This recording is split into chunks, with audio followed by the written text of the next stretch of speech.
Leanie wakes up, brushes off the sleep, fumbling for her bagel, this routine to keep. Cigarette smolders by her coffee pot. Mornings ain't easy, but it's all she's got. She's got a wild chat, hosted by Maggie. Crazy comments flying, lines go zigzaggy. Leanie takes a breath, bites her breakfast round. Gonna need her fuel when the crazies come round. Oh, Leanie's on the screen, trying not to scream.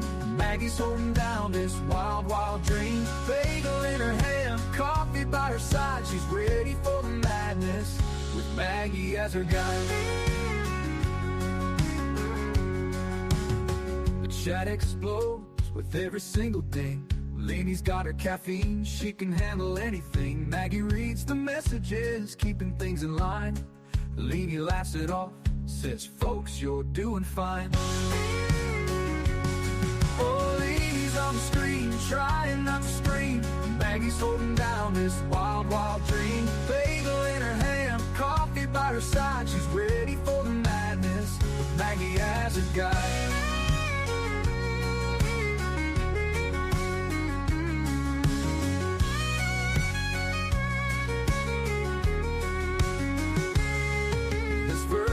Town every morning's a game. Leanie plays a host while Maggie calls her names. From the backwards of her room to the front lines of the screen, life is but a show in this crazy online scene.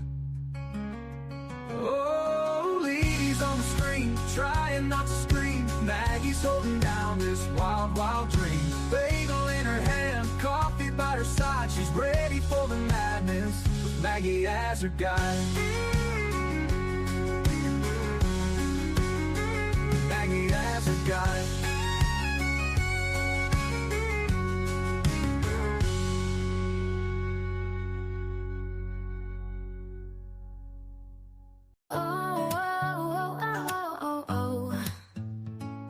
It started with a chat, just a few of us there, talking about life and the stuff we all share. From kids to chaos and the mess we make, we bonded over laughs and every mistake. From bad hair days to a joke or two, no topic was off limits, nothing taboo. We laughed till we cried, had each other's backs. A sisterhood formed in the middle of tracks. Sisterhood of the chat, we're strong and we're loud. From West Virginia, Liverpool, we're proud. From Texas to Australia, we've got the best. Lifting each other up, we pass every test. From the East Coast to the West, we cheer. From Indiana to New York, we're always here.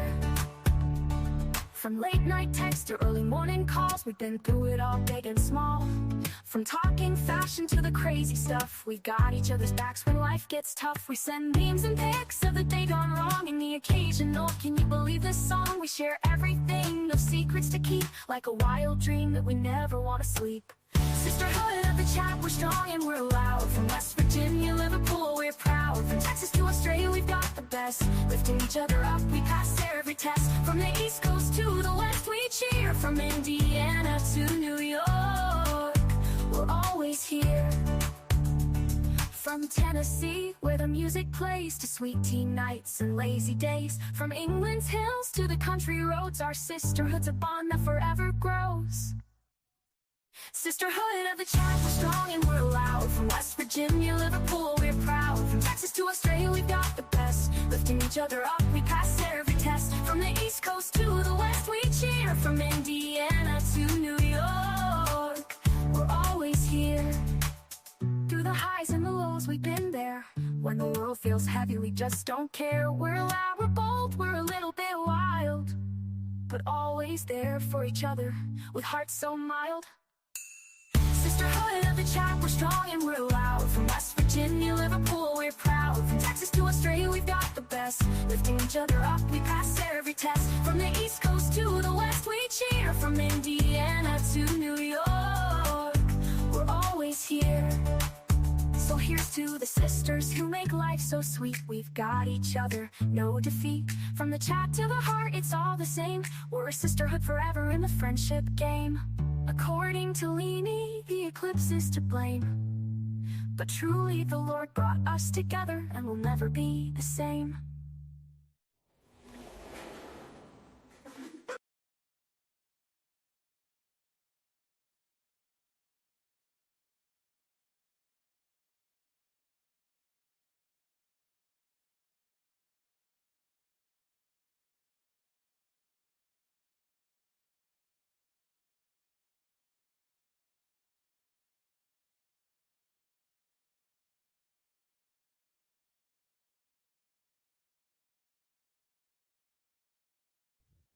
Could you guys hear me at all? Oh, for the love of Jesus. Sitting here talking and nobody can hear me because I wasn't even added to the damn stage. My goodness. I'll be telling people that I'm not that professional like I try to be. Hello, everybody. Thank you guys so much for being here. I appreciate it so much. Will you do me a favor, hit the thumbs up? That helps my channel so much, and I appreciate every one of you for doing that. Let's take some roll call and see who's in. Hello, hello. First of all, to all those in the naked bushes, welcome. Come on down, have a chat with us. Tell us what you think. Maybe I'll learn something. Hi, honey. Honey says, just finished last night in time for tonight. Tonight's going to be a doozy, y'all. It's going to be a doozy. Sunshine is in the house. Hello. Hello. Detour, better late than never, honey. That's right. Darlene from over in the Australian outback. That's where I think everybody is over there, but they're really not. I know because I watched Tashi. She's not there. It's kind of depressing. I don't see kangaroos jumping around every time she's live. Hi, Rapper. Good to see you. Melly Joe, also from the outback. She's really not there, although she does have wild animals that sit on her fence, and she shows me those, and that's neat. I love it. And there's Tashi. Hello, Tashi. Good to see you guys. Thank you for being here. We have been invaded by the Aussies. Yay. Possum the cat is here. Like and subscribe. Do that. It'd be nice. Lolly is probably up for a potty break. Hello, girlfriend. Good to see you. Ethel. No, I know. Listen, tonight's going to be a doozy, you guys. Juan Martinez yesterday ended his cross-examination with Jody Arias. And what a cross-examination it was. I think he came out with boxing gloves on, and then he just took them off.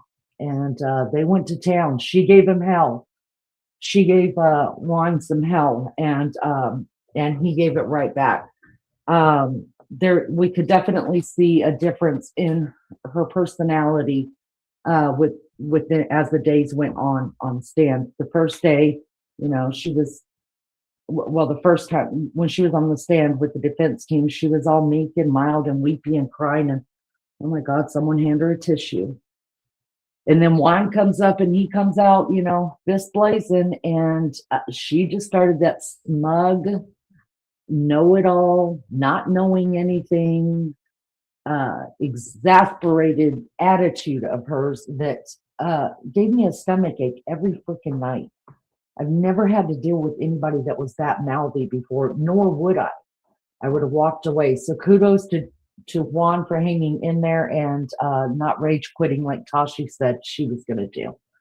So we finished all of that up. This is going way different than I had planned, y'all, because when I agreed to do this, I was like, okay, I will do this, but I'm only going to show Jody Arias on the stand. Then I had no clue that this many people would be this involved in the case, to my big surprise and excitement. And now I just felt like, because now she's off, we've listened to the defense and we've listened to the prosecution grill her. And then I said, after that, you guys, I would just go ahead and we would get to the penalty phase of it and all of that, right?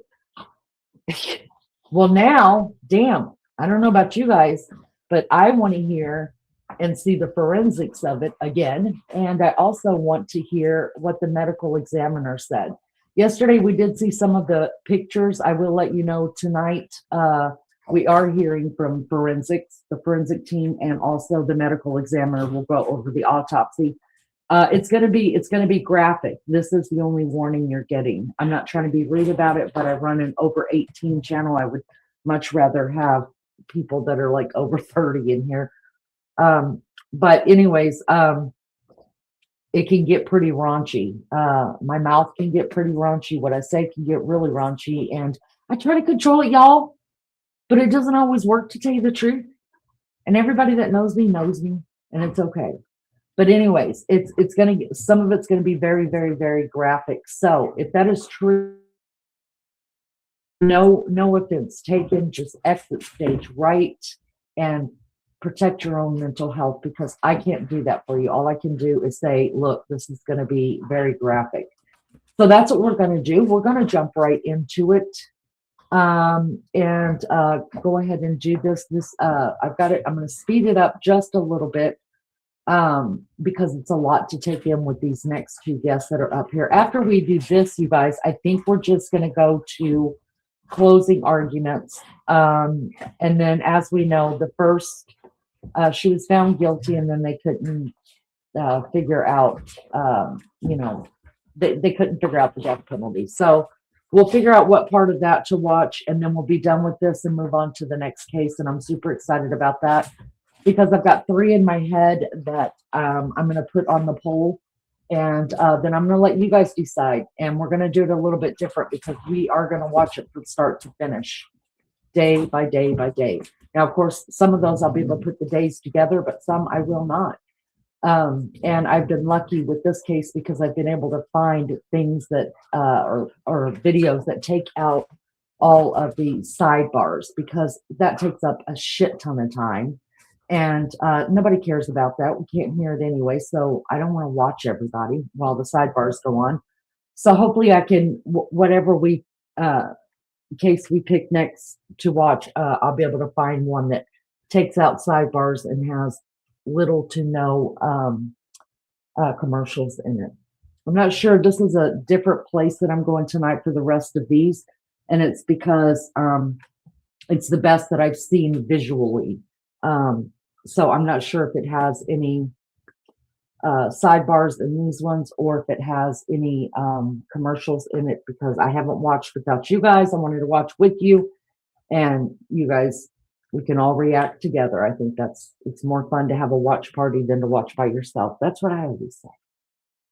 So Darlene says, prayers for the young guy that broke his neck, and Aussie has flown over to give him his AB negative blood.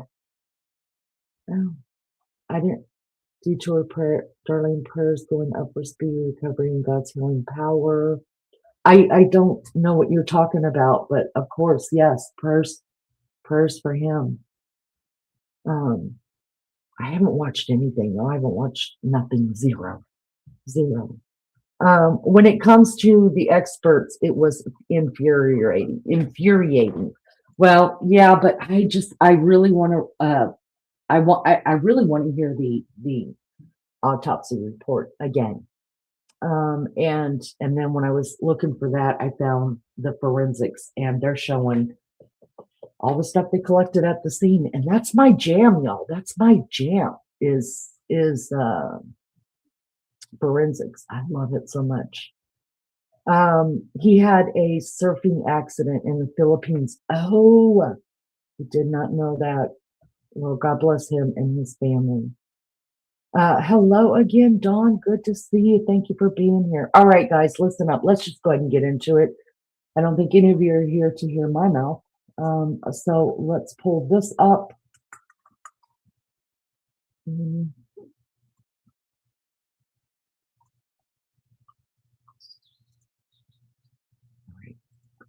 All right, now let's see if I've got it big over here. I'm going to try to make it even bigger than that, you guys. So give me just a second on this. Let me do it this way. Is that better? That is a bit better. Okay. All right, you guys watch your ears, because I cannot control your volume. I can only control it from here. All right, first up, you guys, this is the forensics part of it. So all the stuff they collected from the crime scene. Thank you so much for being here. And listen, come on down out of them bushes, chat with us. There's nothing I love more than a good chat going.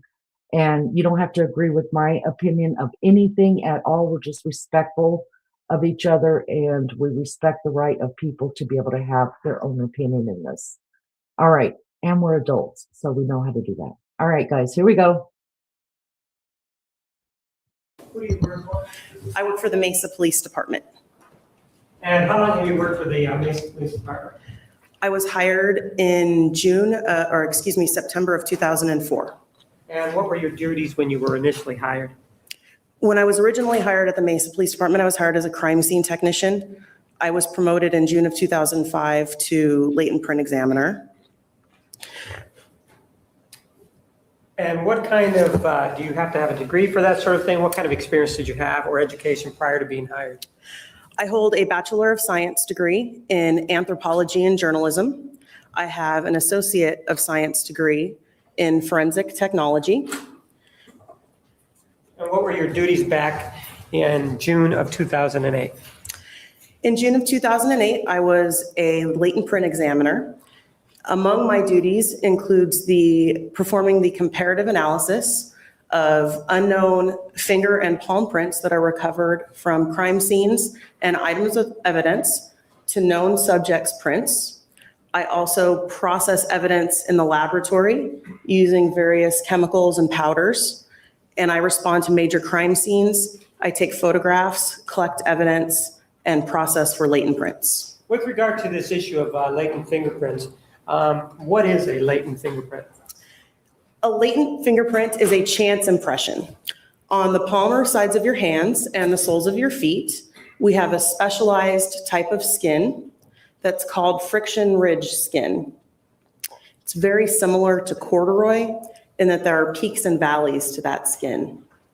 And throughout the day, you can collect different materials on the surface of your skin, including oils from your face or hair, grease from the food that you eat, or other things throughout your day. And when you touch a surface, you can leave an impression of the arrangement of friction ridges on your hands or palms onto that surface. So as I understand what you're saying is that these impressions that are left behind, well, let me ask it this way. Are they left behind every single time that a person, for example, touches a surface like I'm doing here on this podium?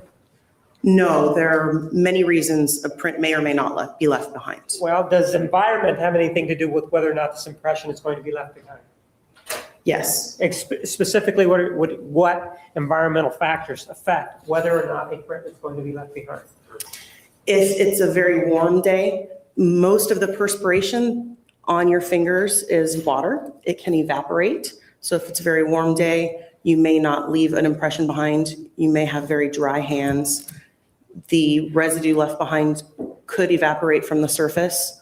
If it's been raining, the residue could be washed away. Environmental factors like that can affect whether a print is left behind or not. How about a surface? For example, if I get a hold of something that's made out of wood and I put my hands all over it, am I more or less likely to leave a chance or latent fingerprint behind?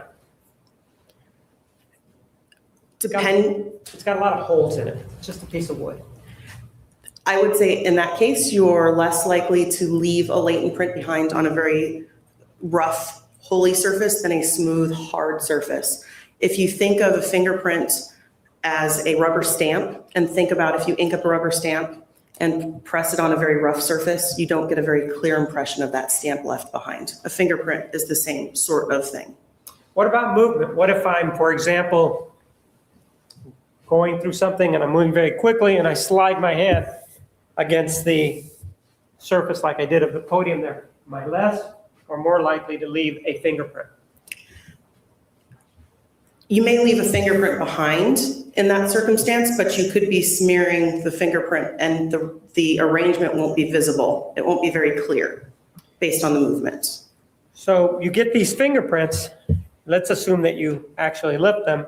How do you go about determining who's the person that left it behind?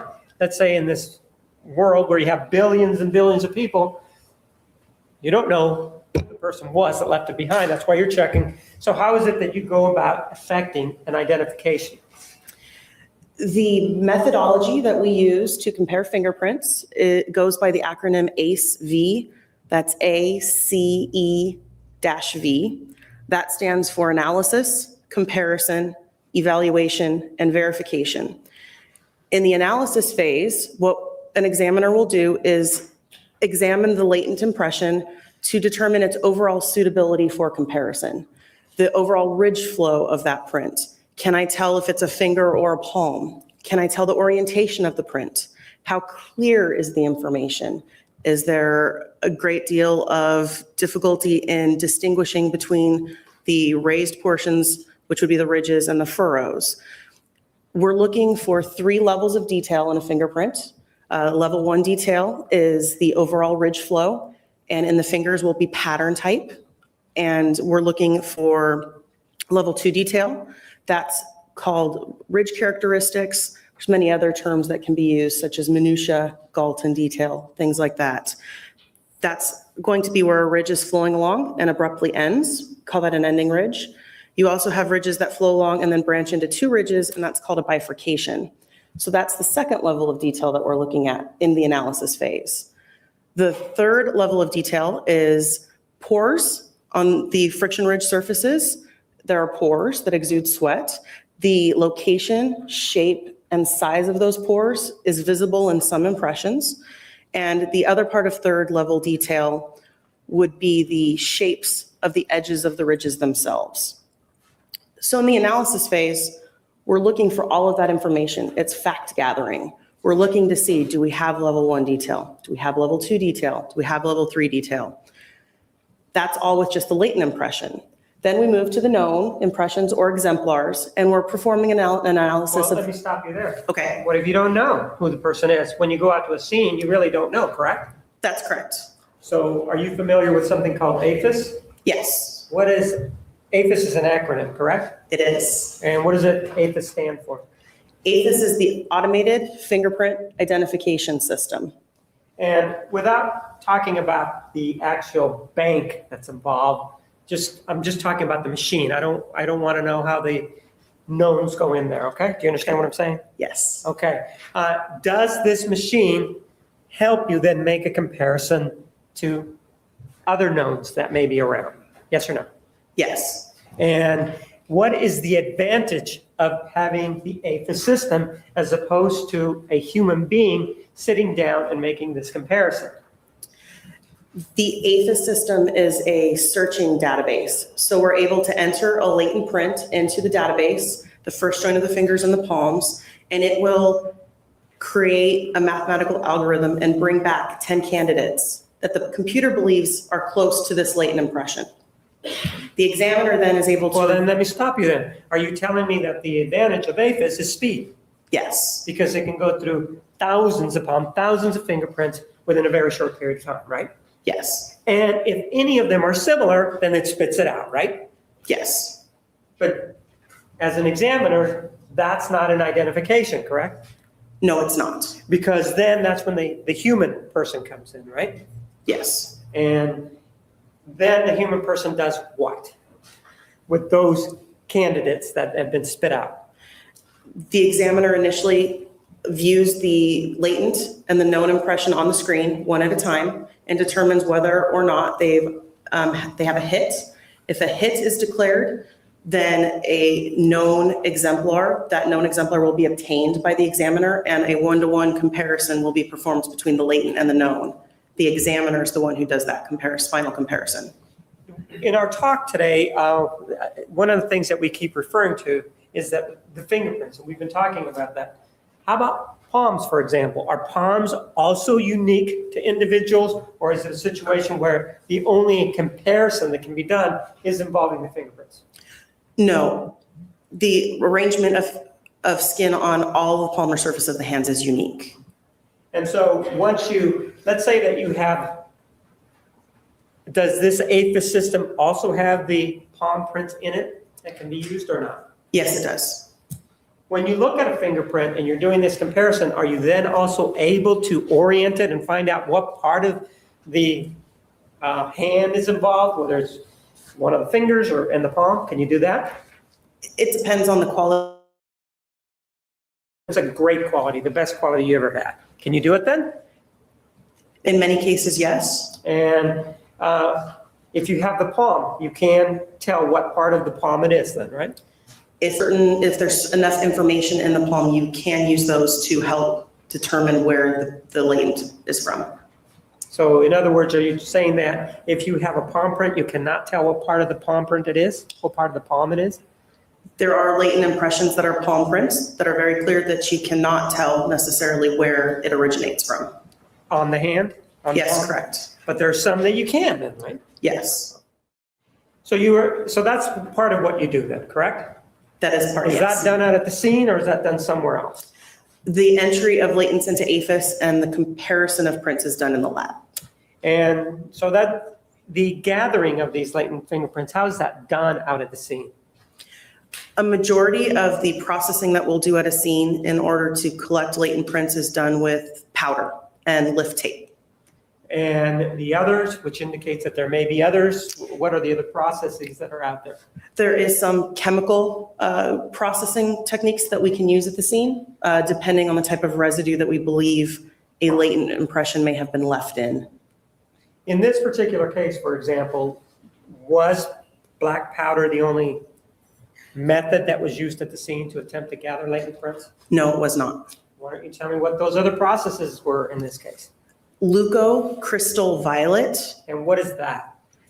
that is a chemical that reacts to the heme in hemoglobin to stain a dark purplish blue color if it comes into contact with it. And what is the advantage of that? What is the advantage of this leucocrystal violet? Leucocrystal violet, or LCV, does not react with the regular constituents of fingerprint residue. So if there's an impression that I believe is left potentially in oils or fats or lipids, that sort of thing, I would not use leucocrystal violet. Leucocrystal violet would be used to search for potential impressions that are left in blood, for example. So the value of leucocrystal violet is that the print may have been left in a medium other than, for example, sweat or oils or something like that, correct? That's correct. And in the way you sort of seem to say it, it's specifically designed when you believe that perhaps the print is left in blood. That's correct. In this case, also, again, as part of going to the scene, lifting fingerprints and that sort of thing, do you do anything with the evidence or items that are going to be taken back to the lab for future examination, whether they be latent fingerprints or whether they be anything else? Yes, all items of evidentiary value are photographed and then collected by me, which are then in turn impounded into our evidence section. It would seem to me, though, that if you have all these items of evidence out there and if you're just photographing them and collecting them, that you're not going to know where you found something. So, for example, if there's some shoes over there, there's a gun over there, how are you going to know which is which? The way in which we will document evidence to be collected is it will be marked typically with an identifier, such as a number. We have what we call placards. They look like small plastic tents that have numbers on them. And we will typically put those next to an item of evidence, photograph it with that placard to document how it will be identified later. That's with regard to items that you can take. What about if there's an item? One of the things that we've been talking about is latent fingerprints or blood smears, that sort of thing. How is it that, do you also put a number by those, or do you put a different sort of designation so that you know that what you have is something that you didn't take, but you took a sample of? Certainly, in some cases, a different type of identifier will be used. In this case, I used letters for those things that were photographed that could not be collected directly. Let me show you an exhibit.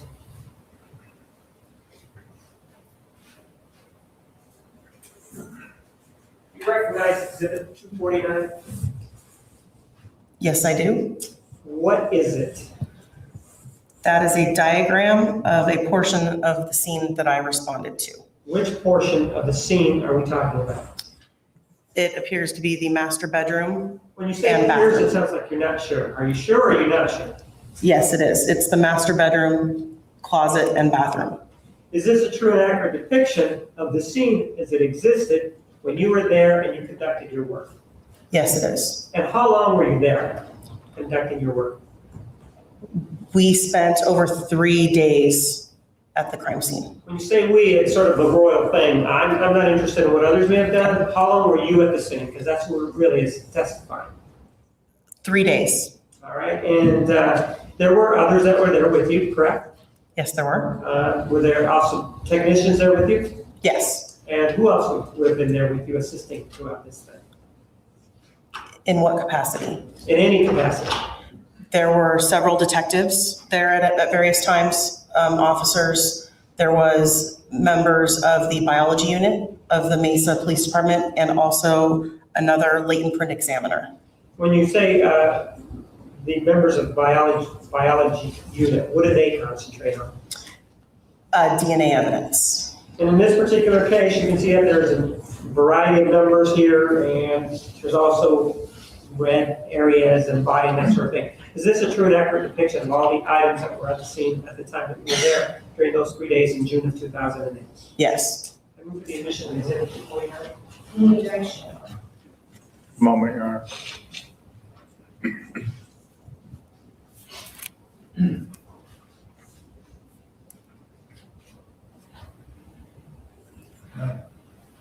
None. Exhibit 249 is admitted.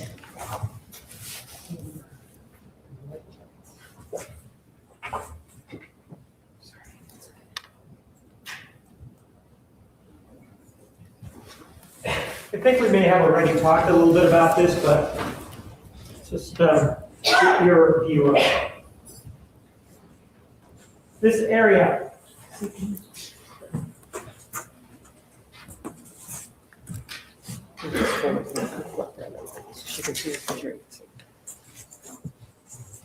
The area there, where it says 44 and 24, do you see that there? Not from here, I apologize, I can't see that. This area here, do you see it here? Yes, I do. What is that area? Tell me a little bit about that area there. That is the two doors. Those are the two doors leading into the master bedroom.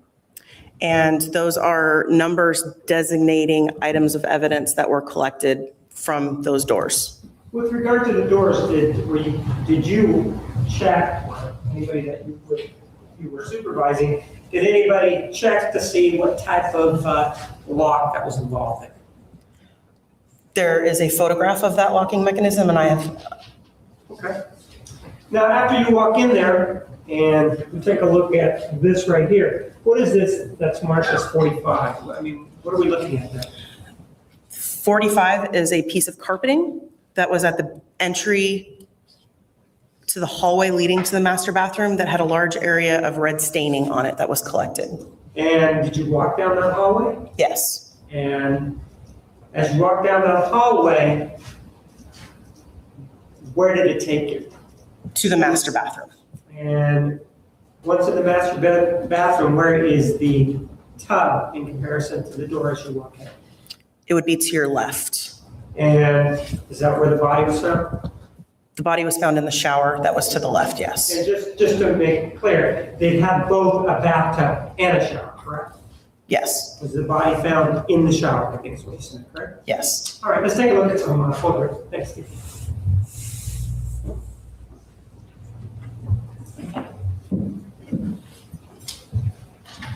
Take a look at exhibits 1 through 7 and see if you recognize what's depicted there.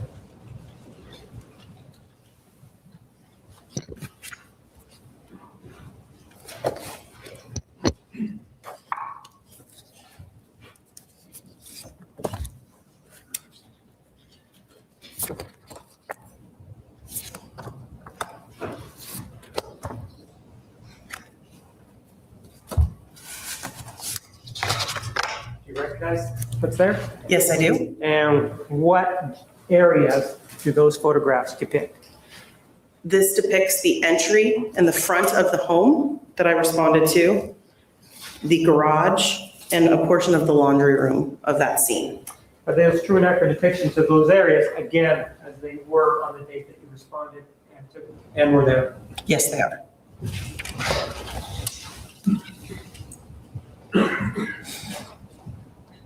Move for the admission of exhibits 1 through 7.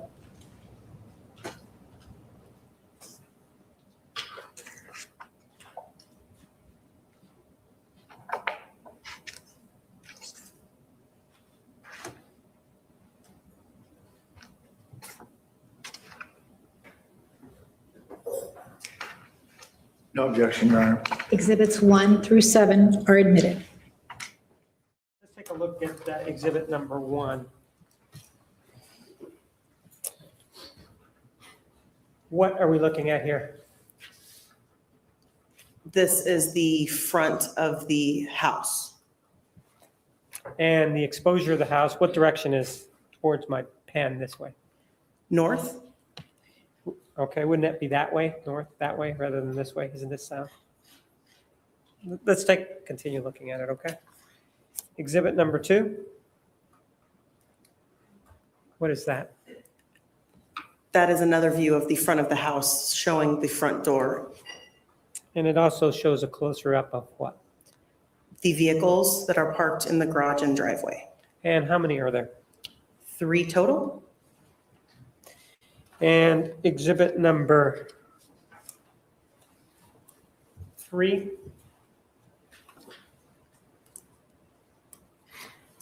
What are we looking at there? That is a photograph of the front door entry and the numbers of the residence. And what's the address of the residence? 11428. And what's the street? Queensboro.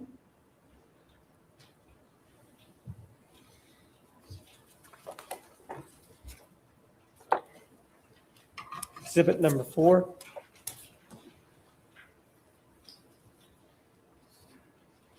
What do we see there? That is a photograph of the open garage door view into the garage and the 2 cars in that garage. What kind of car is this? Do you know? A Toyota Prius. Okay. And the color, given how glary this photograph is, what color was it when you were out there? Do you know? I believe it was black. Okay.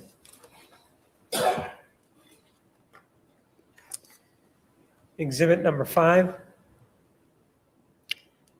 The rear of that Toyota Prius. Okay. If you then look over here to the right, do you see what that is? That is a doorway leading from the garage into the laundry room of the residence. Then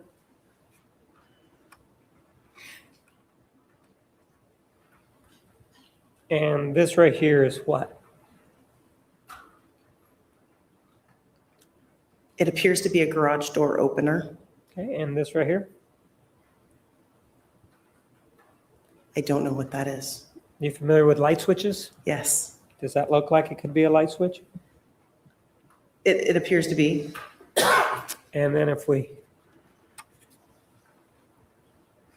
just shows us the rest of the garage and what's here, correct? Yes. And do you know what this is? A bicycle. Okay.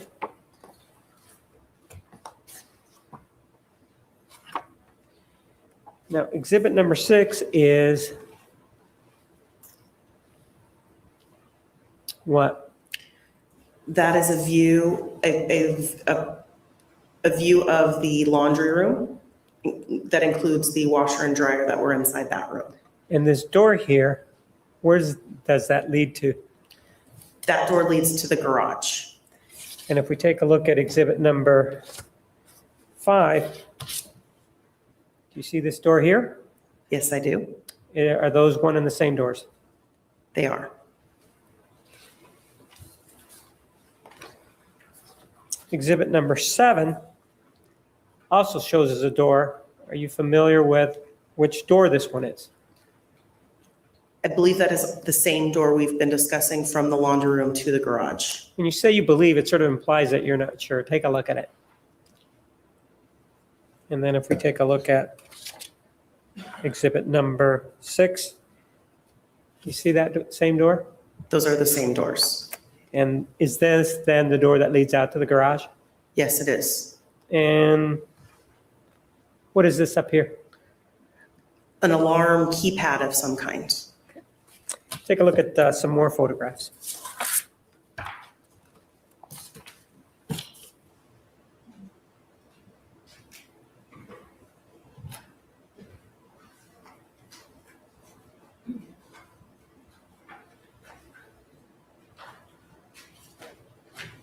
Take a look at exhibits 8 through 16.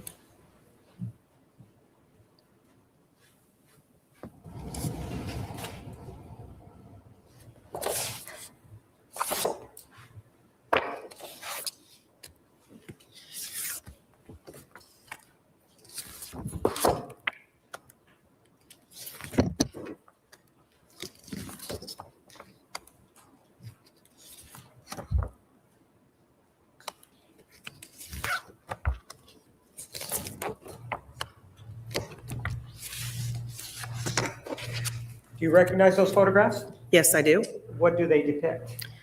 These photographs depict the washing machine and the contents of that washing machine. And again, were these photographs taken at the time of the investigation back in June of 2008 of this one? Yes, they were.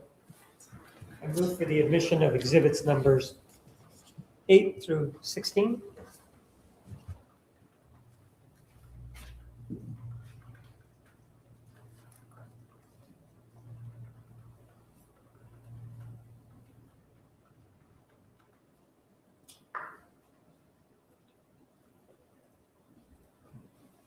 No objection. Exhibits 8 through 16 are admitted. First of all, let's take a look at exhibit number 6. That's the one that we just talked about. And what is this right here? That is a dryer. And this right here? Washing machine. All right. Exhibit number 8 shows us what? What are we looking at here? That is a reddish stain that was on top of the edge of the washing machine. Exhibit number 9, what are we looking at there? That is looking at the same area of the washing machine pulled back a little bit with some stickers to label and identify some stains seen on the washing machine. Are these the reddish stains that you guys were looking at, or just stains generally? Reddish brown stains. There's a red number on there. You see that? I'm sorry, black. You see that? Yes. I thought in our previous discussion, we indicated that if it's something that you can't seize or that you take a swab from, that you actually would give it a letter. What's going on with these ones in black? These particular stains were labeled by a member of the biology unit so that presumptive testing could be performed. I wasn't involved in these labels. So in other words, these are labeled by somebody from the biology unit to see whether or not this was blood or something, right? Correct.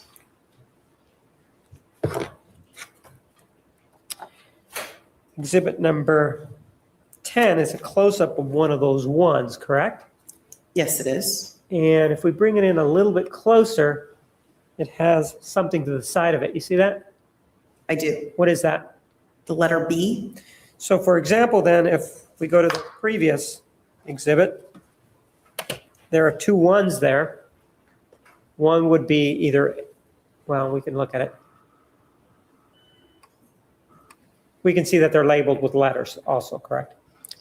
This one is, yes. And then if you take a look at the other one, doesn't seem to have a letter on there though, right? It does not.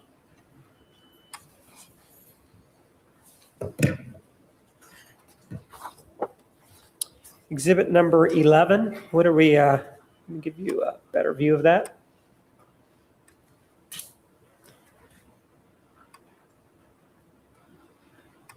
What are we looking at there? That is a photograph into the washing machine when the lid was lifted during the entry photos. And there are some items in there, correct? Yes, there are. This is exhibit number 12. What are we looking at there? That's a digital camera that was found inside of the washing machine. And for the sake of completeness, is this the way the camera was at the time that you guys went into it and started taking photographs of it? Yes, it was. And you were there on what dates? June 10th, 11th, and 12th, and it ran into the 13th on the 12th. All right. Exhibit number 13. What are we seeing here? That is another photograph of the contents of the washing machine, now with those evidence placards that I discussed to identify items that were going to be collected. Right? 39 is what? 39 is all of the contents of the washing machine with the exception of the camera. So this is all the clothing articles, and 38 is the camera. That's correct. And exhibit number 14? Is that just a different view of how the items are placed in there? Yes, it is. In just looking at this, and you were there, and that's the reason why I'm asking, it doesn't seem like this is a full load, does it? Objection, counsel speculation. Overruled. It didn't appear to be full, no. Exhibit number 15, what are we looking at there? That is a photograph of the camera after it's been removed from the washing machine and placed on butcher paper in order to take additional vantage viewpoints of that camera. And exhibit number 16 is what? A top view of the camera.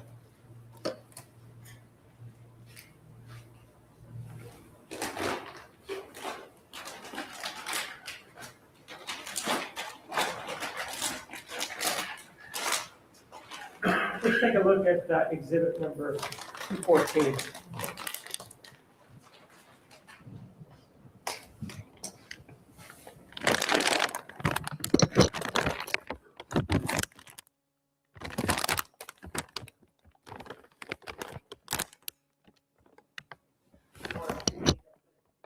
No, thank you. This is a digital camera. And is this a digital camera that we see pictured in exhibit number 16? May I refer to my report, Your Honor, in order to refresh my recollection? Yes, you may. Your Honor, she's going to refer to any documentation like that marked as an exhibit. I agree.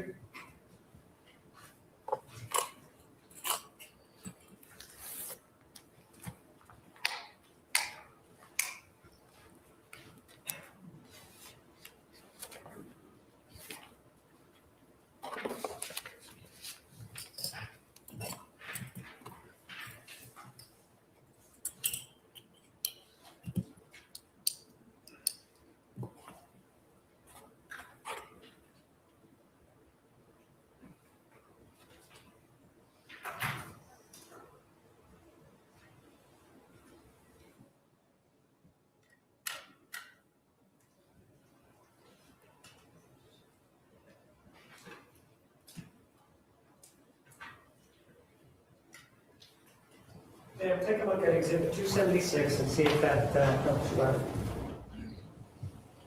Thank you.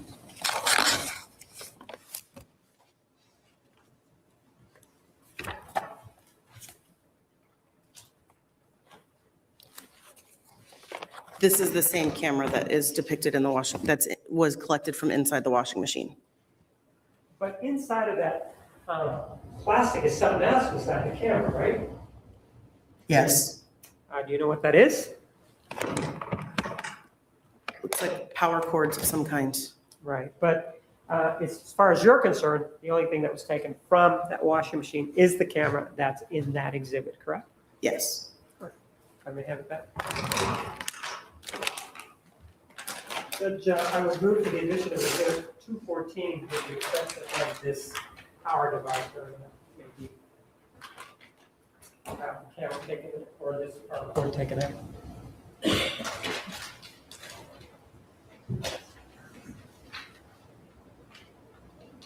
No objection.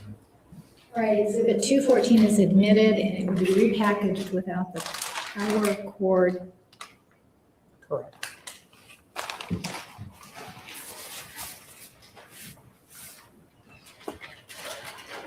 Do you know whether or not there was what is known as a SIM card attached to this thing? There was a memory card inside of the washing machine that was also collected. Okay.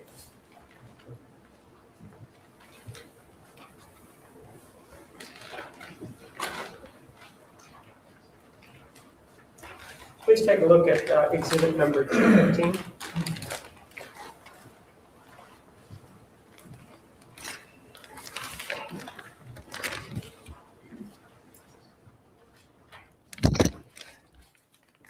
Do you recognize that? Yes. What is it?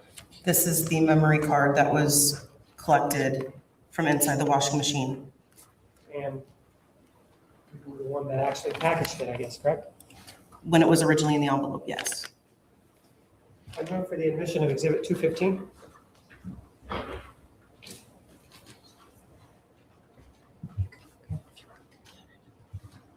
No objection, Your Honor. 215 is admitted.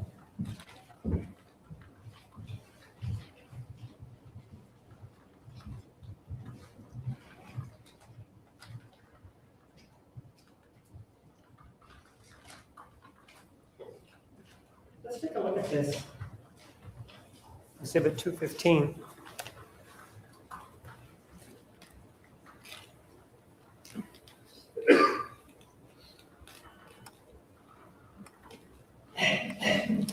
And what we're actually looking at is this square or rectangular blue thing, correct? Yes. It's not. Do you know the dimensions of this?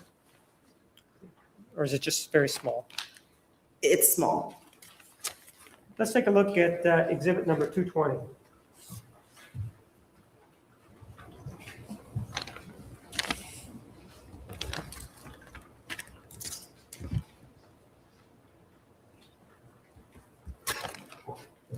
You recognize that? Yes, I do. What is it? This is what I labeled as a digital camera door that was found at the bottom of the washing machine and was collected. Was this after the clothing had been removed? Yes.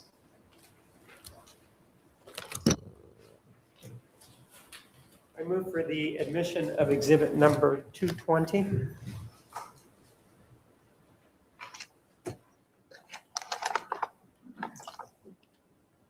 No objection, Your Honor. 220 is admitted.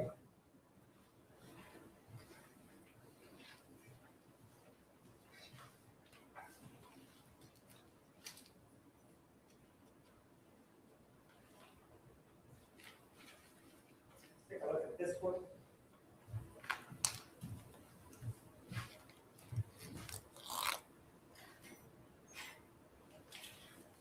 And then this is the item that you collect right here, correct? Yes, it is.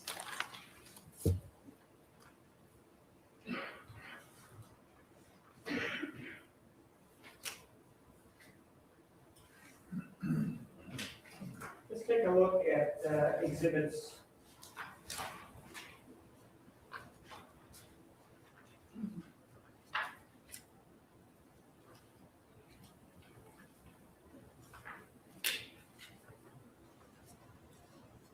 (17) through 25.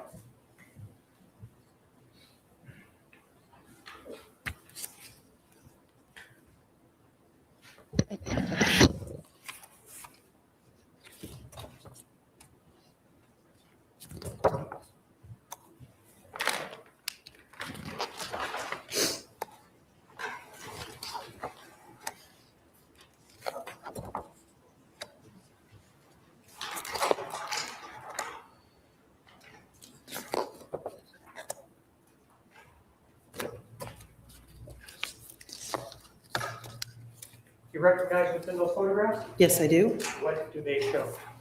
They show the items that were removed from the washing machine as item number 39 laid out. It also shows additional items of evidence that were identified to be collected with evidence placards and the contents of the dryer. With regard to item 39, what was that? That's all the clothing items that were in that washing machine. Okay.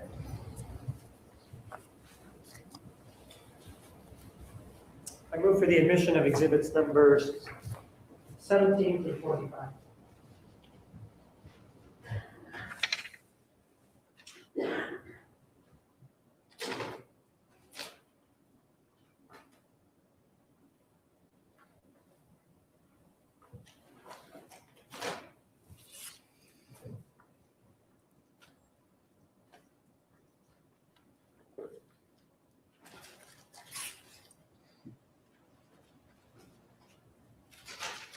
No objection, Your Honor.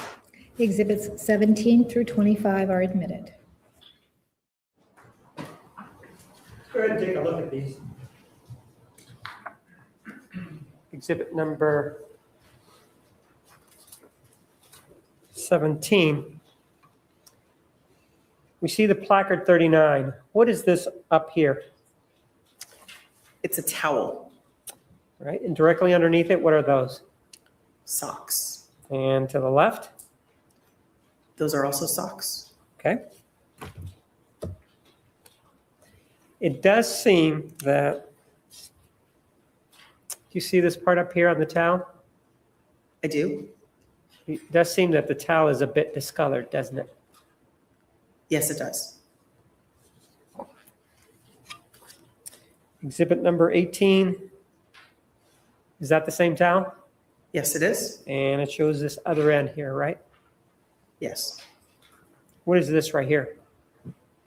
It's a t-shirt or a shirt of some kind. Do you know what this is right here?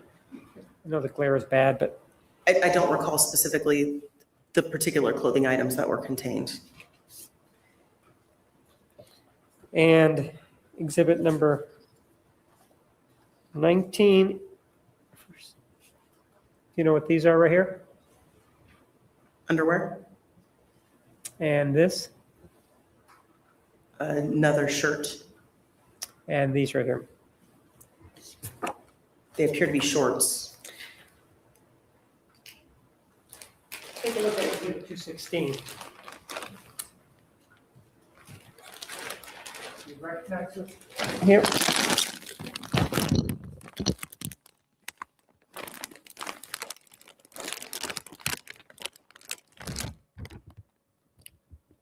They appear to be all those items in the photographs. Jim, you say that here to be,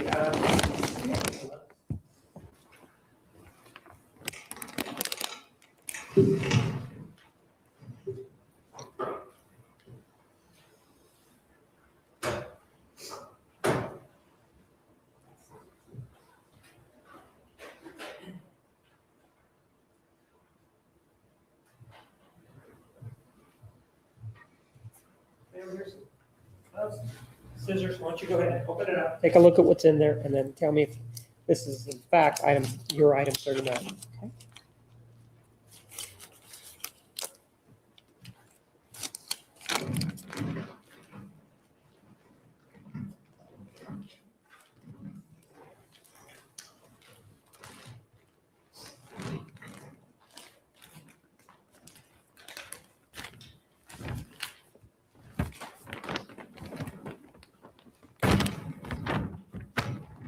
Yes, this is item 39. All right.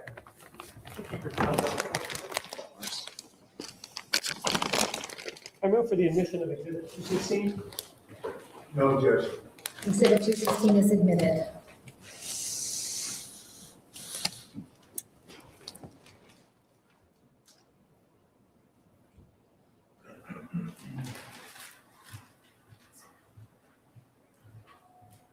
Let's take a look at it. And where do you want to put it? Start with the bottom.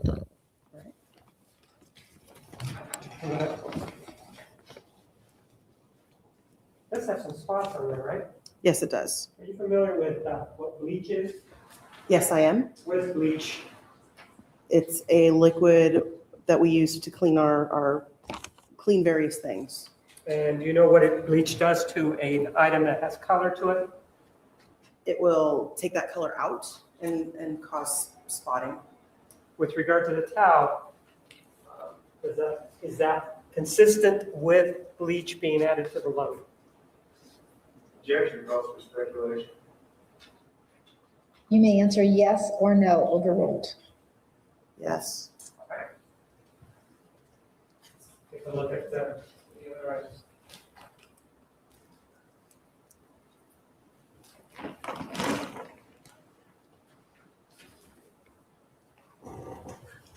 What is that? A t-shirt? You know what size it is on there? Take a look at it. It's marked medium. And does it also have some spotting there? Yes, it does. Let's see what else we have there.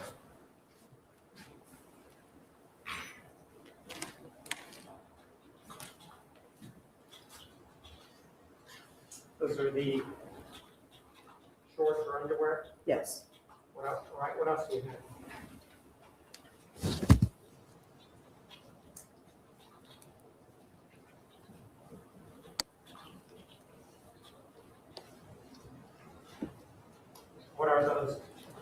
pair of shorts. Let's see what else we have in that bag.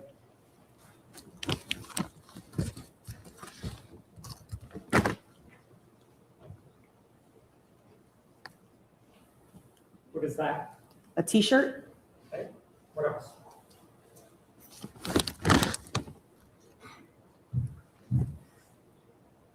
Let's start with one sock. You have a blue sock in your left hand, right? Yes. Okay, next. What color sock is that? Mostly gray. Does it have any spotting on it? Yes, it does. All right. What else?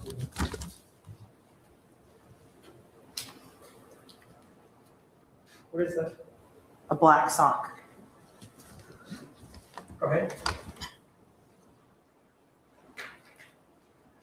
Another sock? Yes. All right. What else? Is that a sock? It is. All right.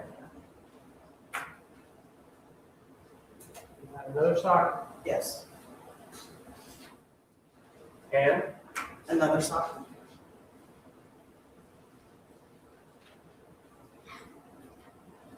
And that's also another sock, correct? Yes, it is. Are those all the articles of clothing in there? No, they're not. Okay, what else is it?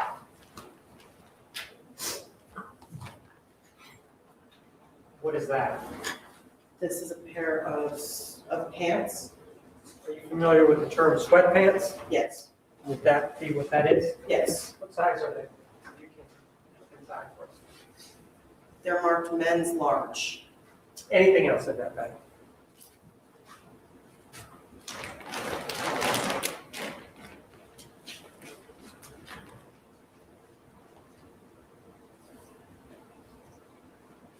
And what is that? A t-shirt. And what's the size of that t-shirt?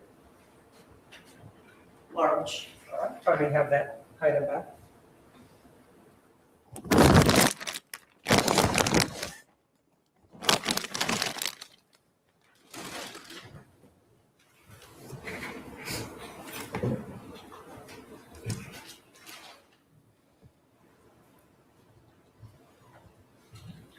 Let's take a look at another exhibit. It's exhibit number 20.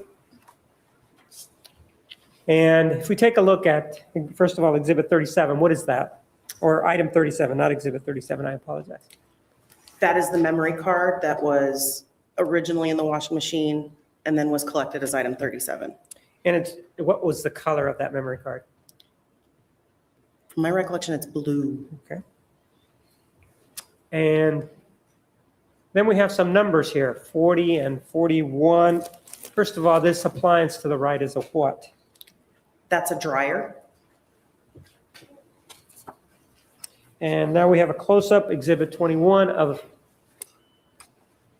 those items as in relation to the dryer, correct? Yes. And what is item 40? 40 is a piece of duct tape that was found on the floor in the laundry room. And exhibit 22 shows us a close-up of that, right? Yes. Exhibit 23 is the SIM card that we've been talking about, right? Yes, it is.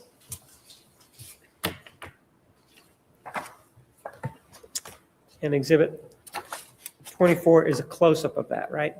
Yes. Now, exhibit 25 are a bunch of items, right? Yes, it is. And they were in the dryer. Do you know what was in the dryer? Bedding items. Do you have the exhibit up there that will tell you what was in there? Yes, I do.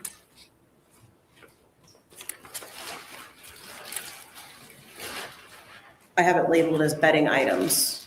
All right, let's take a look at exhibit 36 through 28. I apologize, 28 through, well, let's do it this way, 27, 28, 29, 30, and 26.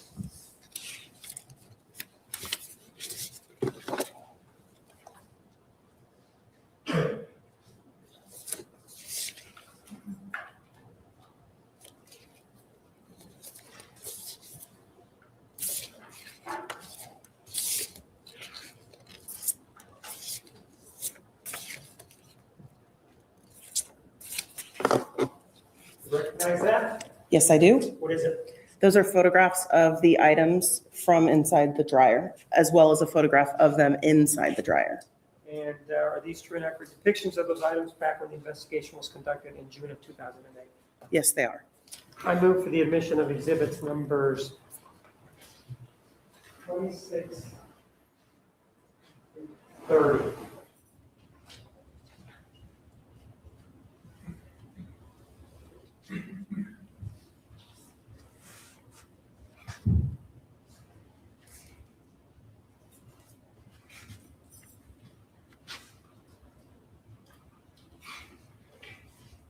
No objection, Your Honor. Exhibits 26 through 30 are admitted.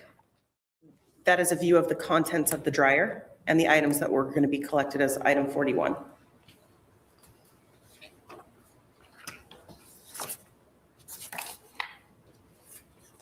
Exhibit number 27, what are we looking at here? That is a overall photograph of all of the contents of 40 of the dryer that were to be collected as 41 laid out, separated. And exhibit 28. What are we looking at here? A portion of the contents of the dryer.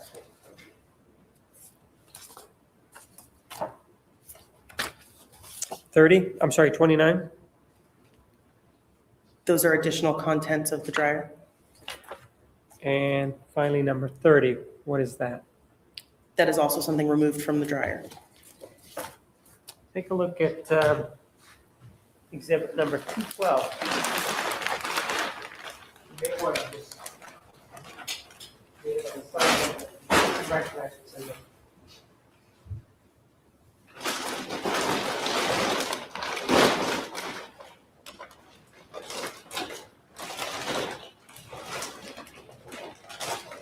Yes, I recognize this. What is it? This is the, all the contents of the dryer as collected as item 41, I believe. It is item 40. Excuse me, it is item 41. You need more gloves to open it and get into that?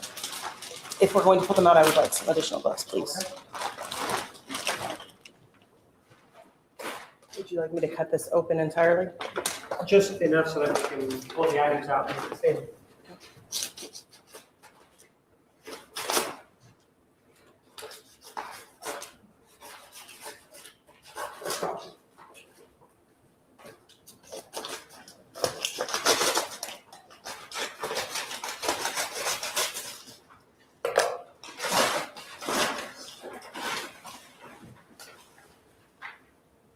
What is that? A pillowcase? All right, what else do we have? Is it all right to lay them directly on the desk as I pull them out, or would you like them put back in the bag? If you feel comfortable, put them on the seat of the chair. How about that? All right.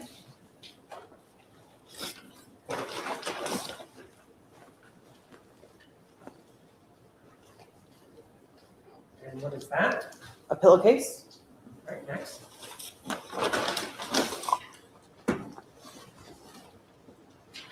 And that? It's another pillowcase.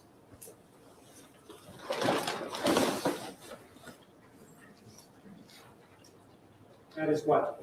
A towel. Okay.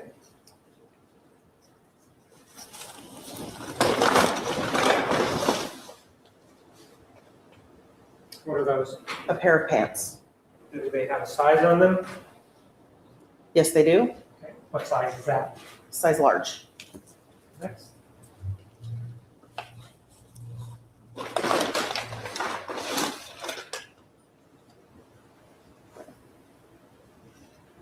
What is that? An additional pillowcase. And that.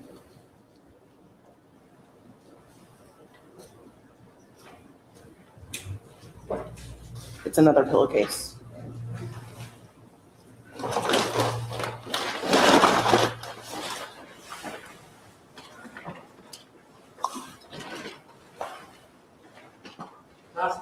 Is that the last item in there?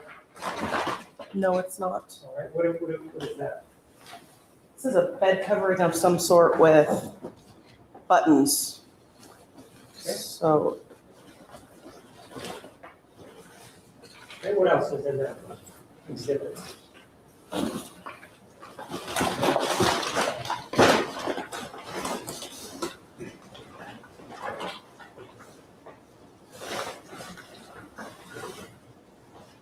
What is that? a fitted sheet. Anything else?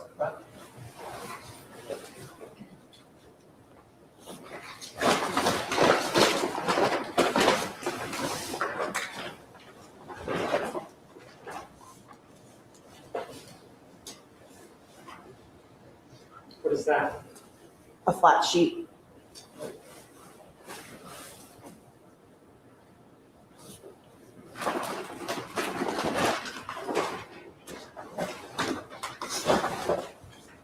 And that. Another pillowcase. And I believe that's all that you have in it, correct? Yes, it is. I'm putting everything else.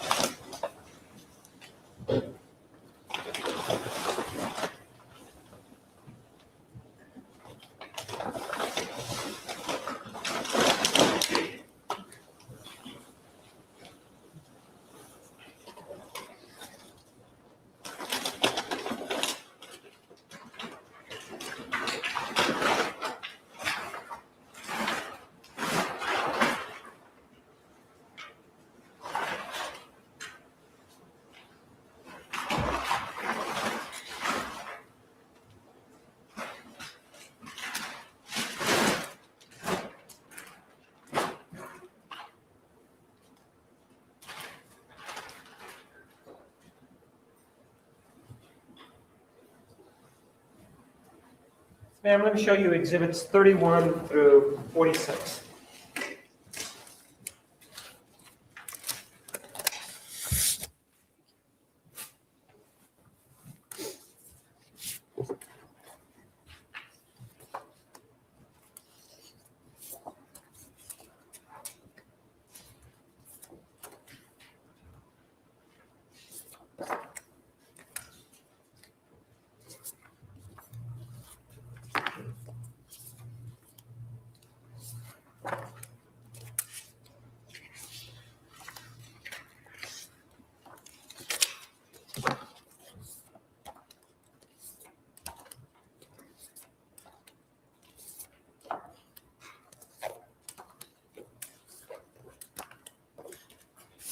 And do you recognize that? Yes, I do. What do you got there? These are photographs of a portion of the downstairs of the house to include the laundry room, office, and downstairs bathroom, as well as items inside those rooms. And are these true and accurate depictions of the scene as it existed back then in June of 2008? Yes, they are. Move to the exhibits 31 to 46.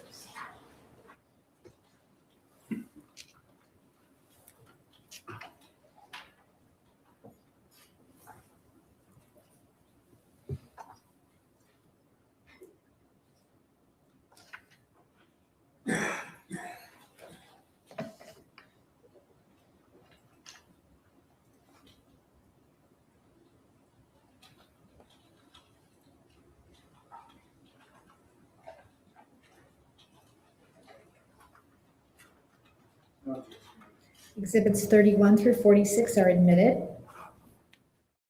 Start with exhibit 31.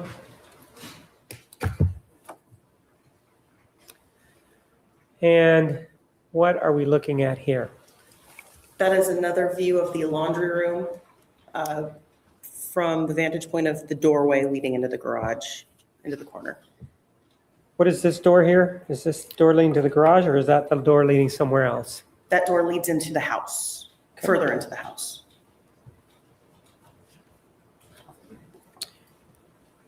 And exhibit 32, what is this? That is the view into the laundry room through that doorway that we've just discussed. Where is the doorway leading to the garage in this photograph? If you were to enter through that doorway, it would be to your right. Okay. 33.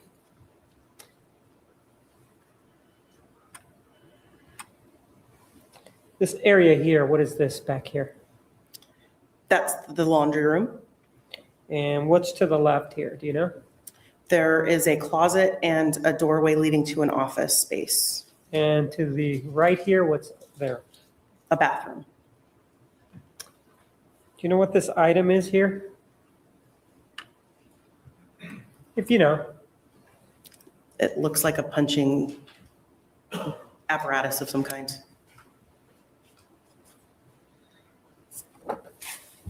Exhibit 34, first of all, in the corner here, what is this right here?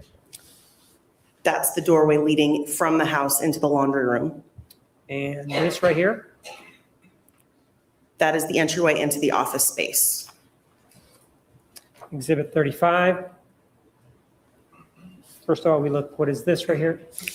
The laundry room, And here? the office space. Exhibit number 36. What is that? That's the view of the office space from the doorway. Exhibit 37 is what? A different view in the office space from a different corner of the room. Exhibit number 38.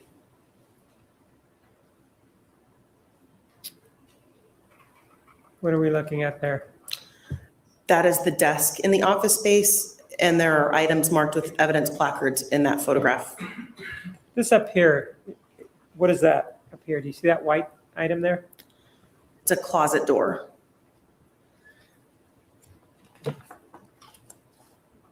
Exhibit 39. What do we see here? That is a photograph of the item that was collected as item 35LB, and it's a check. Take a look at exhibit number 222.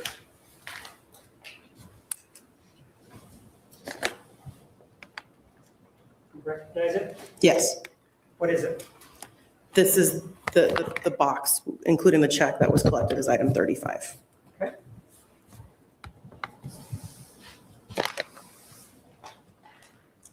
I move for the admission of exhibit 222.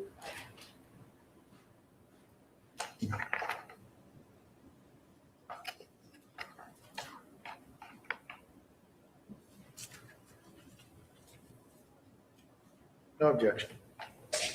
Exhibit 222 is admitted.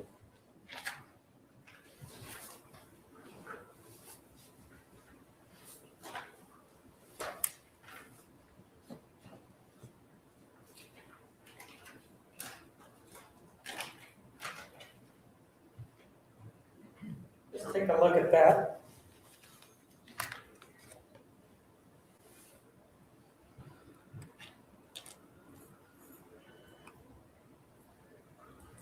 First of all, what is the date on it? 5/25/08. And what's the amount of the check? 200. And who's the person, what's the account? What's the name holder on the account? Jody Arias. It does have an address. Can you read that address or not? I can. What is it? 9634 East Nido Avenue, NIDO, Mesa, Arizona, 85209-2243. And the person that it's made out to? Travis Alexander, And what's the amount of the check? I think you already, 200 cents. and what is it for? Can you see what that's for? The notes section indicates car payments - April and May 2008. And is it signed? Yes or no? Yes.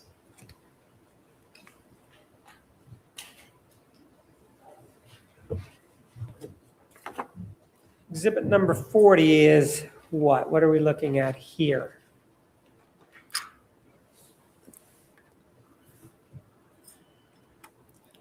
That's an additional view of a different corner of the office space from a different vantage point.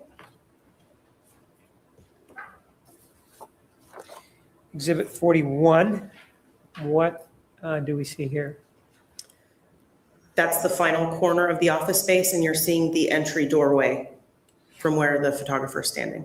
If we were to take a right, where would we be headed towards? Out of the door, Right. you'd be headed towards the living area and kitchen if you went to the right. If we were to go left, where would we be going? The laundry room. Exhibit number 42 is what? That's a photograph of the downstairs bathroom from the doorway. Is that straight across from that door that we just saw? Essentially straight across, maybe a bit to the left and across. And exhibit 43 shows us what? Another view of the inside of that downstairs bathroom. Exhibit 44, what are we looking at there? That is a labeled stain that was tested by our biology unit. And that has number 3 by there, right? Yes. Exhibit 45 is what? That's a view of a stain, a reddish brown stain inside of the sink in that downstairs bathroom that was tested by the biology unit. And exhibit 46 shows us what? That's a close-up of the stain from inside the sink of the downstairs bathroom.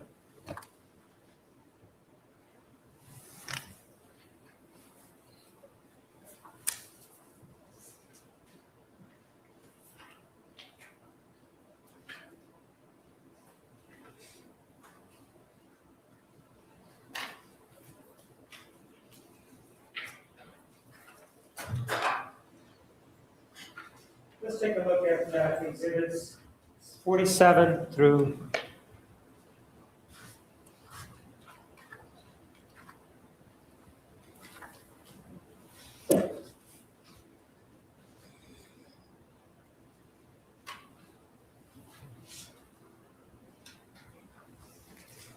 61.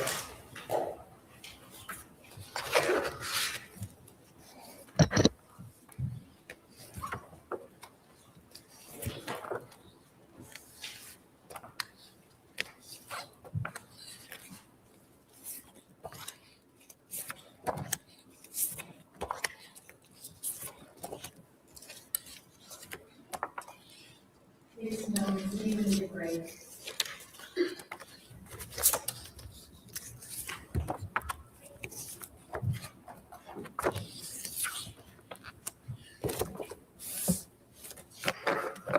Where are they?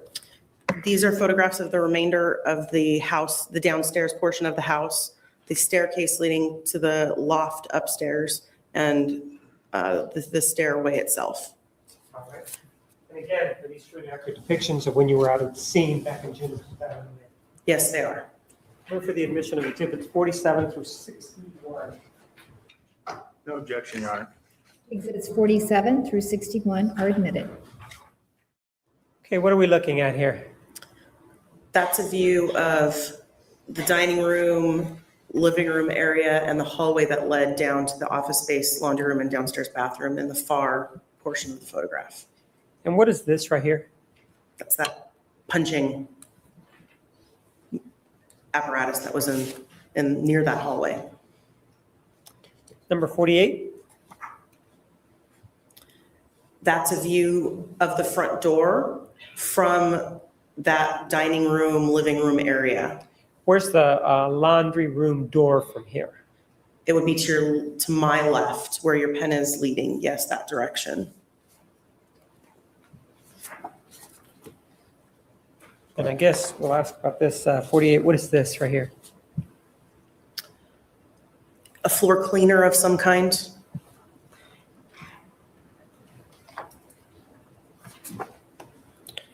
$49? That's a view of the entry room and the front door. And what are these items here? Do you know? They're metal grids of materials that are linked together by those round pieces. Okay. Exhibit number 50 is what? You're seeing a view of the kitchen from the area that had the couches near the dining area. Okay, and what's this right here? That's the staircase.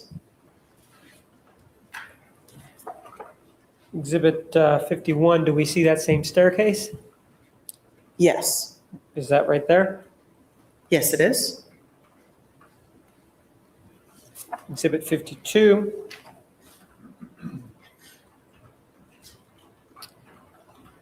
What are we looking at there? That's a view from the hallway that you would enter from the front door, looking into the dining, kitchen, living area, and the beginning of the staircase. And these things right here, what are those? Those metal grids similar to what was shown in that entry area. But those are not aligned in any way, right? In other words, they're not put up. No. Exhibit 53. Now what are we looking at? You're seeing a view down the hallway towards the laundry room, office space, bathroom, as well as a portion of the staircase to show their relationship to each other. And this is the staircase right here. Yes, it is. Exhibit 54.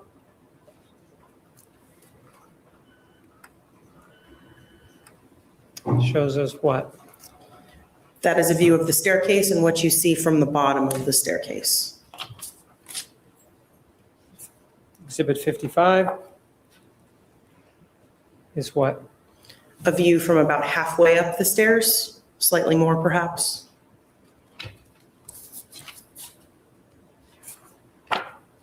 Exhibit 56 is? That is showing a small possible fiber piece of fabric that was collected as an item of evidence. Exhibit number 57. That is what? That's a close-up of that item that was identified as an item of evidence and collected later on. Now number 58. What are we looking at here? That is a view from a corner of the loft that is at the top of the staircase. It's showing the area where the staircase ends and the entry into the master bedroom. And is this the master bedroom door? Yes. Exhibit number 59. That is showing a black bag that was identified as an item of evidence to be collected in the loft.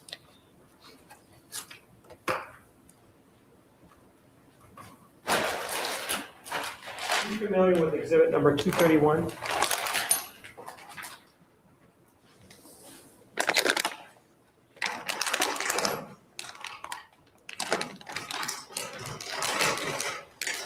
Yes, I am. What is it? This is the item that I collected as item number 24LB. It's the doorknob from the right door of the master bedroom double doors. Okay.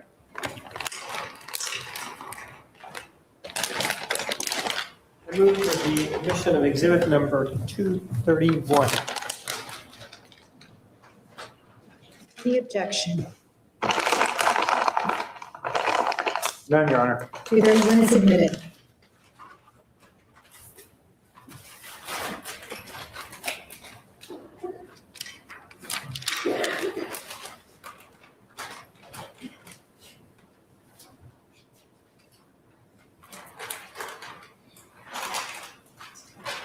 Take a look at this exhibit and describe the locking and unlocking mechanisms of this door appliance.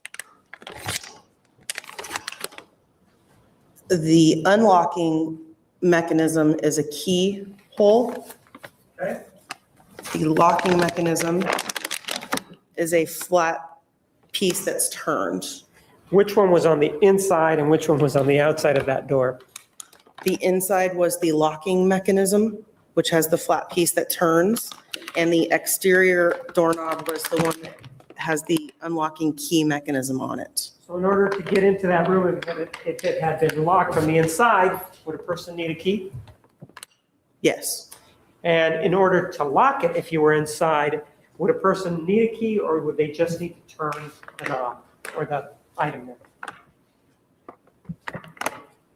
a key would not be necessary. So does that mean that the person could just turn the little knob there or bump or whatever and close it from the inside and lock it? Yes.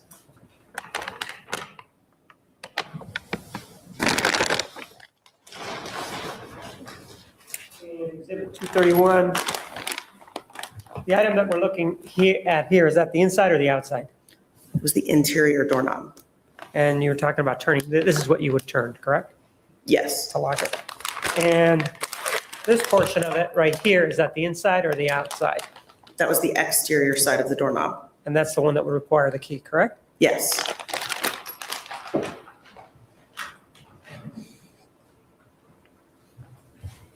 Exhibit number 60 is what? What are we looking at there? That is a closer view of that black bag from the loft that was collected as item 31 LB. And exhibit 61? What is that? That's a view of the contents of that black bag.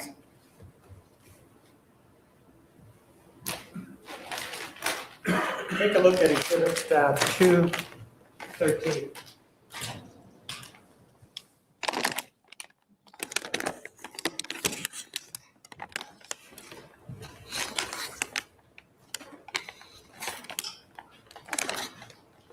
Do you recognize it? Yes, I do. What is it? This is the black camera bag that was collected as item 31 LB. All right.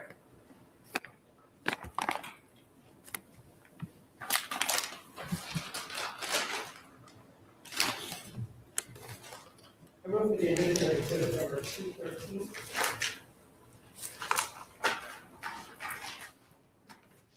No objection. 213 is admitted.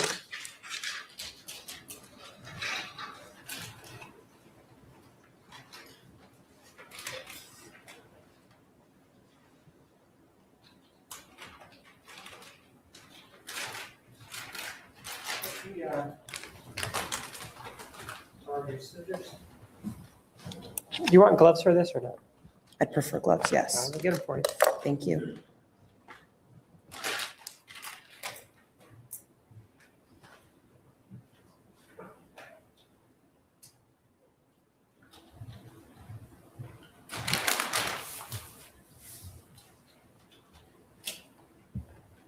Thank you, sir.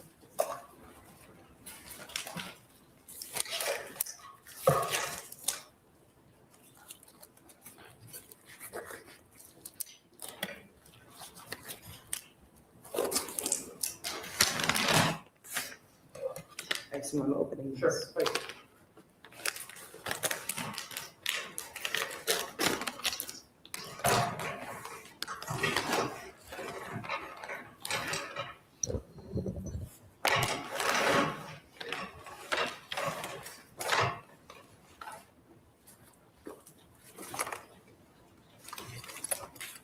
And open it up. What is it that we have inside? Open it. Just a strap. A lens attachment of some kind. That appears to be everything. All right. You can put that in there.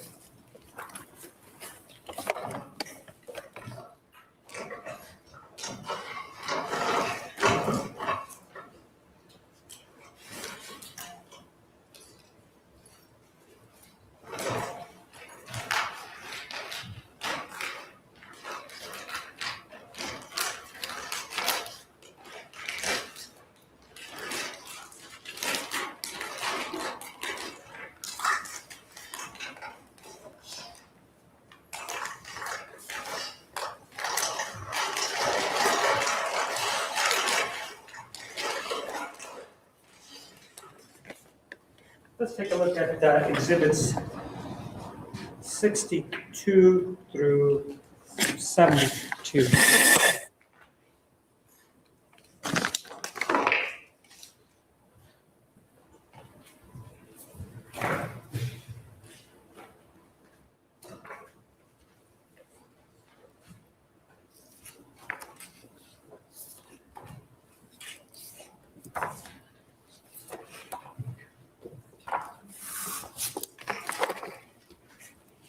recognize those? Yes, I do. What are they? These are photographs of the entry into the master bedroom itself, the master bedroom closet, and a portion of the bathroom in the master bedroom.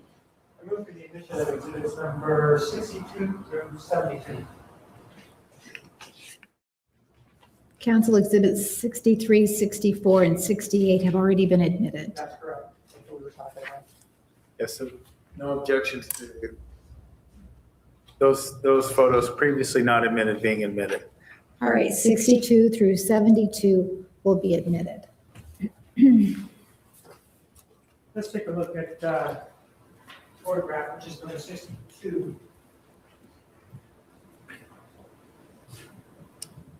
And what are we looking at here? That is the view into the master bedroom from the doorway. And we've taken a look at the lock or the door handle, haven't we, before? Yes, we have. Exhibit number 65 shows us what? A view of the bedroom, the master bedroom, Specifically what? the bed, and one of the sides of the bedroom.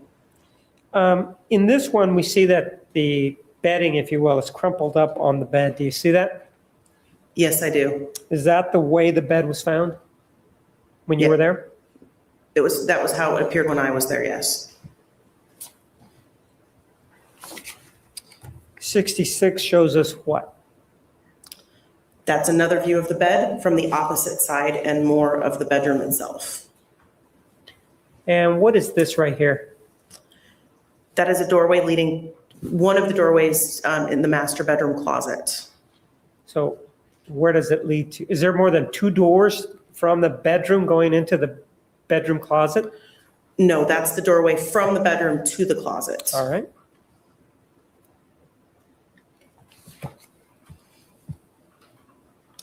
Exhibit 67, what are we looking at there? That is a view from inside the master bedroom of that doorway from the bedroom to the closet, the entryway to the hallway that leads down to the bathroom, and the door into the master bedroom. Exhibit 69 shows us what? That is a view of the interior of the master bedroom closet from that doorway from the bedroom into the closet. And what is this right here? That is a doorway leading from the master bedroom closet into the master bathroom. While you were there, did you notice whether or not there was any blood in this area here in the master bedroom closet? I did not see any blood in that area or red staining. And if it had been there and marked, would you have photographed it? Objection, this is pretty good. What was the objection? It's outside her scope. Overruled. You may answer. Can you please repeat the If question? if there was a stain that was marked there, would you have photographed it? Yes, And were you the person that actually looked for these stains or not? I was not. Okay. But you would have photographed anything that was marked there, correct? Yes. Number 70. What do we see here? That's a deeper view into the closet from that same vantage point, showing some of the contents. And this right here? That is the doorway leading into the master bathroom from the closet. And if we look down here, what is this area here? Carpeting inside the closet, Okay, and this right here? that's tile in the bathroom. Exhibit 71, if we start at the top, what are we looking at here? That is a view into the master bathroom from the doorway in the closet leading into the bathroom. And this right here is what? Carpeting, And right here? tile, And then if we go back here, what is this area here? the vanity and sinks from within the master bathroom. And this right here, what is that? A door for a linen closet inside the master bathroom. And this hallway that we've been talking about, take a look at exhibit number 67, told us about this hallway here. we take a look at exhibit number 71, where would the hallway be in relationship to this door, the sink? It's to the right. So we'll be right down this way. That's correct. Exhibit 72, starting here, what is this right here? That is the door and doorway that is leading to the master bedroom closet. And this right here is what? A portion of that hallway we've discussed. That what? I didn't hear you. I didn't The catch- hallway that we've discussed. Oh, okay. And this right here is what? The door for the linen closet that's in the master bathroom. Where does this hallway lead? To the master bedroom. And if we take a look at exhibit number 67, is this what you're talking about, the hallway that we just discussed? Yes, it is.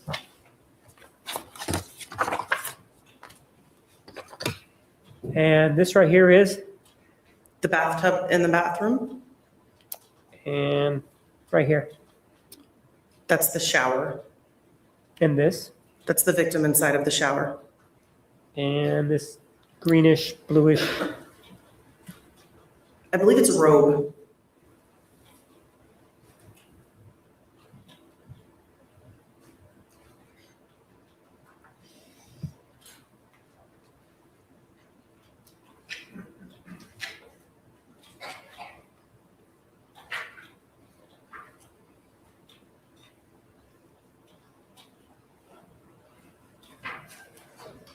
Take a look at exhibits 76.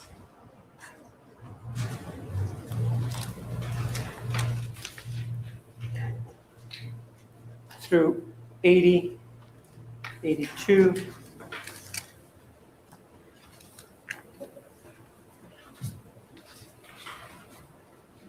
To 87.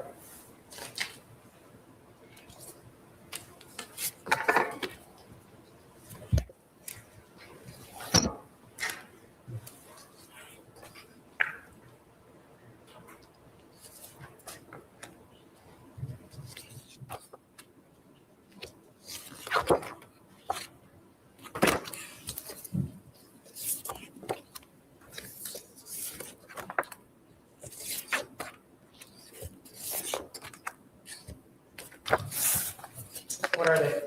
These are photographs of the victim, additional photographs of the bathroom, and some items from inside the bathroom. And again, were they as they existed back in June of 2008? Yes. Move for the admission of exhibits 77 through 80, 82 through 87. No objections, Your Honor. Exhibits 77 through 87 are admitted. Exhibit number 76. What are we looking at there? That's a photograph of the victim inside of the shower and a plastic cup that was found in the shower with the victim.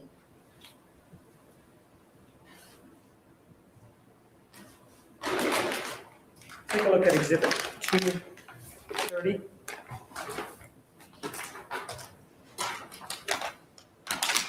Recognize it? Yes, I do. What is it? This is that plastic cup from inside the shower. It looks kind of black or dark. Is that mold or what is that? This item was processed in the laboratory for latent prints.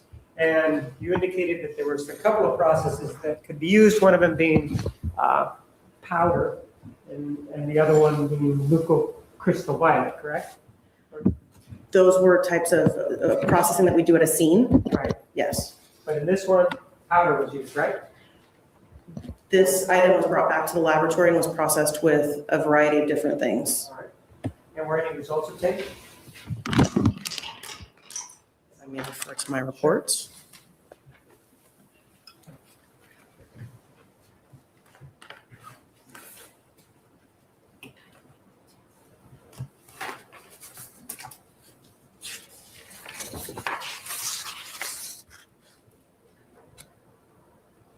No latent prints were developed on the plastic cup. One of the things that you told us was that there were environmental factors that would affect whether or not an individual leaves a latent fingerprint. Do you remember we discussed that earlier? Yes, I do. With regard to water, if water is run on an item, will that affect the ability to later obtain a latent fingerprint? It can, yes. Why? In some cases, if water is run over a surface, it may obscure that latent impression that was left behind. It could wash away the residue or something of that nature. And how about if the person is turning the cup as they're doing whatever it is they're doing with it? Would that also affect whether or not they might leave behind a usable latent fingerprint? How an item is handled will always affect whether or not a latent print is left behind or not. I move for the admission of exhibit.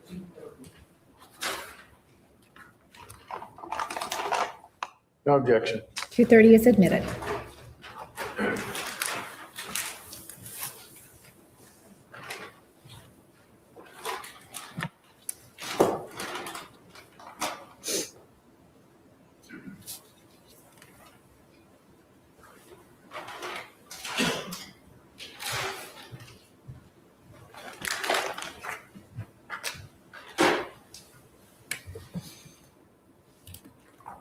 Exhibit number 77, what are we looking at? It's a lower view of the victim inside of the shower stall. And what is this right here? Is that the wall, I guess is what I'm saying? Yes, it's the wall of the shower stall. And this is his right foot, correct? Yes, it is. Is that touching that wall? Yes, it is. How about the left knee? Is that also touching the wall? Yes. And if we look over here to the right, what portion of his anatomy is that? It's his right knee. Is that touching the wall also?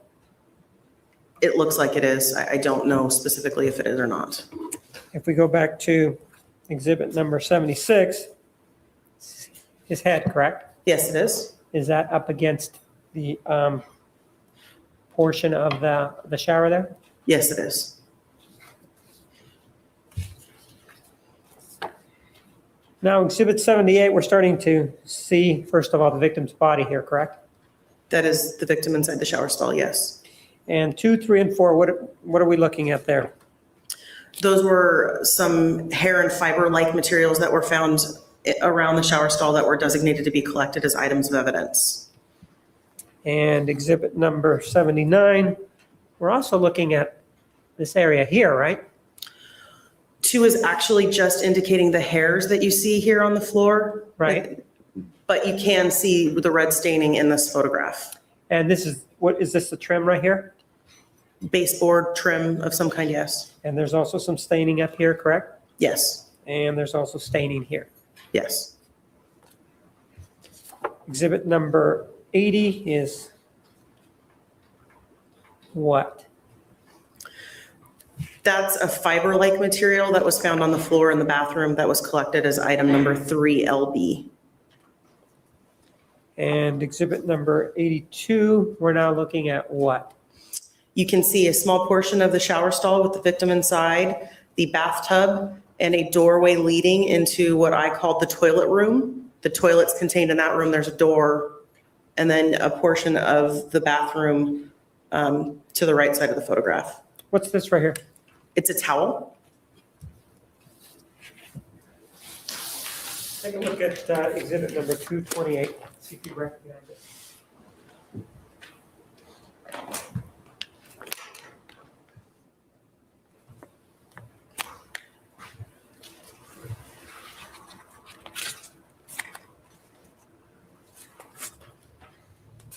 Yes, I recognize it. What is it? This is that same towel from the master bathroom. Was there 1 or 2 towels there?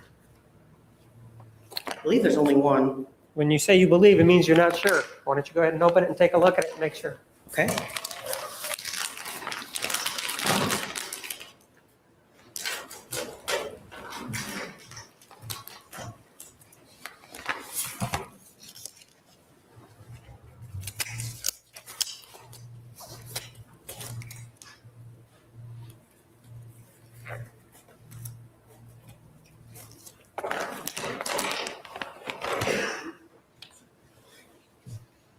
It's a single towel. Why don't you hold it up for us? What's the exhibit number on it, please? It's the green tag.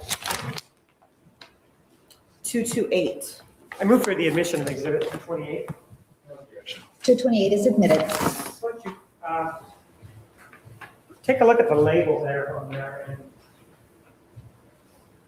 see what it says. You can read that for us. It says Bianca, BIANCA concept by Mundo Textile, MUNDOTEXTIL, all one word. All right.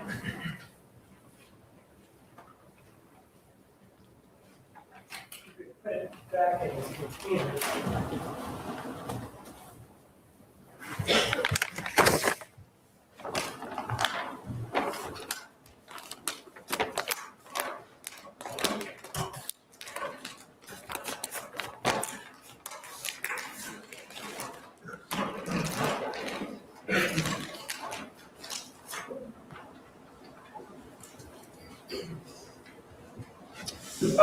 This is the towel that we previously looked at. It is from exhibit number 216 from the washer. Do you remember talking about that? Yes, I do. Why don't you read the label on this one for me?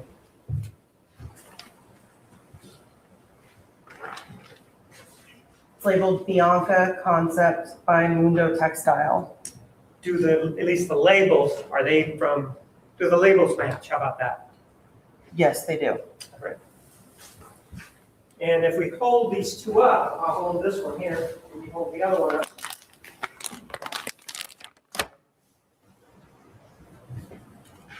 They seem to be a little bit different in shades, correct? Yes, they do.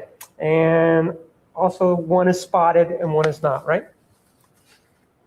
That's correct. Okay.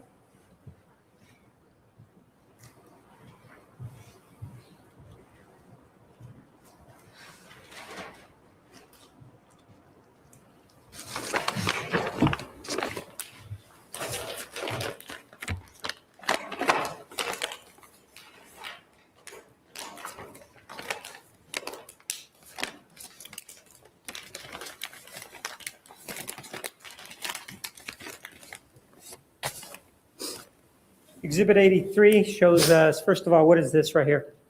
That's the victim inside of the shower stall. And this is The bathrobe. and this right here?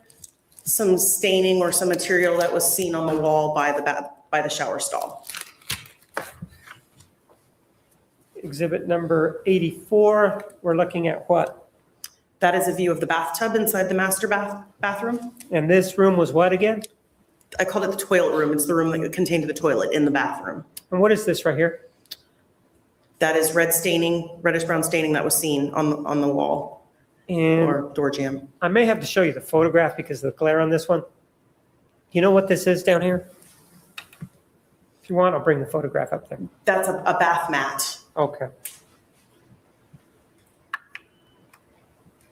This right here, that's the bath mat, right? Yes, it is.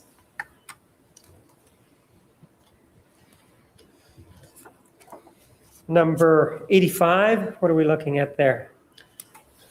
That's another view of the same bath mat that we discussed. And this right here on the left, what is that?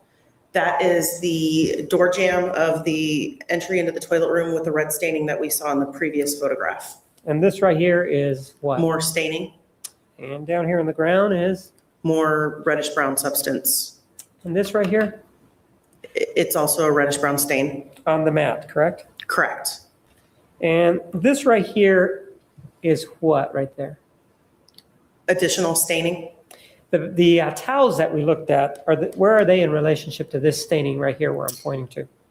The towel that is in front of me is directly above, maybe slightly further back from that. It's hanging from that wall in the Okay. photograph. Exhibit 86. What are we looking at here? That's a view of some of the staining on the walls and tile floor of the master bathroom, showing the entry into the toilet room, and you can see more of the bathroom itself. And this up here? That's this towel here. Exhibit 87 is what? That's a more mid-range close-up view of the reddish staining that's on the door jamb and some of the floor leading into the toilet room. You see that right back there? Yes, I do. What is that? More reddish brown staining that was on the bottom pedestal of the toilet. Do you recognize what's in these photographs? Yes, I do. What do they show? Those are photographs of the master bathroom, including staining, shows the sink area and the interior of the linen closet that's also in the bathroom. Are they true and accurate depictions of the scene when you worked on it back in June of 2008? Yes, they are. Move to the admission of exhibits 88 through 160. No objection, Your Honor. Exhibits 88 through 116 are admitted. Start with 88, and we are looking at what here? That's a view of the toilet inside of the room, the toilet room. 89, we're looking at what now? That's showing the reddish staining that's on the pedestal of that toilet. And that would be right there. Yes, it is. Number 90 is what? A closer view of those stains. And these are it right here, correct? Yes, they are. 91 is, what is this here? This is showing staining on both the tile floor and the wall. You can see the entry to the toilet room on the left side of the photograph. And that's the wall that would be along the side of the toilet room that we've seen in other photographs. And is this the wall where the towel is? Yes. And this is the staining that you're talking about? Yes, that's correct. And is this also a stain here on the left? Yes, it is. 92, if we go to the upper right, what do we see up here? That's this towel. And what are we looking at here? That's a view of some of the staining from a different vantage point. 93 is what? That is a view of one of the corners of the bathroom from around the area where the shower stall would be, from that direction to the corner of the bathroom. And what is this right here? The sinks within the bathroom. 94 shows us what? Some of the floor in that master bathroom, the walls, the reddish staining, and 2 scales that were inside that bathroom. 95? That is a mid-range photograph of one of the scales with placard number 15 because that item was collected as 15 LB by me. And number 96? That depicts the scale and also what was beyond the vanity in the bathroom containing the sink. So you can see a trash can and some staining near that scale. And is this staining here too or not? I don't recall. 97 is what? That is a view of the vanity and sinks in the master bathroom. And you found this was open when you were there, correct? To the best of my recollection, yes. 98, what are we looking at here? That is reddish brown staining and reddish brown substance that was inside and on top of the sink in the master bathroom.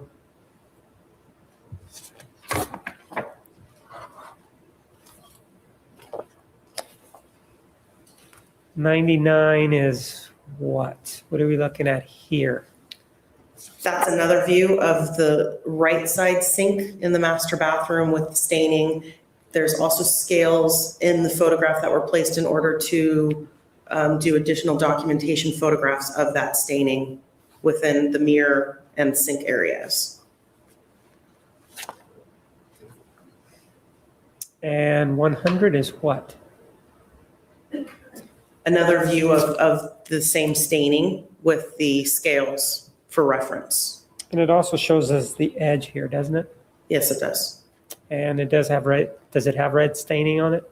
Yes, it does. There is something here on the upper left. What is that? That is a letter marker D to indicate which area was photographed. And exhibit 101 shows us what? A closer view of the staining that would be within that D area or quadrant.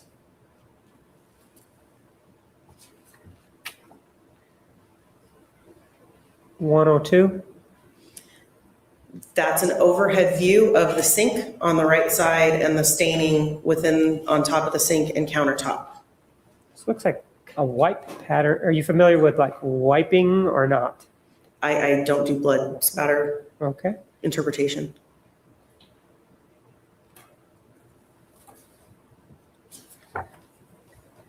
$103 shows us what now? A closer view of some of the staining on the sink. That's actually inside the sink with the outlet valve there, right? That's correct. It was both inside the sink and on top of the sink.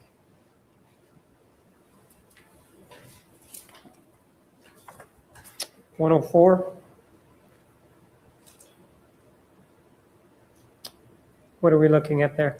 That's another overhead view of the staining on the sink and the vanity top with some scales and letter and number designators.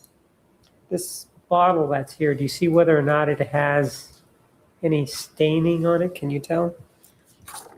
I see staining around it. I'm not sure if there's any on the bottle. Take a look at exhibit 104 with your eyes. Okay.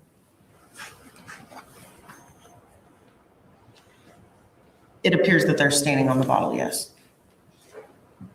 The bottle is not knocked over, right? No, it's not. And 105, we're looking at these patterns, whatever they may be, on a different portion of the sink, right? Yes. In terms of coloring, these on the left look a lot darker than the ones on the right, correct? Yes, they do. 106 now, it's over to more to the right. And we see that staining there, correct? Yes.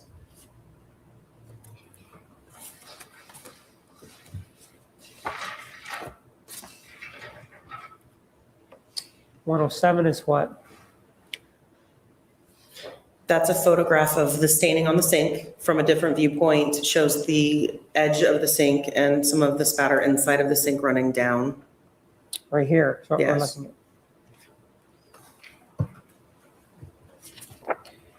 108 is? That is a photograph of the staining that I designated D1. That area was swabbed and collected as a sample.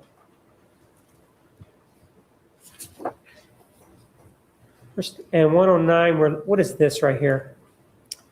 That is the linen closet or closet that's in the master bathroom. And this right here? See this right here? That's red staining substance that's on the tile in the bathroom. I want you to look at this box, and there you go. Can you see that box there? Yes, I can. Do you see this right here on the bottom of that box? Yes, I do. I know we can look at it, but you were there. Can you describe it any better than what our eyes are looking at? It was a light gradient of red staining running up the box, what appeared to be running up the box. And in front of it is this red, larger stain. Yes. And were these also stains here? Yes, they are. And while I have this of course is, what's this white thing here? That's the door to that closet Right. in the master bathroom. Do you know what this is right here? Yes, I do. I'm gonna bring it in a little bit. What is that? That is a cartridge casing that was found on the floor in the master bathroom. And did you seize that cartridge? Yes, I did. I want you to take a look at exhibit number 260.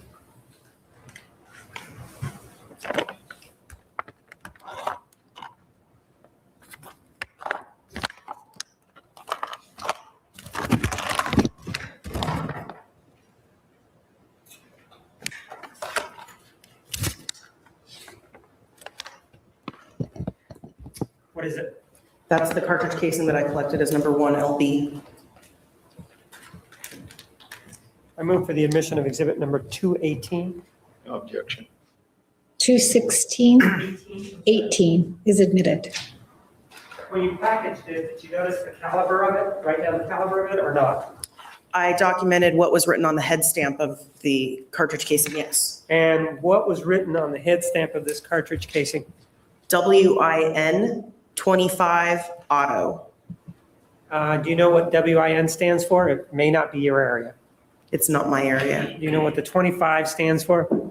I believe it's the caliber, but I don't work in firearms. That's not your area. Okay. Let's look a little bit at a wider view of this. That's the casing. And then we've looked at this area here. I'm going to pan out a little bit more.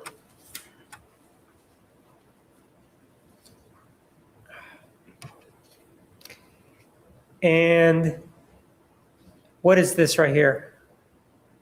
That's the cartridge casing. And this up here is, The right side sink.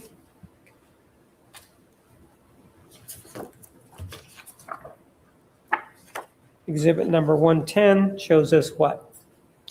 That's a closer view of the cartridge casing on the bathroom floor. And it also shows us that there's what? You see this right up here? There's red staining and red substance all over the floor as well. And exhibit 111 shows us, A closer view of the cartridge casing. and this right here is just some red staining, correct? Yes.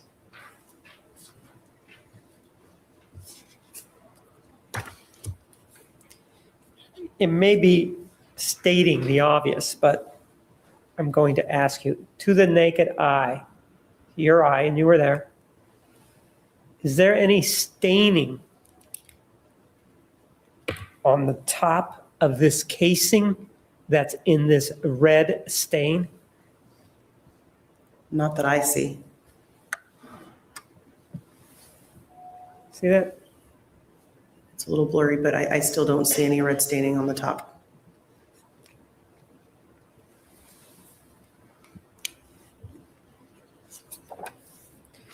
Exhibit number 112. Now what are we looking at here? Starting with this corner here, what is that? That's the sink, or a portion of the sink pedestal. And this down here is, That's the cartridge casing, and it's photographed with evidence placard number 1. and up here, That's a towel. and down here, That's the hallway that leads from the master bedroom to the master bathroom or vice versa. and right here. That is the doorway leading from the bathroom into the closet. Exhibit 113 is the staining and what? A mid-range view of item number 1, LB, with placard 1. And it shows some staining there also, right? It does. 114 is the placard and a close-up of the casing, correct? Yes, it is. Exhibit number 115 shows us the box, right? Correct. And then it shows us the items in the closet. Number 11, what is number 11? It's a USB thumb drive that was a Targus brand that was collected from inside that closet. A what now? A USB storage device, Okay. thumb drive, That was what number was that? that was 11. And what was number 10 then? It's a prepaid legal services business card. Okay. And now 116, what are we looking at here?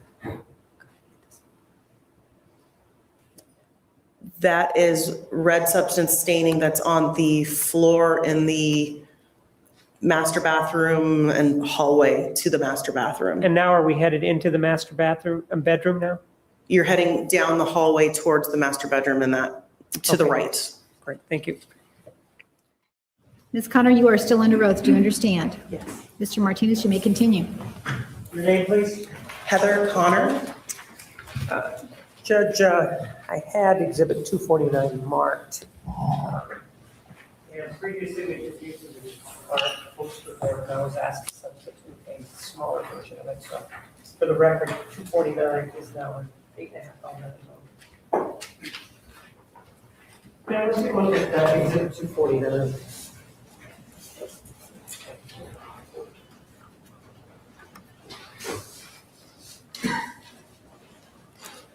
And your name, please? It's Heather Connor. And you were testifying here previously, correct? Yes. Where we left off last time, Thursday, we were talking about this area here, correct? Yes, we were. And specifically, we were talking about what was inside of that closet, correct? Yes, we were.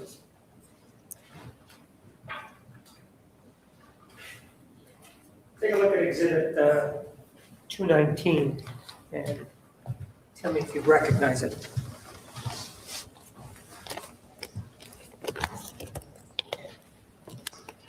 Yes, I do. What is it? This is a business card that was collected as item number 10LB.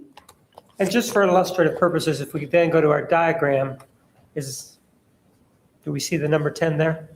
Yes, And that's where that was collected from? that's correct.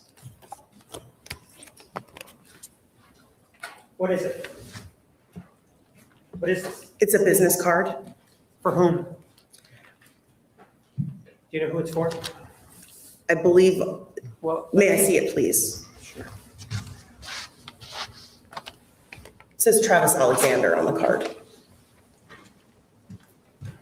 I move for the admission of exhibit 219. Any objection? None, Your Honor. Exhibit 219 is admitted.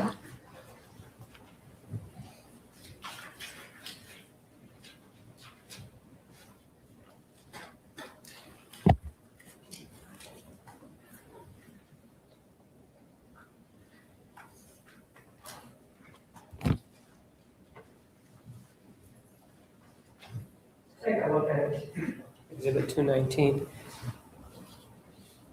Basically, that's what the card looks like, correct? Yes. And I'm going to show you some other photographs. These are exhibits 117 through 140. Take a look at them. Do you recognize them? Yes, I do. What are they of? These are photographs of the hallway that is between the master bedroom and bathroom, as well as photos from inside the master bedroom and bathroom and items and the overall appearance of those areas. If we take a look at exhibit number 249, is the area that we're talking about this hallway here? Is that what we're talking about? That's correct. And were these taken back during the investigation in June of 2008? Yes, they were. Move for the admission of exhibits 117 through 140. Any objection? No objection, Your Honor. Exhibits 117 through 140 are admitted. Ma'am, let's take a look at exhibit 117. What are we looking at here? That is red staining on the tile floor in the bathroom. All right, where specifically in the bathroom are we talking about here? From this view, it appears to be close to the closet that was in the bathroom. If we then take a look at exhibit 118, does that show you where that spot is? Yes, yes, it does. All right, so let's go back to 117. Where is this spot if we then look at our diagram? That would be where the swinging door is, Right here? in that region, yes. And this right here is what? That's the door for that closet. So where were you, how were you taking this photograph? Or how was this It's- photo? It's a bird's eye view of that region, of that staining. And right here is what? Do you know what that is right there? That's the cardboard box that was inside of the closet.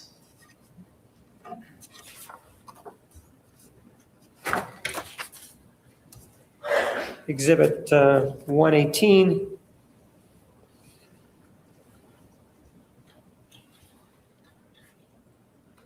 What do we have here? You see a portion of that same staining area, and you see a better view of the cardboard box from inside the closet in the master bathroom. And what is this right here? Do you know what that is? Did you note that, or do you have any idea what that is? In the photographs, it appears to be red substance of some kind. All right. Let's take a look at exhibit number 119.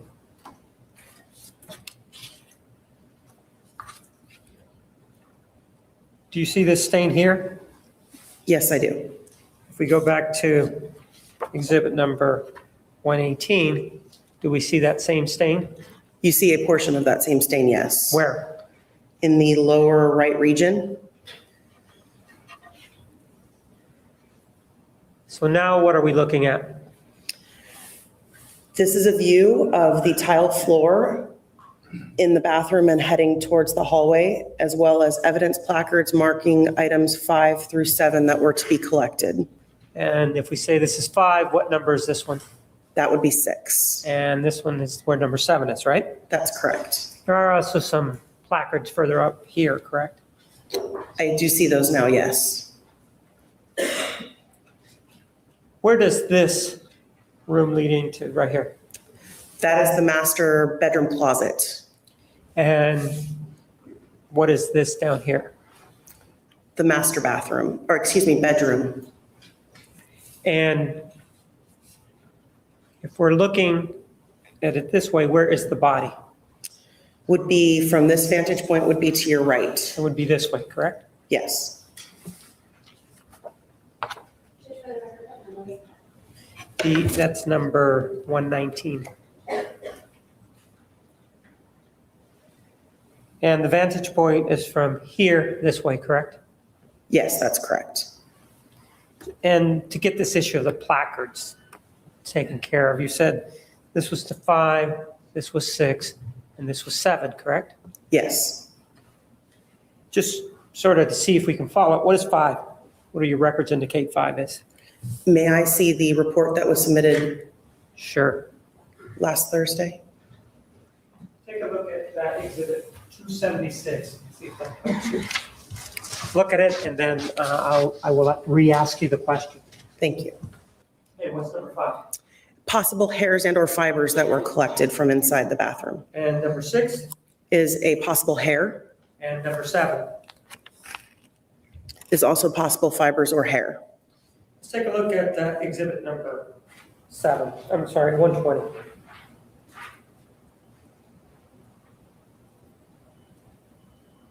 And what are we seeing here?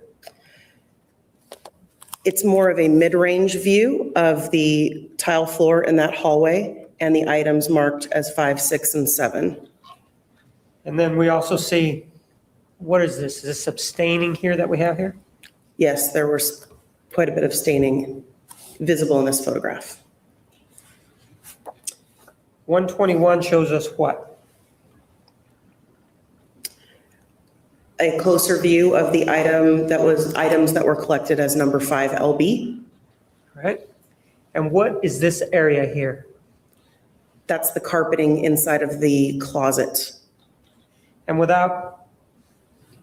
is this right here? What is this called? I would call from personal experience a baseboard. All right.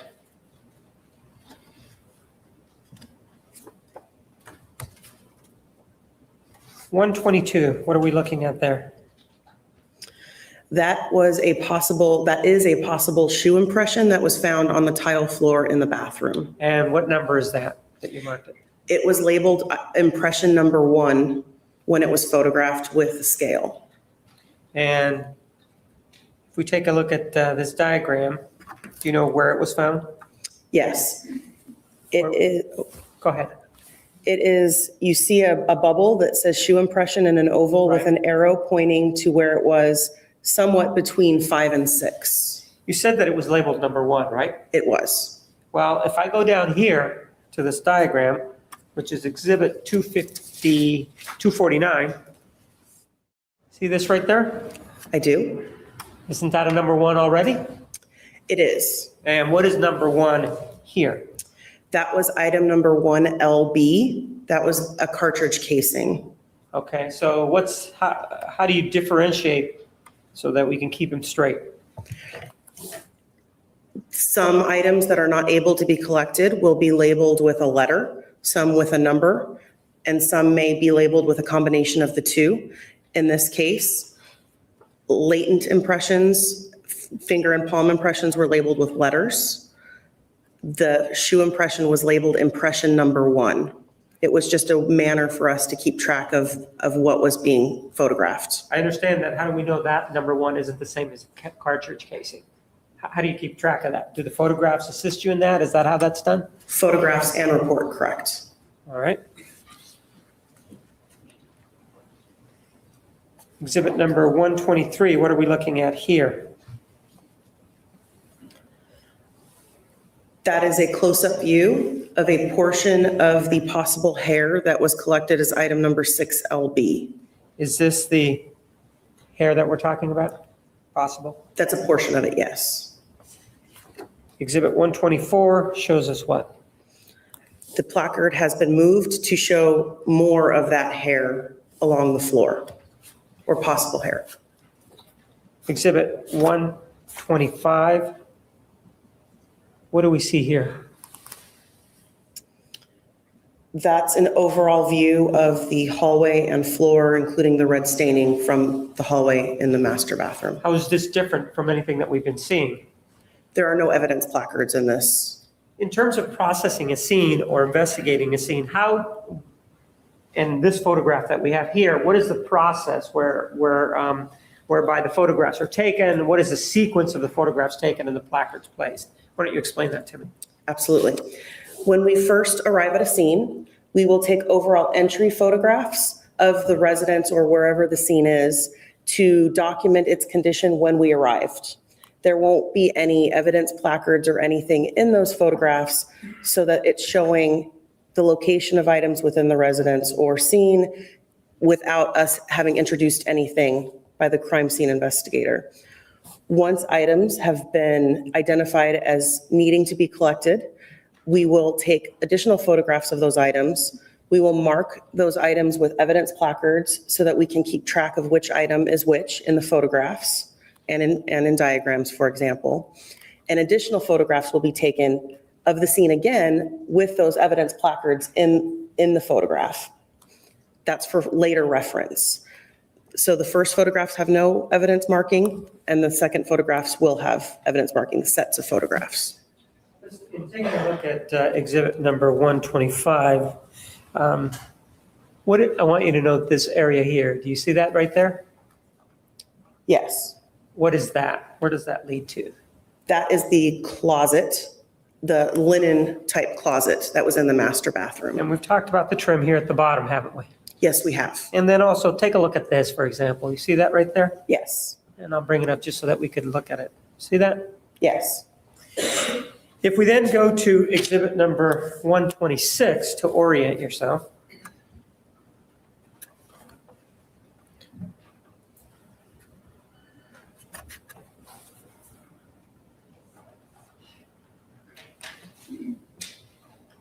Do you see this right here? Yes, I do. And this right here? Yes. Looking at those, what area are we looking at there? That is a portion of the west wall near the bottom of the wall in the bathroom, near the linen closet. And in looking at this, these do appear to be a little bit more red or brown or dark than this over here. Do you see that? I see that, yes. Is that a function of the camera or is that how they were? These were as the scene appeared when we took the photograph, What I'm when the saying- photographs were taken. Right, I understand that, but is this because of the photo, of the camera, or is it true that this was darker than this when you were out there? I'm asking from your personal observation. Jody asked an answer. I'm asking from your personal observations. There were differences in the color, yes. And exhibit 127.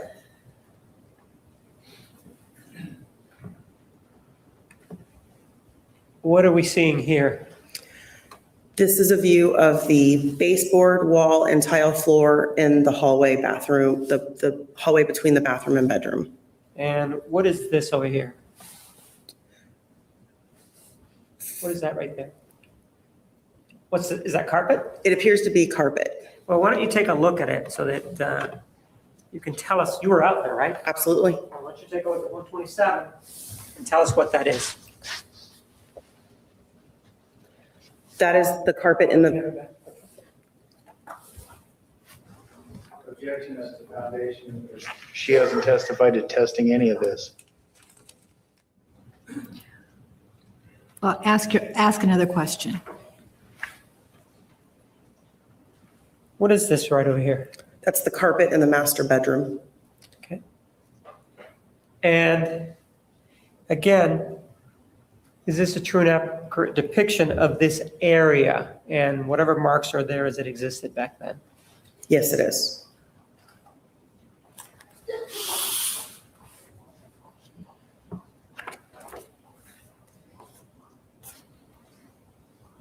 Exhibit 128.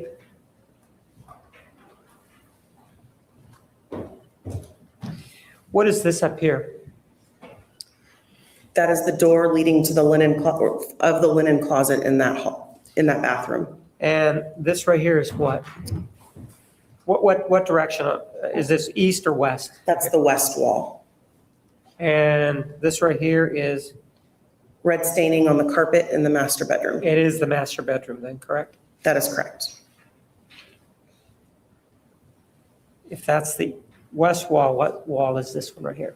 The east wall. To get to the body from this area here, where would a person have to go, starting here, to get to the body? You would walk forward to the area near the linen closet and look to your left.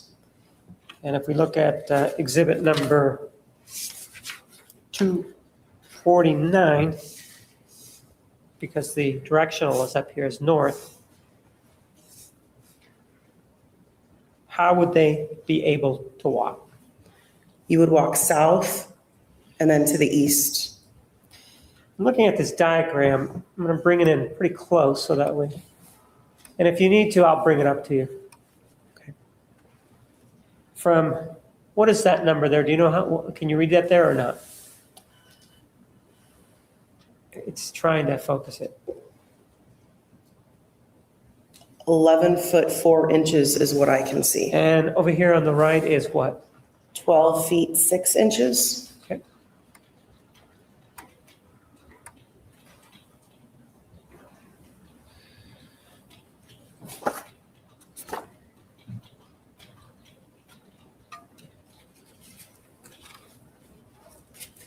Let's take a look at exhibit 129. First of all, which wall is this, east or west? Will you zoom back for me? See that up there? Yes, Okay, so which wall is this right here? that's the west wall. And we do see some placards down here, right? Yes, 8 and 9, right? that's correct. What are 8 and 9? Possible hairs and or fibers. And where does this lead to, this entrance? The one with the carpet, where does that go to? The carpet is the master bedroom. That's a view leading into the hallway leading to the master bathroom. And these are, for lack of a better term, these are the patterns or the staining that was there in June when you were out there at the scene, right? Yes.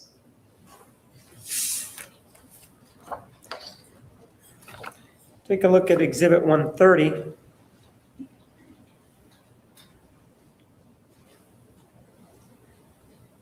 What is this right here?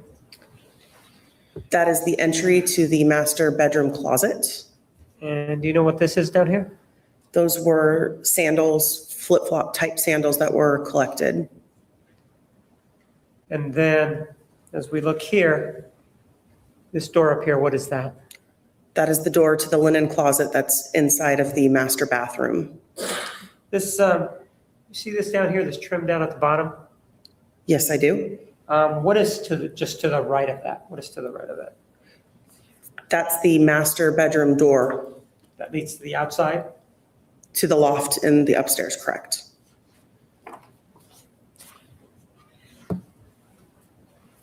Exhibit 131. What are we looking at there?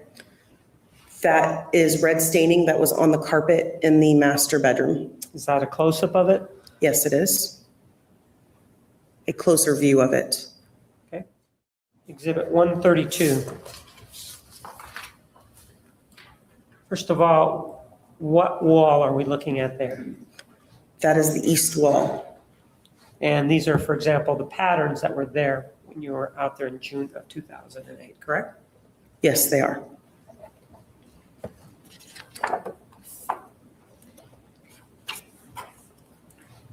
Exhibit 133.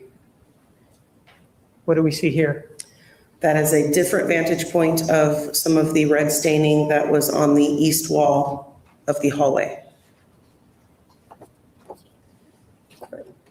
Let's take a look at Exhibit 134.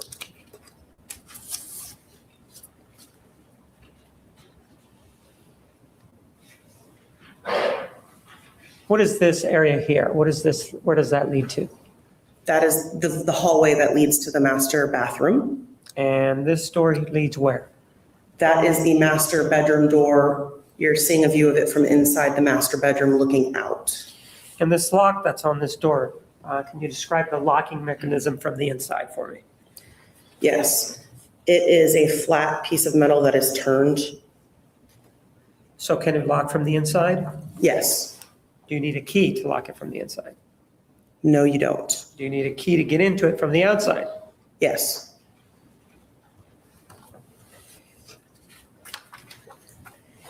Exhibit number 135 is showing us what? That is a view of a stain that was identified as 9. And exhibit 136 is what? That is a close-up of that stain identified as 9. Let's take a look at exhibit 138. See that? I do? First of all, I want to start with the door over here. You see that right there? Yes. In the previous photograph, we saw it and it was white. What's all this dirty black stuff on it? That is latent processing powder, fingerprint powder. And then if we look to the left of this photograph, first of all, what wall is that? That is the west wall. And we see all this black stuff also on there. What is that? That is also processing powder. And who put that processing powder on there? Or were you there when that was put on there? Yes. In terms of processing the scene, you told us that, well, you first take overalls without placards, right? Yes, Then you told us placards are put down and then you take photographs, right? that's correct. In terms of when the black powder is applied, when does that come in this process? Is it before any photographs are taken, after the placards are taken? How does that work? Typically, latent processing will occur after overall and evidentiary photos of items marked with placards are taken. There are times where we may identify items to be collected later on after we've already begun processing, but typically processing will be done after photographs have been taken and the evidence items have been collected. Why is that? Processing for latent prints can be a very messy process. And would it then affect other items that may be there? Is that if you do it first? It could, yes. Exhibit number 137. What do we see there? That is a view of the hallway leading to the master bathroom. And does it show us the messiness on the right there? Yes, it does.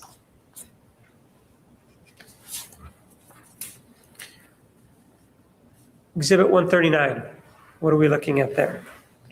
That is a view of the west wall in that hallway bathroom the bathroom hallway, pardon me, and there is a section of the wall that has a square drawn around it. Is that this right here? Yes. And why is that significant? Contained within that drawn square is a latent palm impression that was developed on the wall. Take a look at Exhibit 239. You recognize it?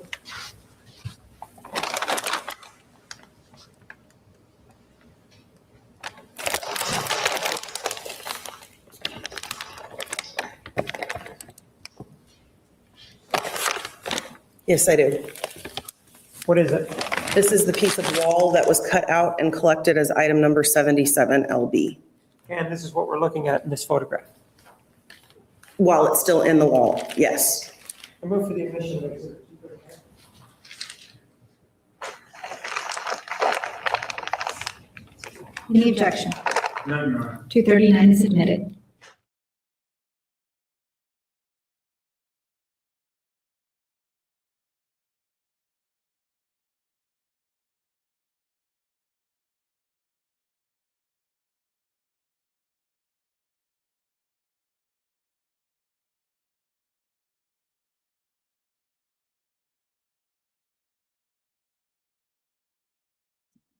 All right, guys, let me stop it right there. That is the end of, I don't know why they cut it off right there, but that was the end of the forensics part of, I think whoever, I got this from Court TV, and that was the end of her testimony into this. I think they just cut it off a few minutes quicker.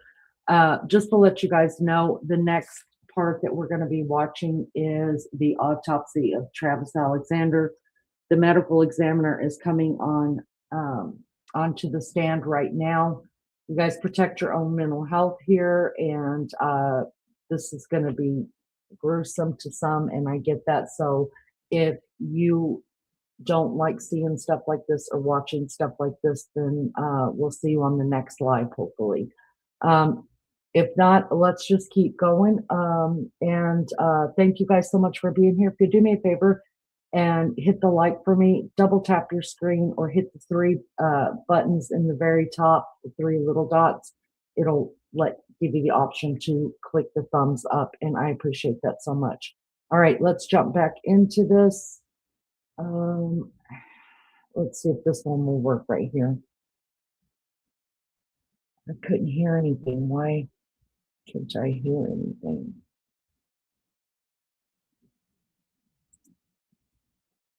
Okay, let me take this off. Hold on. And do it this way.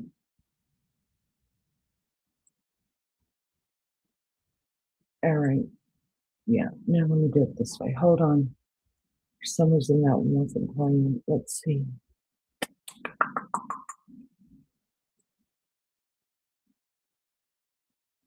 Okay, there we go.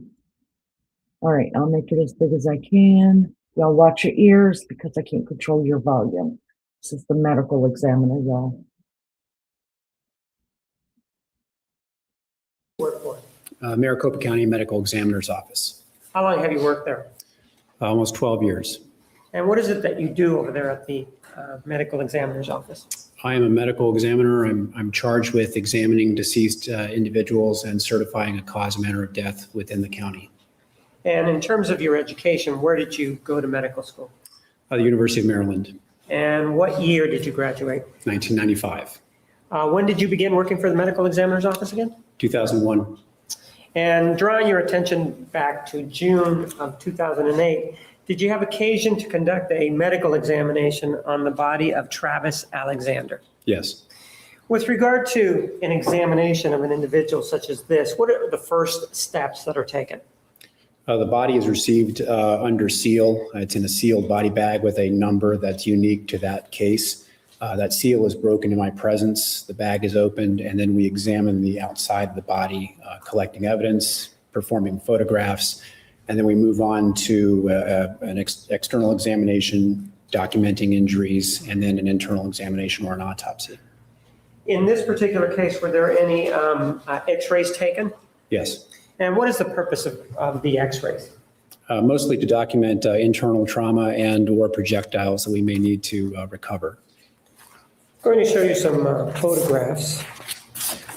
Take a look at exhibits 170 through 173.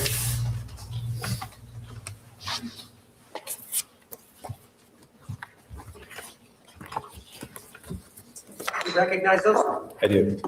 And are these photographs that were taken as part of your medical examination of Travis Alexander? Yes. And specifically, do they include the identification photograph as well as the x-rays? Yes. I move for the admission of exhibits 170 to 173.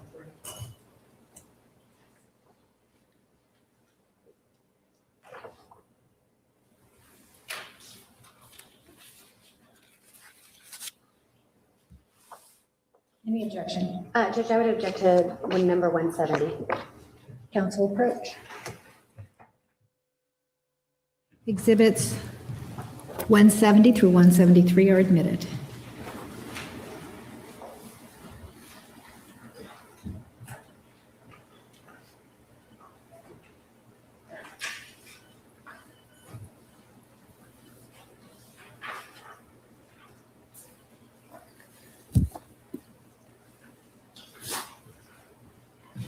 Let's take a look at exhibit 170. And what is this number that's here on the left here? 083532, that's our case number for the year. Is that the same as the number that came in the bag, or in the sealed bag, or is that a different number? There's an individual seal number on the bag, but the case number is separate from that. And this is the face identifying the individual that was brought in, correct? Yes. The radiographs or the x-rays that were done in this particular case, were they done before you conducted your exterior examination or afterwards? Before. Let's take a look then at exhibit number 171. And what are we looking at here? We're looking at a frontal x-ray of the head, and on the left side, I'm sorry, on the right side of the x-ray, you can see a projectile.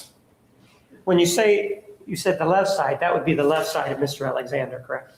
His left, our right, as we look at the x-ray. Exhibit number 172. What are we looking at here? We're looking at a side view of the head, again, showing the projectile. And this is where the projectile ended up, correct? Yes. Is it, and it is on the left side, even though this is the right aspect? Yes, it's his left cheek area.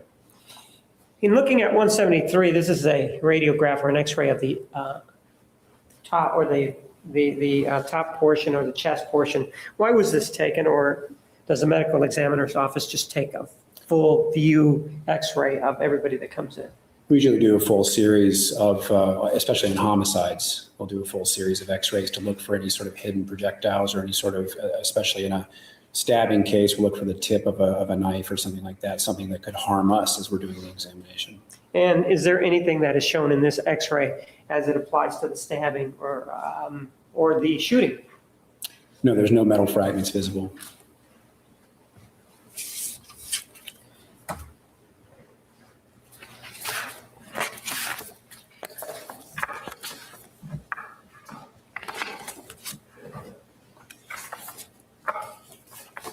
As part of your examination, the external examination, did you take a look at the hands? Yes.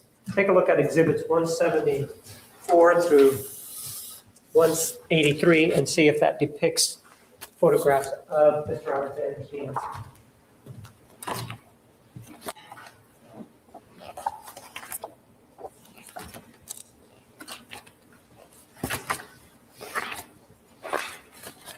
Yes.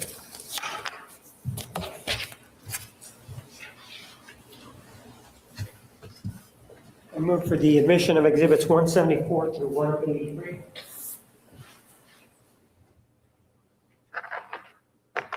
Any objection? No objection, Your Honor. Exhibits 174 through 183 are admitted. Let's take a look at exhibit 174. What are we looking at here? The back of the right hand. Sir, one of the things that we know in this case is that the body was in its home for a while or days before it was actually discovered. So was there any decomposition that was associated with the body, and are we looking at any in this particular photograph, or was it other parts of the body?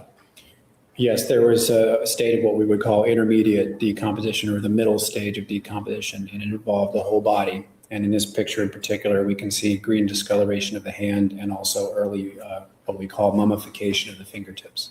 And if you take a look over here on the thumb, why is that dark? Or I guess in the rest of the hand?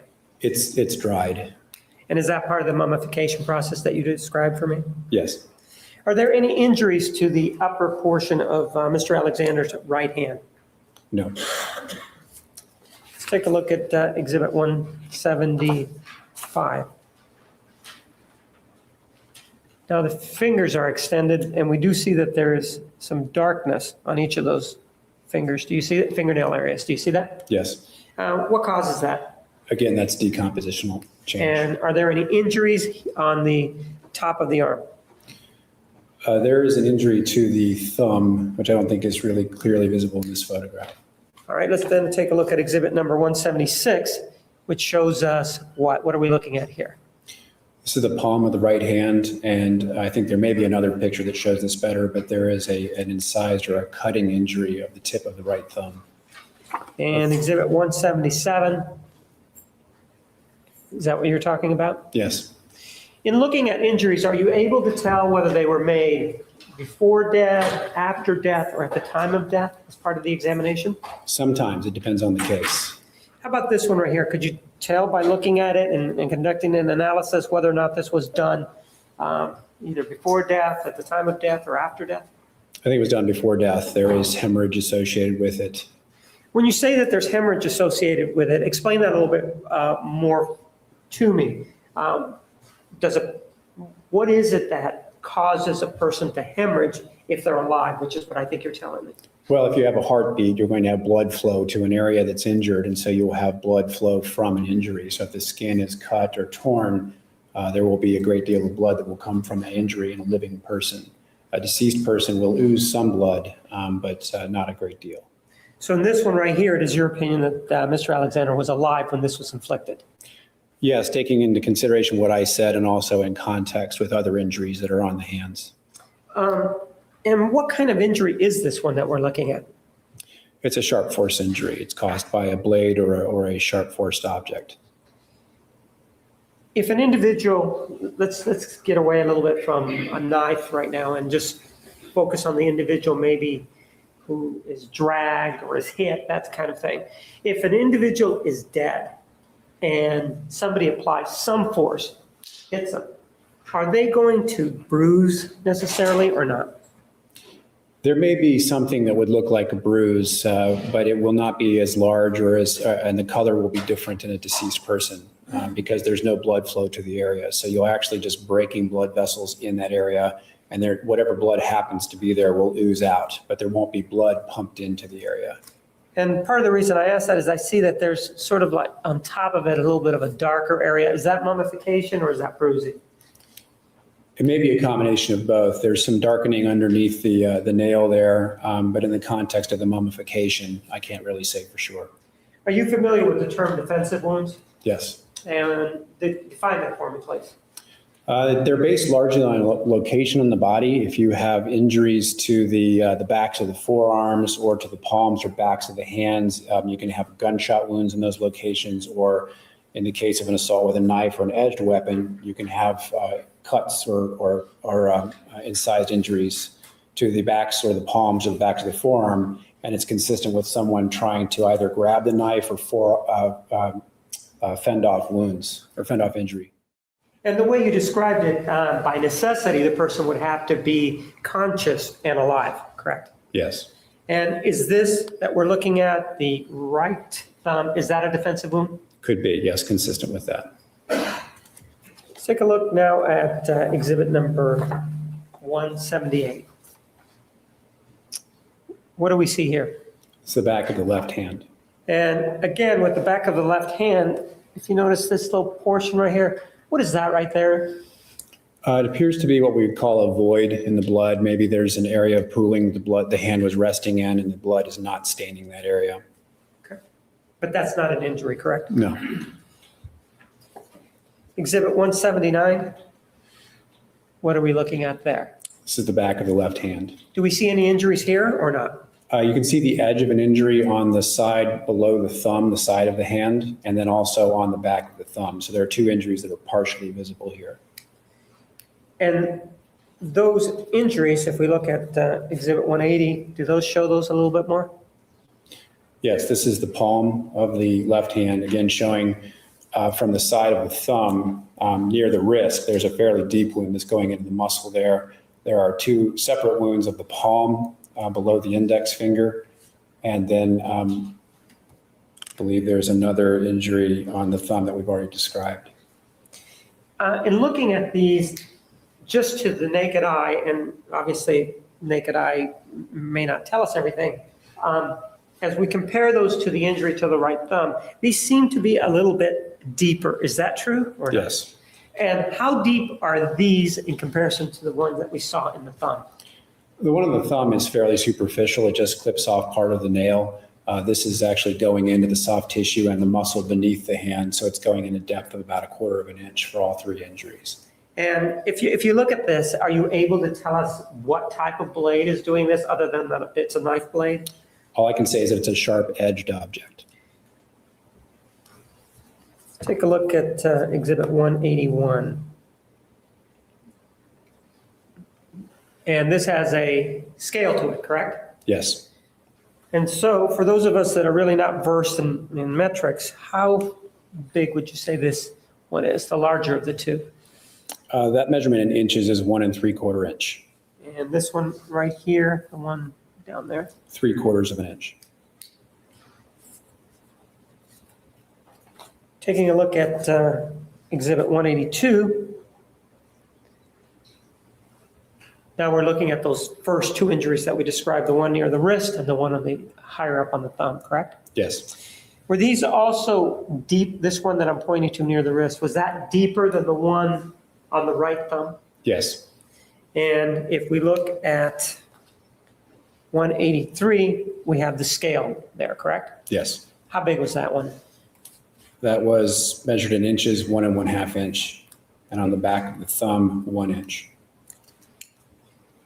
One of the things that we talked about with regard to the other injury to the right hand was whether or not they were consistent with defensive wounds. In this one, were these consistent with defensive wounds? Yes. And does that mean that Mr. Alexander was alive at the time that these injuries were inflicted? I believe he was. Would they have bled at the time? Yes.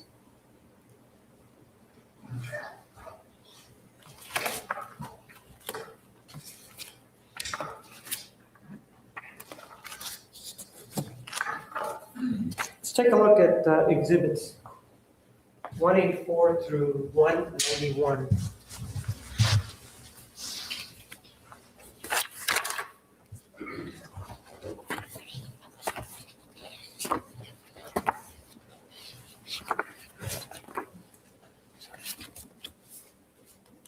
Are you familiar with those photographs? Yes.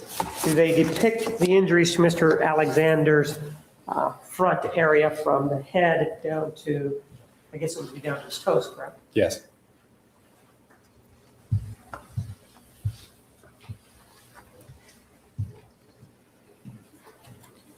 I move for the admission of exhibits 184 through 191.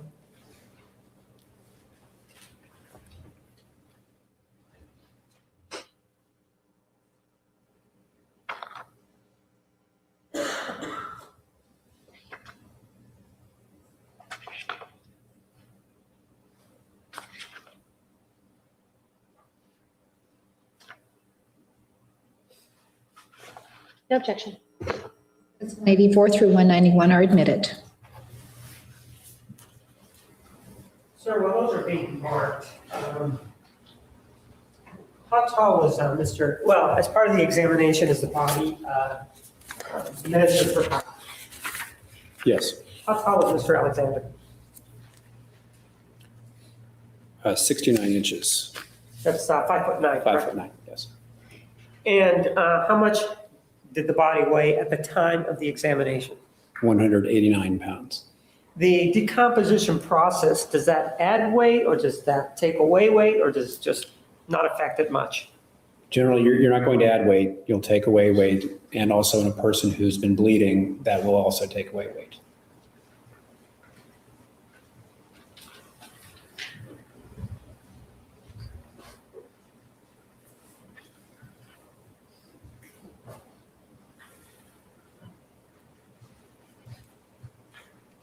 Let's take a look at Exhibit 184. And I'm interested in this area here on the right arm. Do you see that right there? This area here? Yes. That looks like it's some sort of veiny action going on, veins or something. Is that what that is, or is that something else? We term that marbling, and it's a decompositional change. It's bacterial action in the small veins under the surface of the skin. How about right here in the middle of the stomach? That is what we call skin slippage. It's also decompositional. One of the things that appears to be there, and that may not be so, but it appears that the body is a little bit bloated. Do you see that? Yes. Again, is that something that's associated with decomposition, or is that really how he was in life?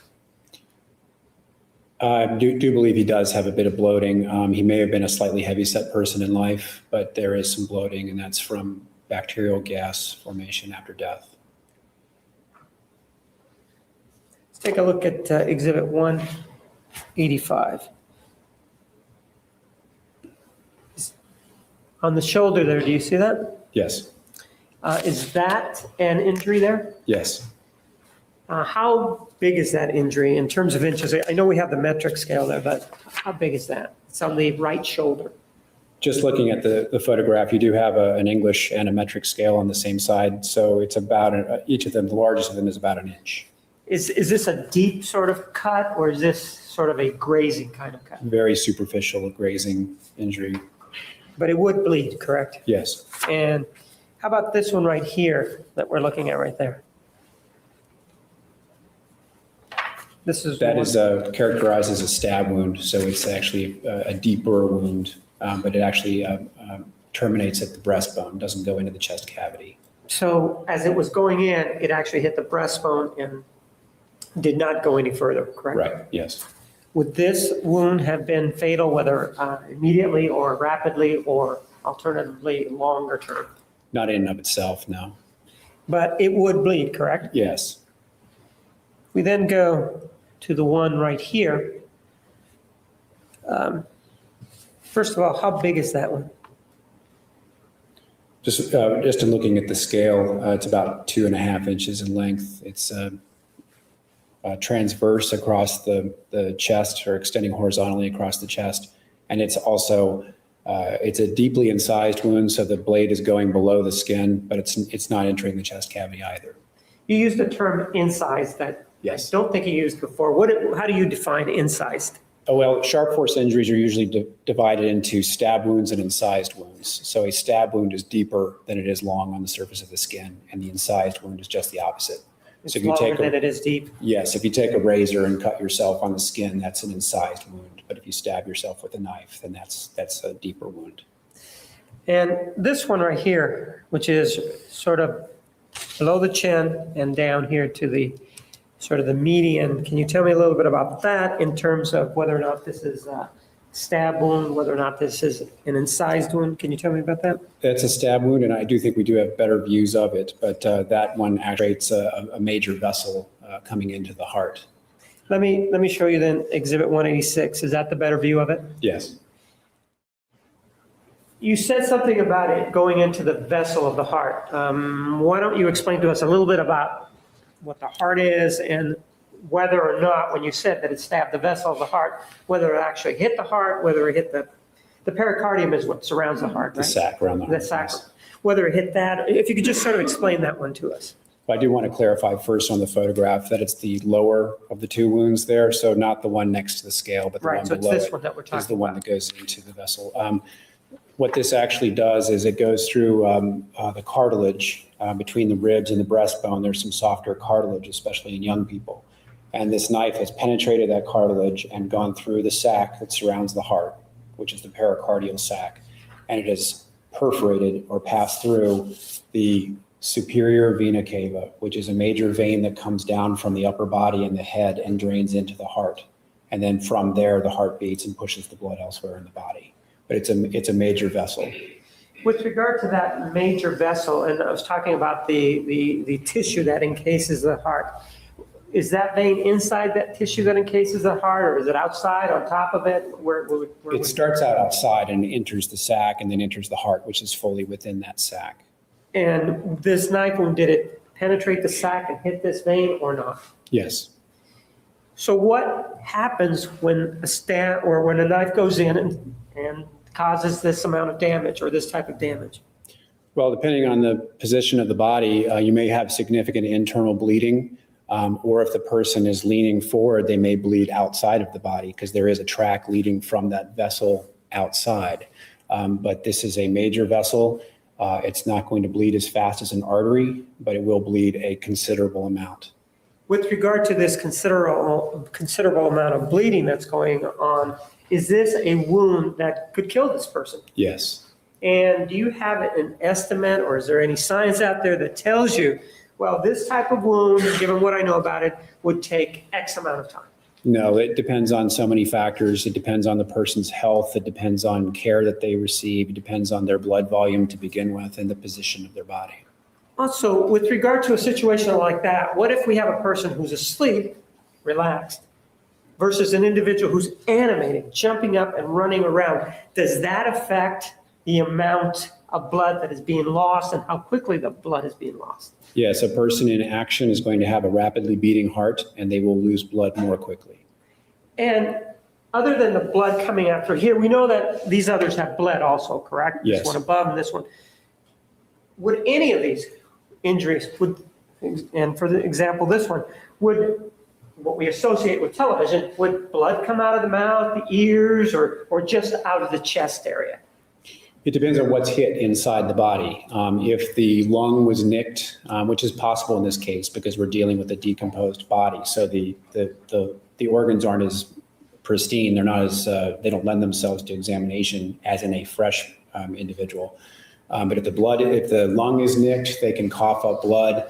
If you have blood going into the throat area, and he does have throat injuries as well, which we'll talk about, all of those can cause coughing up of blood or loss of blood out of the mouth and the nose. There is death, and then there's also unconsciousness, correct? Those are two different things, right? Yes. With regard to this particular wound that's here at the bottom, is that something that would, once it's inflicted, would that cause Mr. Alexander to lapse into unconsciousness? Eventually, yes, not immediately. When you say eventually, do you have an estimate, maybe minute, seconds, between the time of infliction and the time that he would lapse into unconsciousness? If that were the only wound, and it's not, probably a few minutes, because we're dealing with a vein and not an artery, so it's a lower pressure system, so blood loss is slower. And how about if you take a look at that injury in connection with the things that we've seen with regard to his hands, the defensive wounds that we've talked about? Does that tell you, or at least in terms of time, does that indicate whether or not there was at least enough time for Mr. Alexander to attempt to defend himself and then get these other wounds to the hand? With this wound to the heart, he should have been able to get his hands up and attempt to defend himself. If he was in a seated position when this wound was inflicted, would he have the ability, even though this was inflicted, to get up and walk somewhere or move quickly somewhere, as a matter of fact? Yes.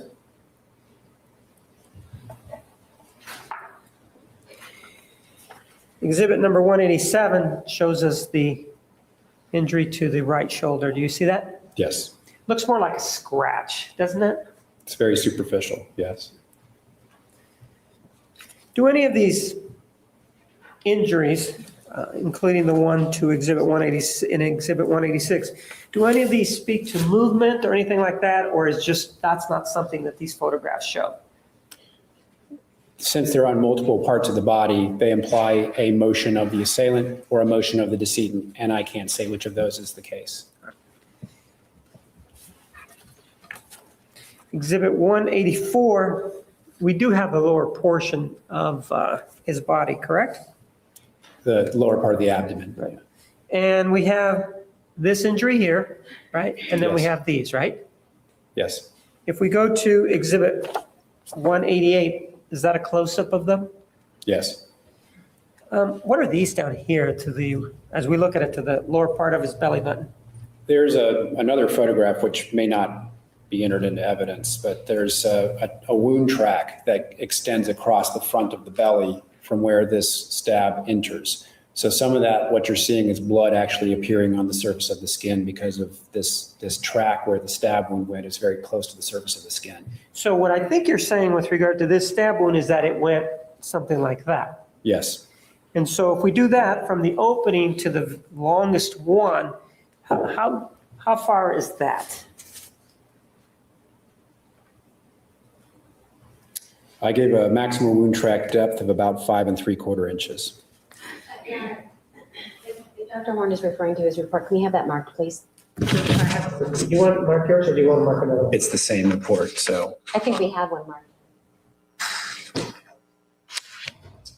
And I guess from now on, if you want to refer to your report, you can find Exhibit 277 and you want to look at yours. Apologies. We were talking about the length of this one, and this one is, I think you said 5 3/4. Yes. What is the angle of that?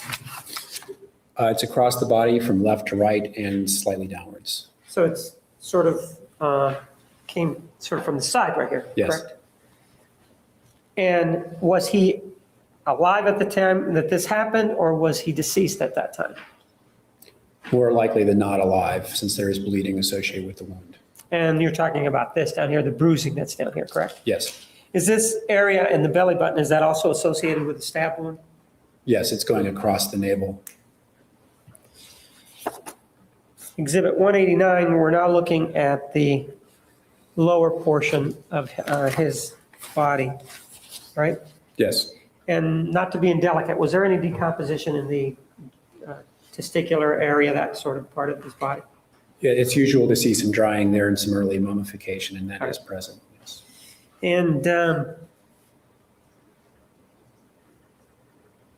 let's start with the right leg. What are we looking at there? Apart from some decomposition changes, he also has some contusions or bruises on the shin area. Right here? Is that correct? On the right shin, yes. Let's take a look at 191. Does that show it better? Yes. And the question is the same. Were these injuries here, were these inflicted at the time of death, before death, after death? Can you tell? I believe they were inflicted before death. Would these be consistent with this individual being dragged somewhere while he was alive? Or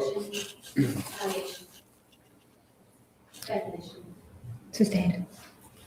You're familiar, you've done how many autopsies, sir? about 6,000. And during that time, have you seen and studied the situation where someone is dragged before death? Have you seen that situation before? Yes, How many times would you say? at least 3 or 4 times. And looking at that along with and have you read up on this area? Is there any, No.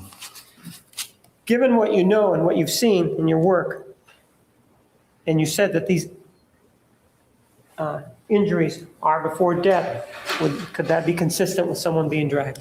Same objection, Your Honor. Approach. Could those be consistent with somebody being dragging him along or him being dragged?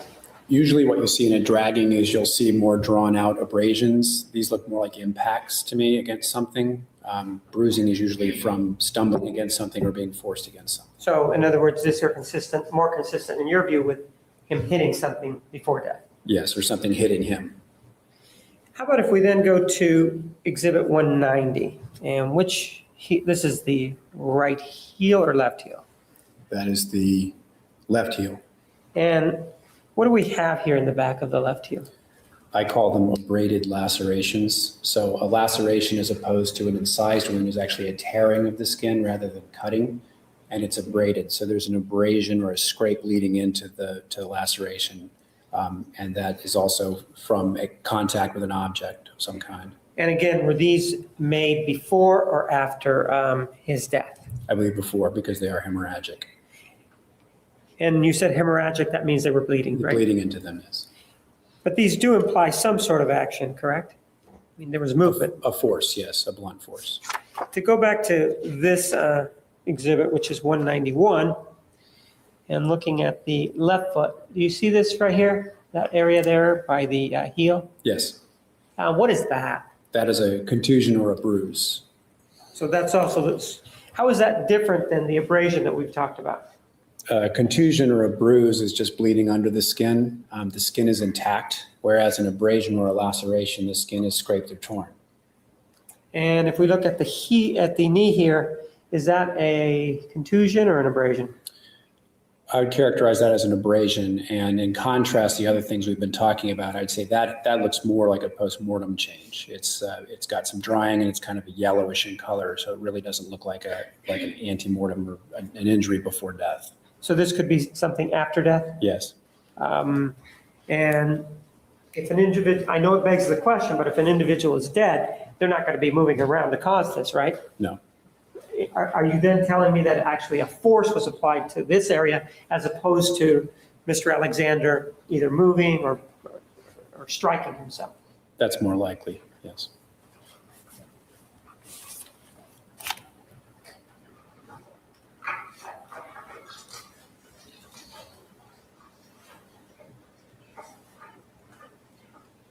Let's take a look at exhibits numbers 192 through 199.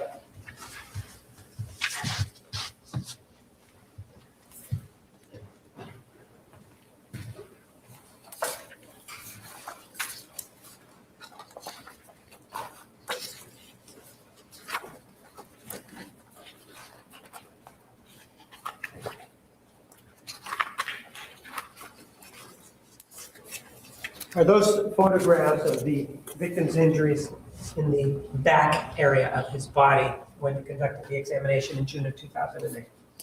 Yes, and also some images of the head as well. The back part of the head, correct? Yes.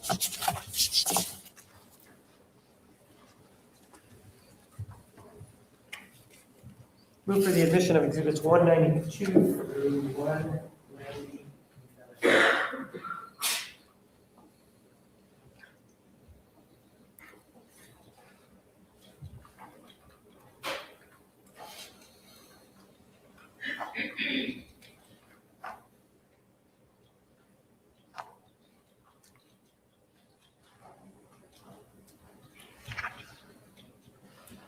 No objection, Judge. Exhibits 192 through 199 are admitted.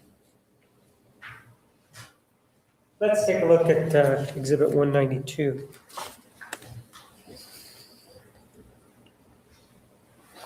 And the injuries that jump out at us are these right here. Are you familiar with the term grouping? Yes. Is this a grouping of injuries? Yes. And what does that mean to you? Well, more likely than not, they occurred close in time, and a lot of them, most of them, have the same orientation. When you say that they have the same orientation, what does that mean? And I'll show you exhibit number 193. What do we mean about the same orientation? In general, except for one exception that I can see at the lower edge, they're all oriented exactly the same direction. And what direction is that? They're in a diagonal extending from the right shoulder towards the lower left side of the back. So if these were inflicted like this, Yes. and with one exception, which exception is that? The lower, there's a pair of wounds. It appears that there's one that's sort of going the other direction, the other diagonal. And these injuries that we're talking about that are coming this way like that, could they be consistent with the individual having his back, as I have it to you, turned to his attacker, and the attacker just stabbing him like that. Yes. How many are there here?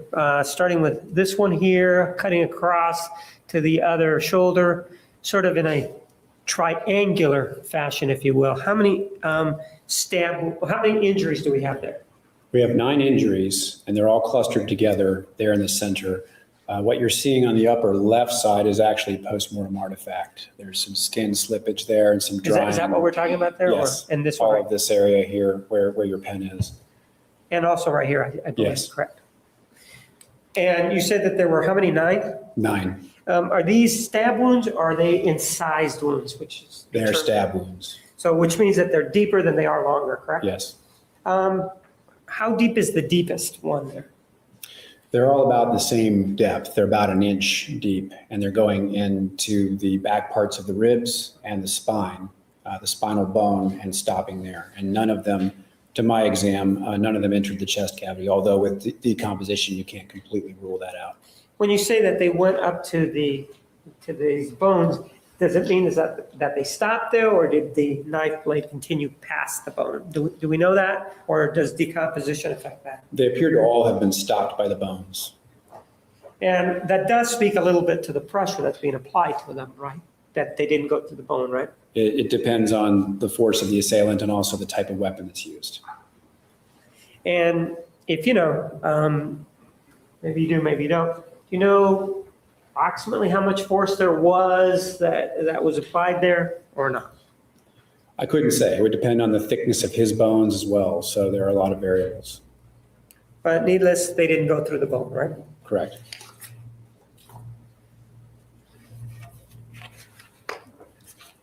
This area here, which is his buttock area, correct? Yes. What's going on there? It just looks like it's a little bit red. Could you tell us what's going on there?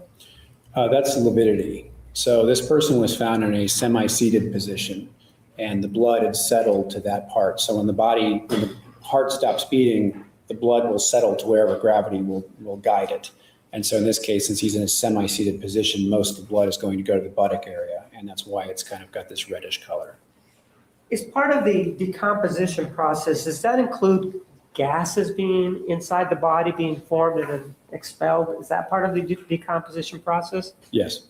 So for example, if in this case, if we had, which we do, a wound here to the neck, would it be consistent with the decomposition process to have the gases sort of be expelled through that area such that liquid or fluid maybe come out with the gases? Is that something that could happen? Yes, that's usual.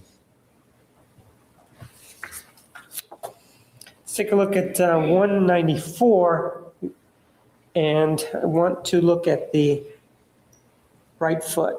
Do you see that right there? That area there, and perhaps this area here. Are those bruises, or is that just maybe blood or discoloration? It's discoloration and also mummification of the sole of the foot, extending up onto the side of the foot. And the left foot, you see that right there on, I'm going to move it up, the knee area, you see that? And is that the one that we talked about that was probably post-mortem, or is that a different? That was on the other side, but again, that has the same sort of appearance. It's not the best view, but it looks like it dried, almost like a parchment-like appearance, and that's something that we see with after death. And the left foot has the abrasion, I think you called it. There's a contusion on the ankle area, and then also that abraded area of laceration on the Achilles tendon. Let's look at Exhibit 193 again, and we've talked about this grouping. And we see the head and the neck. Let's take a closer look at that. And Exhibit 195. What are we looking at there? This is, after I've inspected the back of the head, I've shaved some of the hair away to better show the injuries. And what you have here are deep incised wounds, so they're longer than they are deep. But they are very deep. They're going all the way to the skull. And there's 2 of them on the back of the scalp. Given the way you described it, and it may have been something that I was reading into it, but it appears that the way you described it, there was some force that was applied to these particular wounds. to get to where they got? Well, if you have a very sharp blade, it actually wouldn't take very much force at all to cut the tissue very deeply. All it is just connective tissue that forms the scalp. Now, to go through the bone, that would be a lot more force that would be needed. And this one right here, how long is that one? I have it as 2 inches on the autopsy report. And the one above it? 2 inches as well. The fact that the hair is there, does that affect the strength needed to get into or get this sort of injury, or is that just something that the hair really is not something that you deal with or think about? His hair is very short. I mean, if he had longer, bushier hair, it might cushion the head somewhat or protect the head. But in this case, he's got short hair, so I don't think it played a role. Taking a look at Exhibit 198, what are we looking at there? What you actually see here are the edges, and it's only in one portion of those incised wounds we saw. There was some force applied that was sufficient to cause a divot in the skull bone. So this is actually after the scalp has been reflected away from the skull. And what you're seeing here is actually a divot in the center of the skull. And then over on the left side, you see another one, and there's hemorrhage around those. So the bone was actually sort of chipped away by the end of the implement there. If we take a look at Exhibit 199, what are we looking at there? This to me is the tip of an implement, probably the tip of a knife or something similar, because it has this very triangular profile. This is the bone, and the piece of bone has actually been chipped away by the end of the object. If we go back to Exhibit number 195, what this divot in Exhibit 199, where was it as it applies to these two? Right.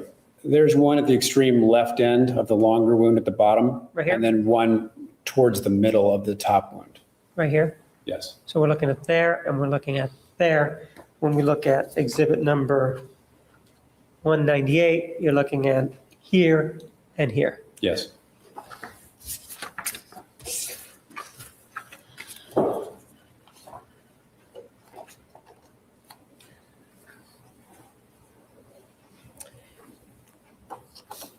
Exhibit 196, the focus on the area that's down here to the bottom. And also to the front, if you will, of the head. Take a look at Exhibit 197. In terms of these two injuries that we saw back there, where is this one now?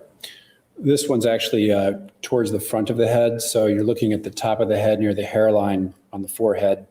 At the very bottom, you'll see Mr. Alexander's eyebrow, his left eyebrow. So this is a small incised wound at the forehead near the hairline. Any of these wounds that we've been talking about, the ones with a sharp instrument, are they any of those after death, or are they all pre-death? I think they're all pre-death. They all have bleeding associated with them.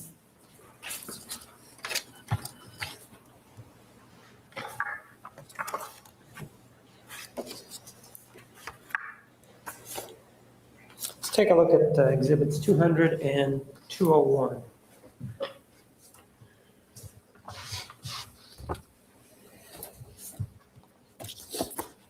What are we looking at there? The right side of Mr. Alexander's neck behind the ear. And these were also taken at the time of your examination. Yes. Move for the addition of Exhibits 200 and 201. Objection. 200 and 201 are admitted.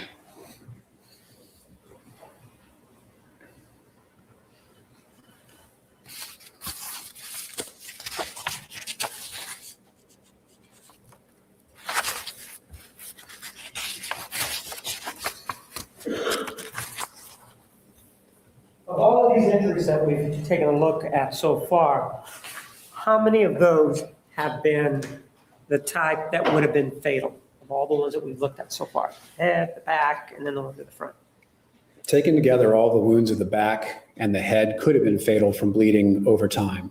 The most significant wounds are going to be the neck wound, which we haven't talked about yet, the stab wound that penetrates the heart, the vein leading into the heart, and then also the gunshot wound, which we also haven't discussed. All right, let's take a look at Exhibit 200. And what are we looking at here? This is another stab wound of the back part of the skull behind the ear. So there's bone underneath there. It goes down into that bony area and also goes into the muscle, the strap muscle that is on the side of the head below the ear. And we're looking at 201. How big is that one? 1 1/4 inch. Exhibit number 202. What are we looking at there? That is the back opposite side of the neck, on the left side of the neck, and that's another stab wound.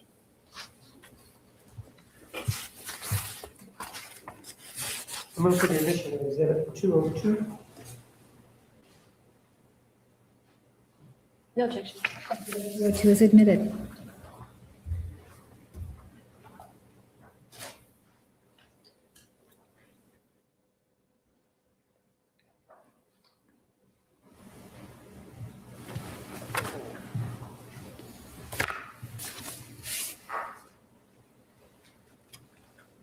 What do we see here? That's another stab wound to the back left side of the neck, and that also penetrates into muscle on the back of the neck. And how long is that one? 1 inch.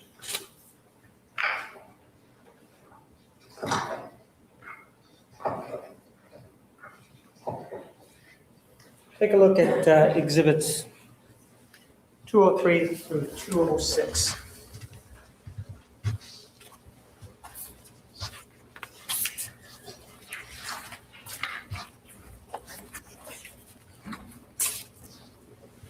And what do they portray? The largest wound of the neck across the throat. What is the addition of exhibits 203 through 206?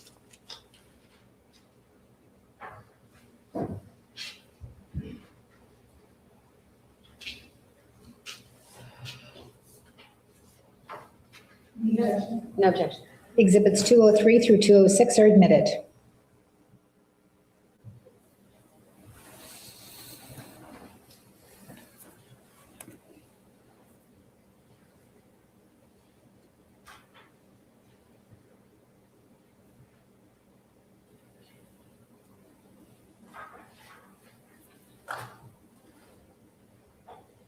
So when we're looking at these kinds of wounds like the ones in the neck, are you able to tell, for example, if it started on the left side or the right side? Do you know by looking at these where the wound may have started or not? I'm not able to say. Take a look at 203. Okay, what are we looking at?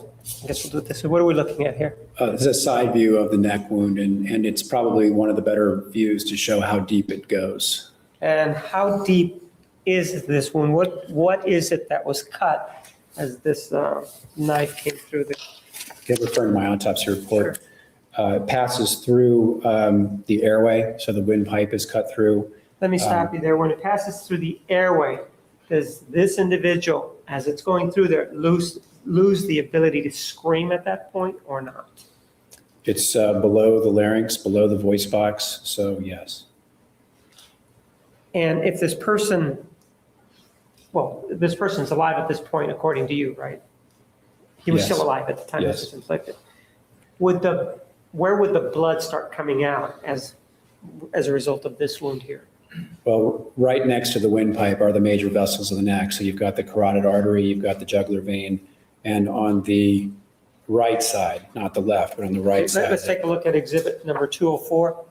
That's the right side, correct? Yes. You're not going to be able to see it in this picture to any great advantage, but my examination did show that the jugular vein and the carotid artery on the right side were both cut.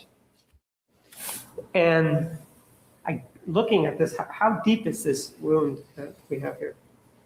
It goes all the way back to the spine, so it's 3 inches, 4 inches.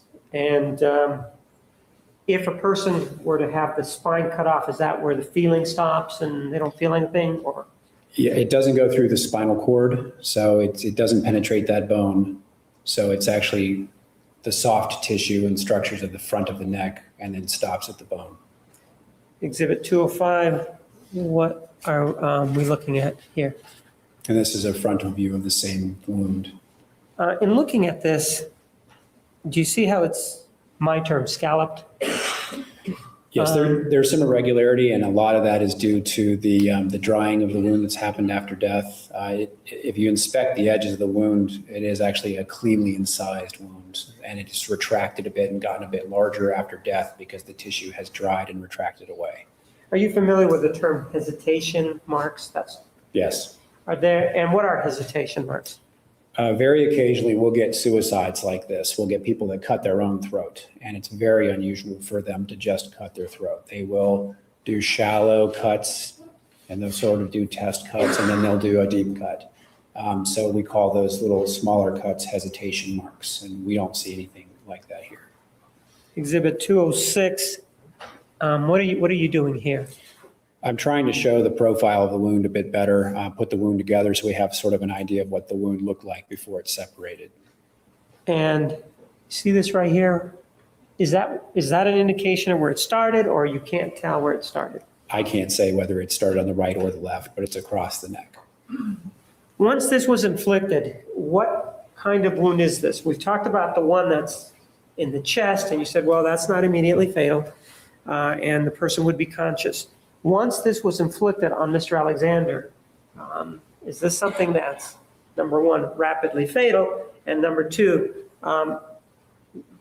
what about lapsing into unconsciousness? If you could have talked to us about those two aspects. Well, he has two major vessels in his throat that have been cut. He's going to lose a great deal of blood very quickly. He's going to lose consciousness within seconds likely, and then die a few minutes later.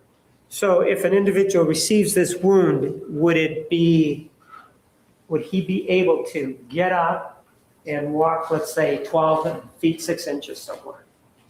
Yes, he could could do get that. up and walk a couple of feet. That's possible. He could move, yes. And then he would, Collapse. and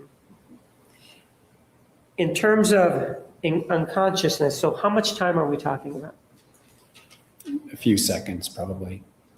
And death, how long would it take for this person to die if this was the only injury? If this was the only injury, again, probably a few minutes.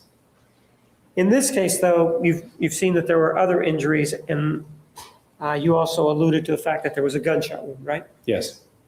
Let's take a look at exhibits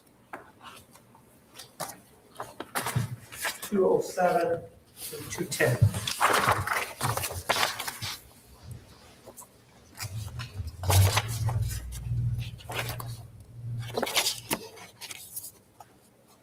And what do those deal with? They show the gunshot wound of Mr. Alexander's right forehead. And we also have the bullet. Did you recover it? Yes. Move for the admission of exhibits numbers 207 through 210.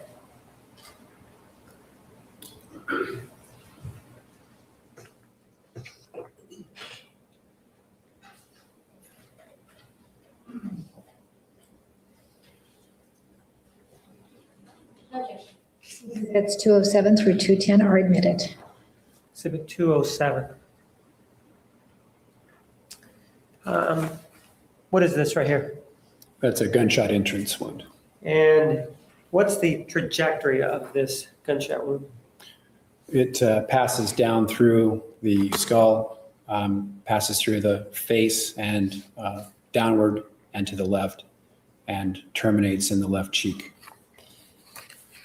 In looking at this, are you able to tell or give us a determination as to the distance between the muzzle and his temple? I'm not. I called it an indeterminate range. I don't have sooting. I don't have stippling, any of the indicators of a range of fire here. So we really can't tell how far away it was. That's right.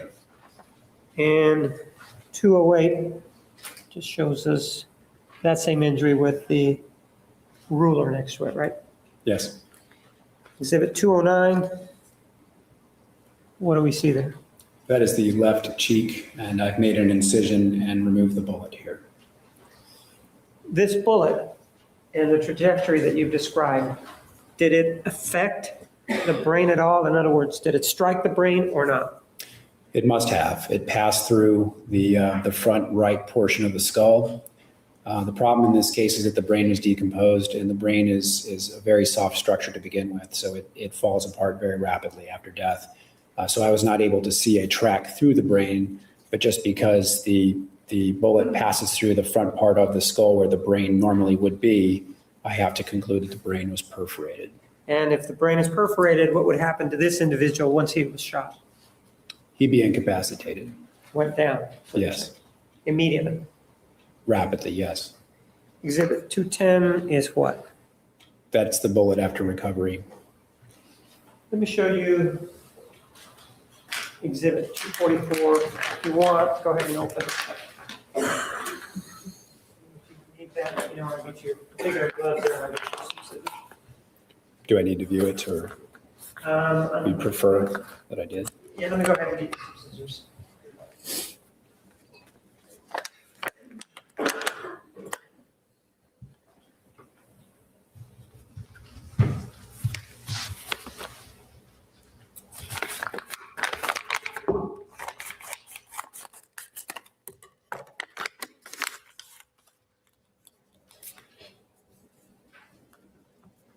This is the evidence canister, which would be containing that projectile that was recovered.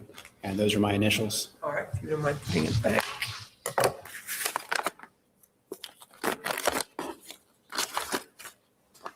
I move for the admission of Exhibit 244.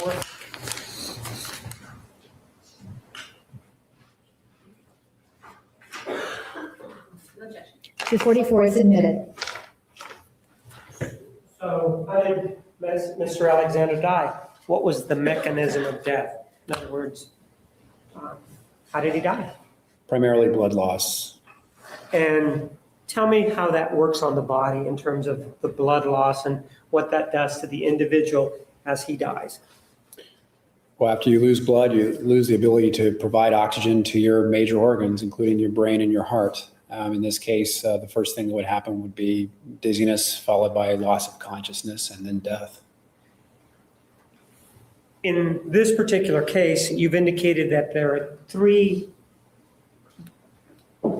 specific injuries that could have led to death. We talked about the stab wound in the chest. We've talked about the slitting of the throat. And then we've talked about the shot to the head. With regard to the shot to the head, would that have been rapidly fatal? Likely would have been, yes. And by rapidly fatal, what are we talking about?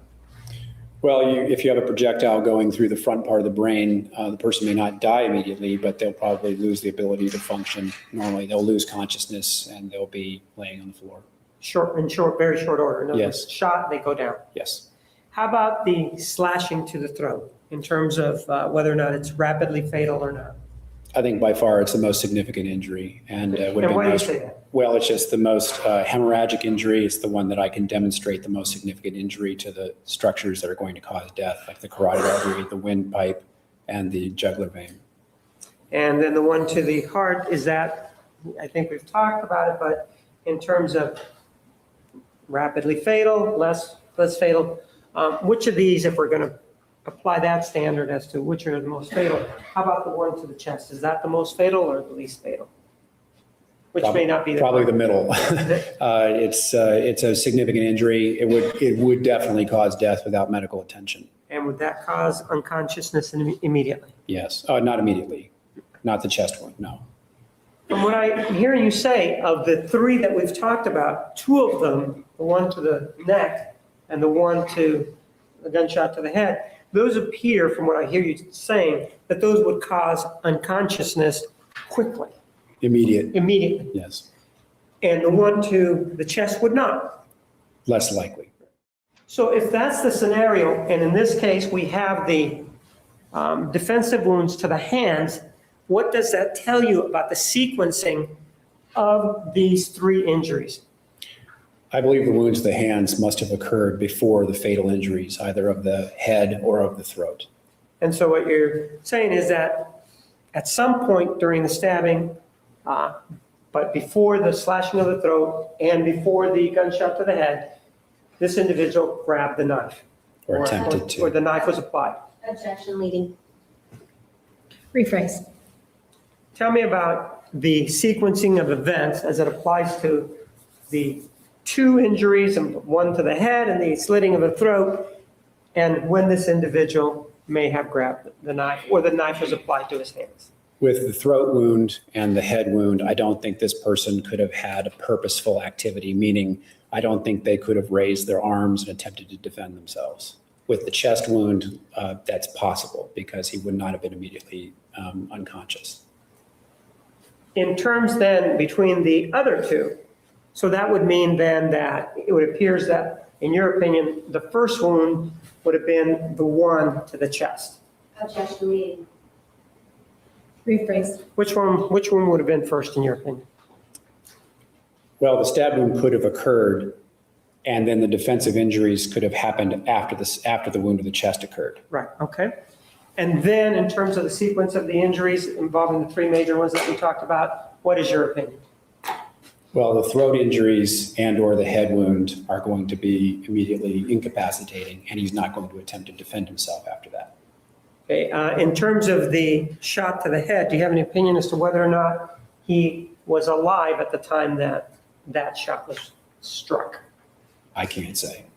Do you have an opinion as to the wound to the neck, whether or not he was alive at the time that that was rendered, if you will? I believe he was. There's a great deal of hemorrhage associated with that. And was he alive with regard to the one to the chest that we've been talking about? Yes, I believe he was. Can you tell with regard to the gunshot wound to the right temple whether or not he was alive or not at that point?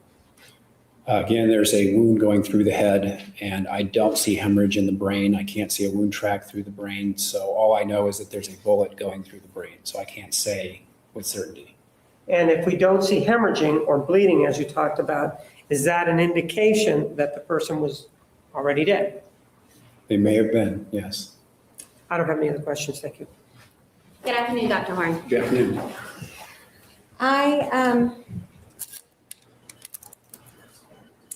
Okay. So you're obviously the doctor that performed the autopsy on Mr. Alexander, right? Yes, And were you the only doctor that did that? yes. And present during the autopsy was Detective Flores, right? I have, again, referring to my autopsy report, Detective Barrientos and Detective Flores were present. And that's Detective Flores here sitting at the prosecution's table? Yes, Okay. And so, and when they're present, that means they are able to watch what you're doing? yes, And if they had a question, they can always ask you? yes, And if you had, they're there to collect evidence too, right? yes, And if you had something or you noted something, you can certainly tell the detectives, right? yes, And there was no issues. I mean, he was free to ask you questions if he had any. yes. After the autopsy, he would have been free, the Detective Barrientos or Detective Flores would have been free to call you if they had follow-up questions, right? Yes, I mean, in other words, you don't just do this autopsy and then forget about it. that's right. Okay. And so, and you certainly would take Detective Flores' calls if he called you. Yes, I would. And in fact, at some point you did speak to Detective Flores later, didn't you? I may have, I don't recall. Okay. Well, he's considered what we call a case agent. Are you familiar with that term? Yes, And that means that he is like the point person for the investigation, right? I believe so. As far as the police agency, if you had needed to say anything, it would be Detective Flores or the case agent that you would say it to. Right, or if I needed further information, I would contact that detective, yes, Okay. And he was always open to you as far as you know, right? as far as I know. Okay. Now, during this autopsy, you learned that, I think you said that Mr. Alexander was 5'9". Yes, And at the time of the autopsy, the weight was 189. yes, And if you need to refer to your report, just let me know. thank you. The 189 pounds, I believe that would be during the autopsy. So more likely in life, he weighed more than that. Is that right? Yes, Do you have any type of an opinion about how much more he would typically weigh? I would go by his driver's license or recollections of family. I don't have that information. Okay, but we do know that at the point of an autopsy, especially when somebody's lost blood, they're going to weigh less than what they did in life. Yes, I want to talk to you a little bit about the gunshot wound, okay? yes, All right. Now, we looked at the pictures, and from the pictures, it looks as though the gunshot wound, the gunshot goes in, there's an entry. Well, you're familiar with an entry wound, what that means, right? Yes. And an exit wound? Yes, there is no exit wound in this case. Okay, and an exit wound is when a projectile is leaving the body. Yes. Okay, so there's an entry wound right above his right brow, is that right? Yes. And just in the middle of his brow, just above it, It's actually. above it, yes. Okay, and you said there's no exit wound. No exit wound. So that means that during the autopsy, you recovered the projectile in his left cheek, right? Yes. Or correct, I should say. And it was in, we know that the trajectory, which is the pathway of the bullet, right? That's what It's the direction. The direction. So we know that the direction of the and where it was, it was from the left and going down. Coming in from the right and going down and ending up on the left side. I'm sorry, heading left. Heading left, yes. Okay, right, coming in from the right-hand side, heading in the direction of left, and then lodging in the left cheek. Yes. Okay. And it was coming in a downward position, right? It may have been deflected by the bone since it's passing through the skull. So its position in the cheek may not be the actual trajectory at the beginning of its path. Okay. So, and you know, I would assume from being a doctor, I've always heard that head wounds bleed. The scalp is something that bleeds a lot. Is that true? Yes, scalp wounds do bleed. Okay, so a head wound, a bullet entry wound on above in the scalp, just above, or not the scalp, but just above in the forehead. Is that something that's going to have a lot of blood associated with it typically? In a living person, yes. Okay, and so if this bullet wound is made in while Mr. Alexander's living, there's going to be blood coming out of it, right? Yes. And it would be, of course, in the pictures, we just see a small little hole, but when it actually happened, if Mr. Alexander was living, there would have been quite a bit of blood coming from there. Generally, yes. Depends on what other wounds have happened. Okay. So if the throat's already been cut and he's already been bleeding from that wound, there might be considerably less blood from that wound. Okay. Assuming, though, that Mr. Alexander was alive at the time that the gunshot wound is done, so the heart is still pumping. In that situation, you would agree, right, that there would be lots of blood coming from the gunshot wound? In that abstract sense, yes. Okay. And then the left cheek, the projectile lodging in the left cheek, that's something that would typically cause bleeding, wouldn't it? Wherever it is along its path, it's going to cause bleeding along the path. So yes, there would be bleeding into the cheek, there'd be bleeding into the forehead and into the skull intervening. Okay. And in the cheek where you were able to recover the projectile, that would be something that, had Mr. Alexander been alive, the blood would be going from his cheek and probably into his mouth, wouldn't it? I don't have any evidence that it passed through his mouth. So if it's actually going through, and when I say cheek, I mean, I do mean this bone up here, the maxilla, which is really not connected to the oral cavity except by the sinus. So I'm not saying that it went through his oral cavity. Okay, so you're talking about it being lodged in the cheekbone? Cheekbone or beyond the cheekbone, up here in the soft tissue above where the mouth is. Okay, and you said that's connected to the mouth through the sinus? Right, there's a cavity? maxillary sinus, right. All Yes. right. So if there was bleeding associated with that, then would we expect to see blood into the sinus or through the nose and then eventually into the mouth? It's likely, yes. All right. And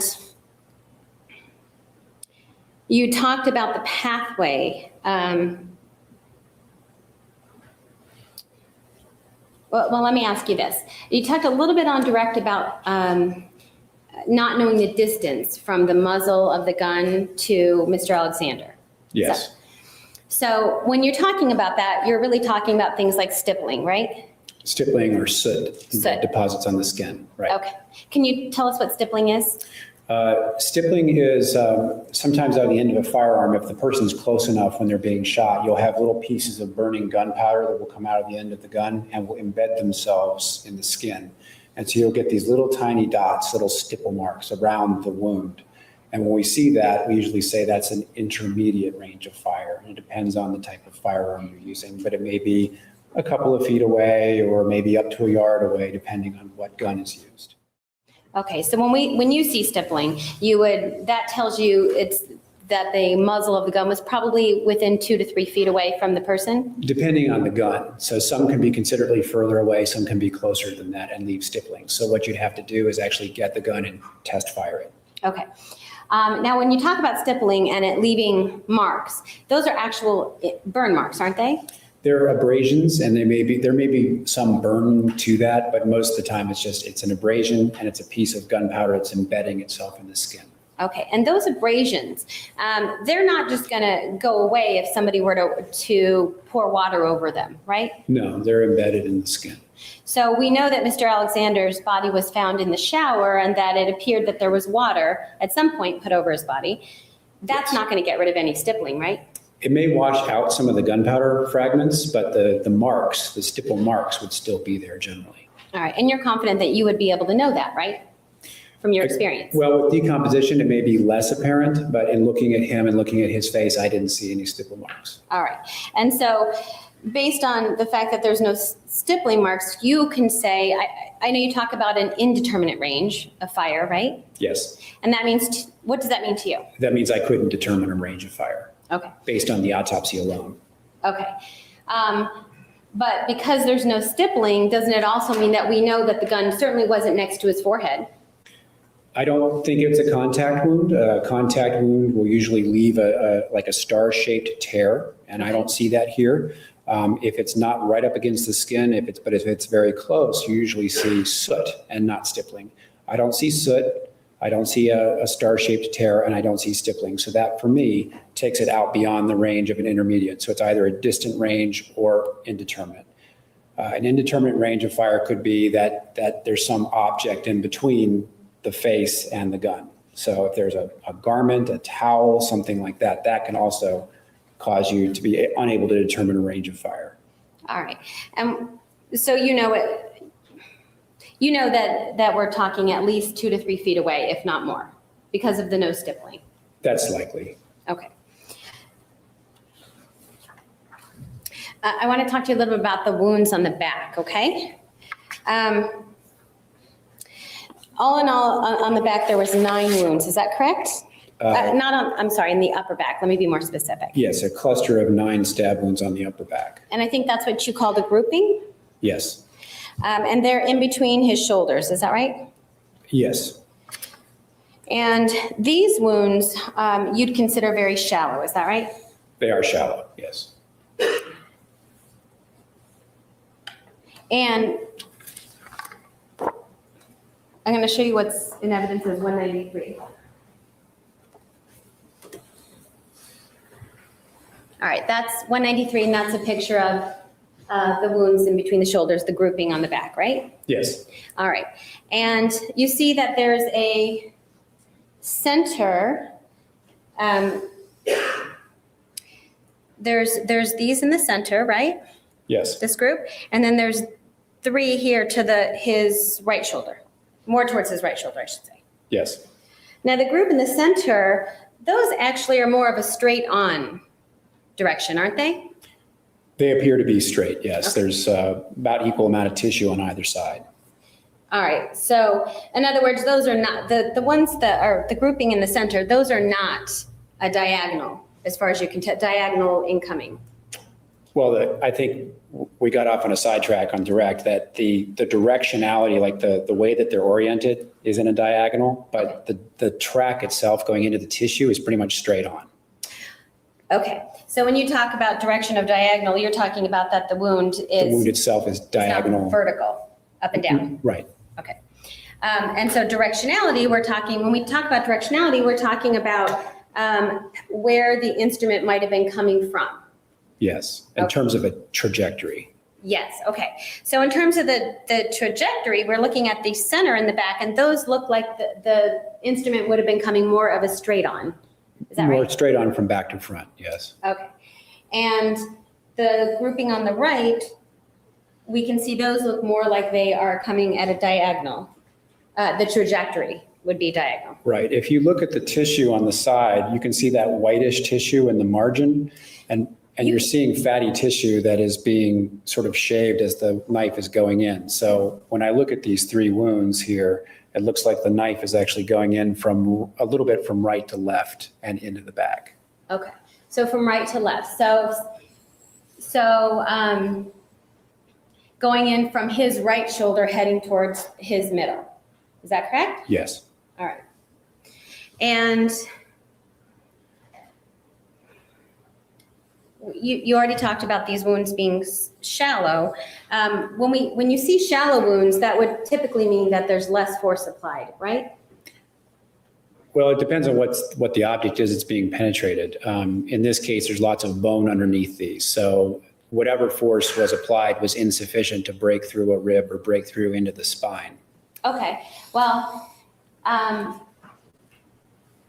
if you assume that the same instrument is used for all these different wounds, we know that some of these wounds are deeper than others, right? Yes. And for example, the wound that penetrates into and perforates the vena cava, that one. Yes. Right? The one that hits the vein that leads to the heart. Yes. That one was much deeper, wasn't it? Yes. Okay. And so typically, and that had to go through cartilage also. Yes. And so that one would require more force, wouldn't it? More than just going through soft tissue or fat, yes. Okay. And in these instances, the wounds on the back, those ones, you didn't see any chipping of the bone or anything like that? No.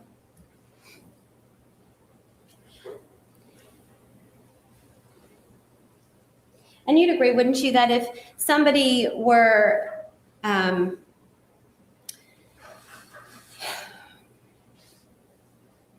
if somebody were standing and they were, if the 2 people were standing facing each other and the person with the knife is reaching over the back, that's going to have less force to it, wouldn't it, than somebody who's standing behind and being able to drive the knife right in without stop? Generally, I'd agree with that, yes. Okay.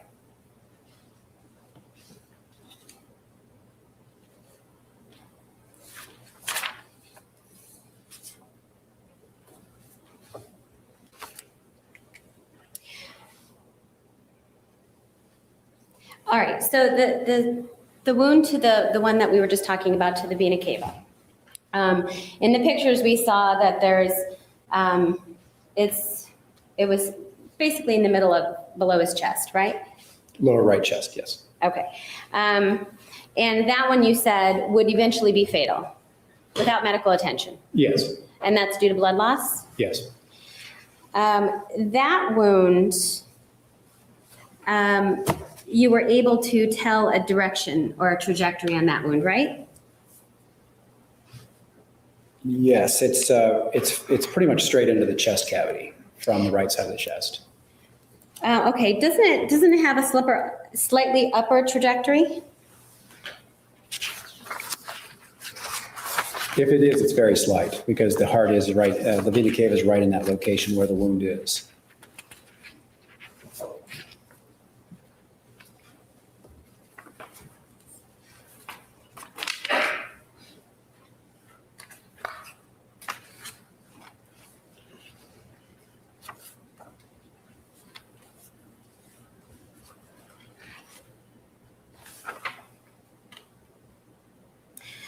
Well, doesn't it have, and I don't know, let me know if you need to see a picture, but doesn't it have an undetermined lower edge so that it's going to be a slightly upper trajectory as it's going in? Undetermined, I don't know what. Lower edge? I don't know what you mean by undetermined lower edge. Okay. Undermined? Undermined, I'm sorry. Undermined, yes. Well, that would indicate that the blade is angled slightly upward as it's going into the skin. So if you see more tissue on the lower part than the upper part, then that's consistent with that. But we also have to keep in mind that this is a decomposed person. So the characters of the wounds can change a bit. Okay, but based on what you saw, you would say that based on what you were just talking about, the undermined edge. Undermining. Based on that, you can tell us that more than likely it was going in an upper trajectory, right? Generally, that's true, yes. Okay, and that means it's going from down to up. Yes, When we as talk the tip of upward. the wound, as the tip of the weapon is going into the body, it has a slightly upward trend to it, yes. Okay, and that can happen when somebody is taller than the person who has the knife, right? You have to reach up. In a general way, yes, that's true. Okay.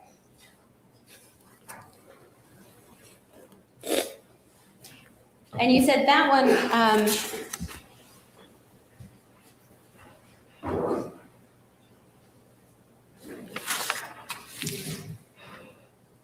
but that one is mostly straight in as far as it's, in other words, it's not diagonal coming from the right or the left. Is that correct? The vena cava is slightly on the right side of the body, the right side of the chest, so it's right underneath where the stab wound goes in. So it's essentially straight in and maybe with a slightly upward trajectory. Okay. Dr. Horn, I know you haven't seen that photo prior to today, is that right? No, I haven't. Okay.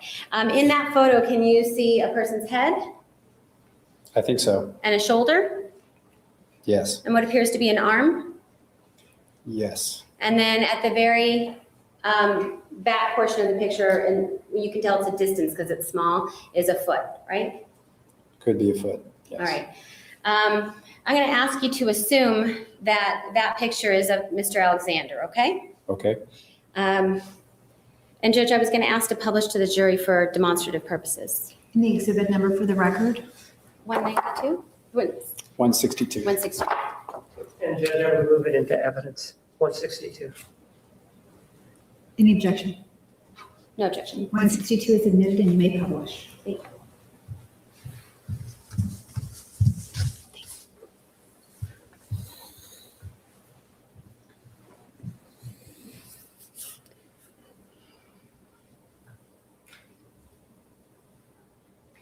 Okay, so what we were talking about is here you can see what appears to be a head, right? Yes. All right, and this appears to be an arm. I think so. Yes. Okay, and then this would be somebody's shoulder. Yes. And then the very distant part of the picture, you can see what appears to be a foot. Yes. So in this picture, it would appear to be somebody lying down almost on the floor, right? It appears that the person is lying down. I think if this is tile here, yes, that would be him laying on his back. Okay. And you can see what would appear to be blood, right? Yes. Something that's dripping over his shoulder. Yes. And that would be the person's right shoulder, wouldn't it? Yes.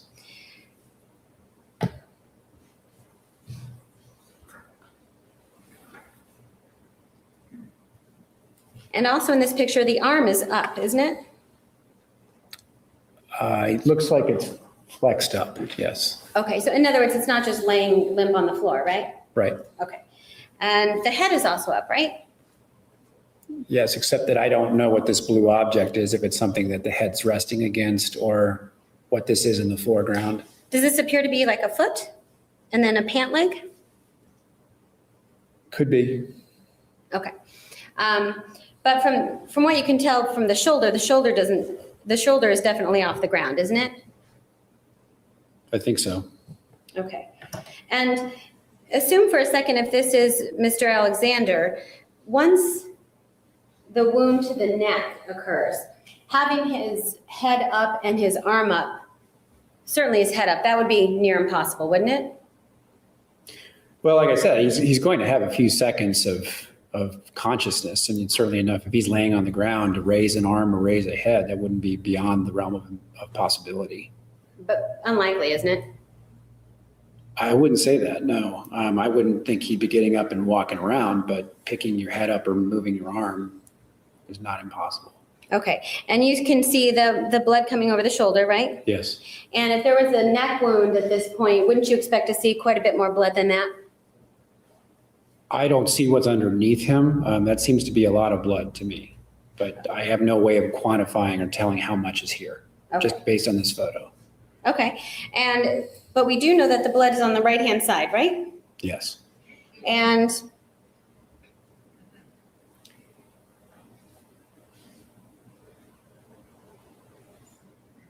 we can tell that, at least from the picture, it looks like the blood is dripping down the back. In other words, it's like a drip, isn't it? Right. There's a large area of blood going back, and there's some dripping on either side of that large area of blood. Okay. And we do know for sure that the gunshot wound was to his right side, wasn't it? Yes.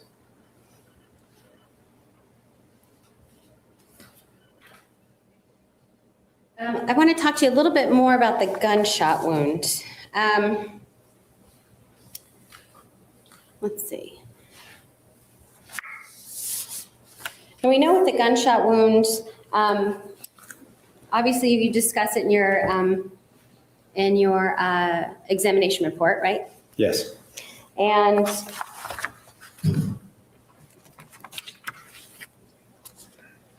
you talk about the track of the bullet begins in the frontal skull, is that right? Yes. And when you refer to the frontal skull, you're referring to a bone. Yes, the frontal bone of the skull. And we know that it ends in the facial skeleton near the left cheek. Yes. And again, as you told me earlier, the facial skeleton, you're referring to a bone. Right, the maxillary bone. All right. Now in your report, and let me just ask you, you did this report, actually you did the autopsy on June 12th of 2008, is that right? Yes. Okay. So on June 12th of 2008, after doing your report, you found that there was no evidence, no gross evidence of significant intracranial hemorrhage. Is that right? And I'm looking on page 4. Yes, page 4 of my report. Okay. And when you talk about significant intracranial hemorrhage, you're talking about bleeding through the brain. Is that right? Right. And at this point, the brain is really non-existent. It's almost, you can't examine it. It's become liquid. You can't examine it at all? It's very difficult. Okay, well, but didn't you actually take slices of the brain? And I'm referring to page 7.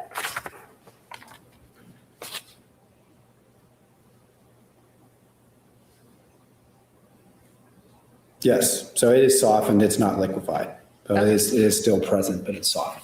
All right, so you were able, it's still there, right? Yes, it's always there. It's just the state that it's in. Okay, so the state that it was in, though, is that you were able to actually take what's called multiple serial sections of autolyzed brain. Right. So the autolysis or autolyzed, that's a term that refers to the liquefied brain tissue or very softened brain tissue. Okay, and when you talk about multiple serial sections, does that mean that you're taking slices of the brain to look through it? As best I can, I'm running a knife through the brain and trying to examine it.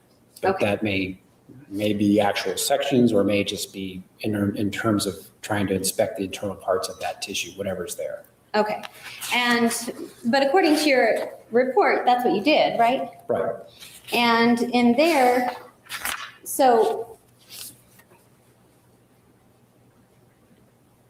in this part of your report, after going through these sections, again, you say it does not reveal the presence of grossly apparent trauma. Is that right? Right. So by taking through these sections, again, you don't find any evidence of trauma or like a bullet track through the brain. Nothing so clearly defined. No hemorrhage, no foreign bodies, no metal fragments. Right. Okay.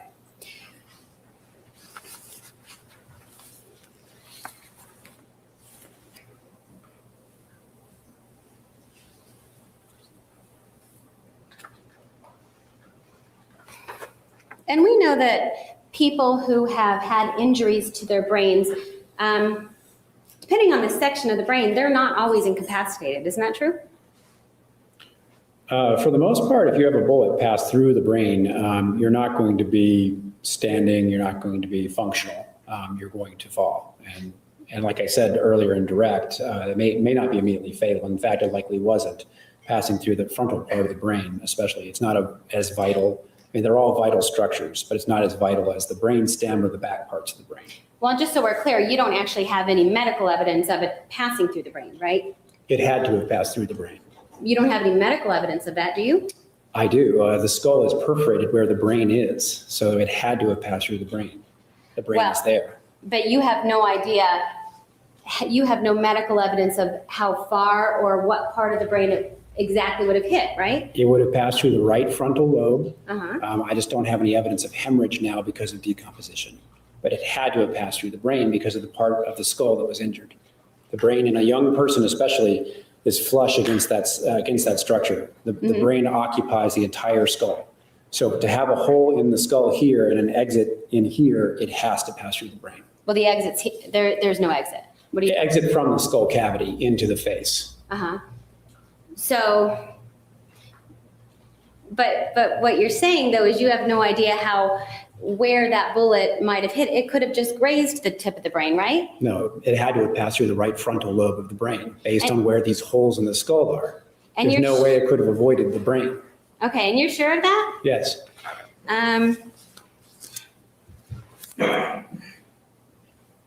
What I was talking about earlier was that with brain injuries, I mean, we've all heard the stories of people, the person who had the arrow stuck through, went through his skull and hit his brain, or the person who had I don't know if it was an arrow or what, but actually goes through the brain, and these people are coming to the ER.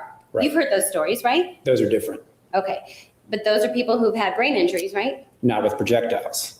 Okay. With firearms, you don't just have an arrow or an object passing through the head. With a firearm, you also have gas and you have an expansile cavity that damages the brain as it goes through. So you can shoot an arrow through the brain. It's a much lower velocity projectile and will not cause a large temporary cavity to open up in the brain tissue like a projectile would, like a firearm projectile would. So those don't cause as much damage as a bullet does, is what That's you're right. saying? That's right. But you didn't see any damage, even in your slices, right? Right. I could not document the damage because of the decomposition. Your findings during the autopsy, that would be something that you would explain to Detective Flores, right? Preliminarily, yes. Okay. And he's going to get a copy of it? A copy of my final report? Yes. Yes. All right. And like you said before, he's free to call you with questions if he doesn't know what you mean by something. Yes. And do you remember speaking to Detective Flores about close to a year later after the autopsy? No. Do you remember speaking to Detective Flores ever again? No. Do you think you didn't? Or do you just not remember? I don't recall. No. Do you have any memory of ever speaking to Detective Flores about this particular autopsy after June 12th? No. So then any information that Detective Flores would have gotten from you would have been from June 12th of 2008, is that right? I have no idea. Well, I mean, you spoke to him on June 12th, right? I assume so. He's listed as present on my report, but I don't remember him being there. Okay. And you said you've done 6,000 or so autopsies? Something like that. All right. And when police are involved, police have been present during your autopsies, right? Yes. Okay, so it makes it difficult. I'm sure they run together, do they not? Yes. But you know in your report that Detective Flores was there. You know that because it was documented. Just, yes, the documentation. All right.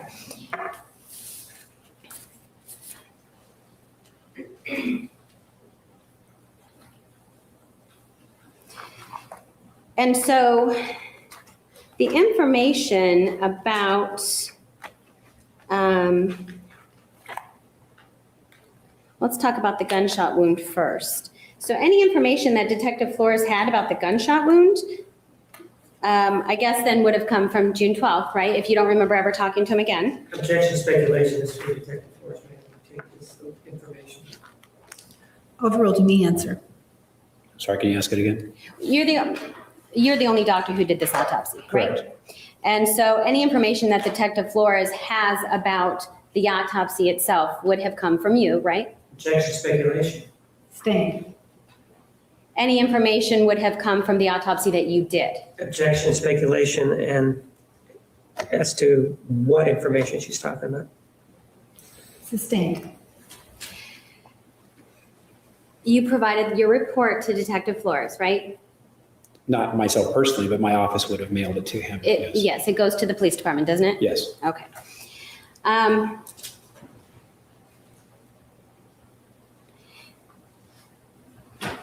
Isn't it true that at some point you told Detective Flores that you believed the first wound was the shot to the head?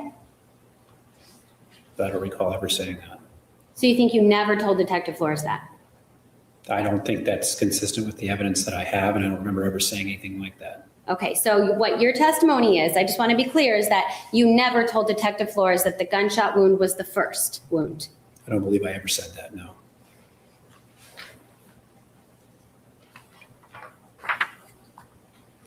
And do you remember telling Detective Flores that you knew this because the gunshot wound wouldn't have completely incapacitated somebody.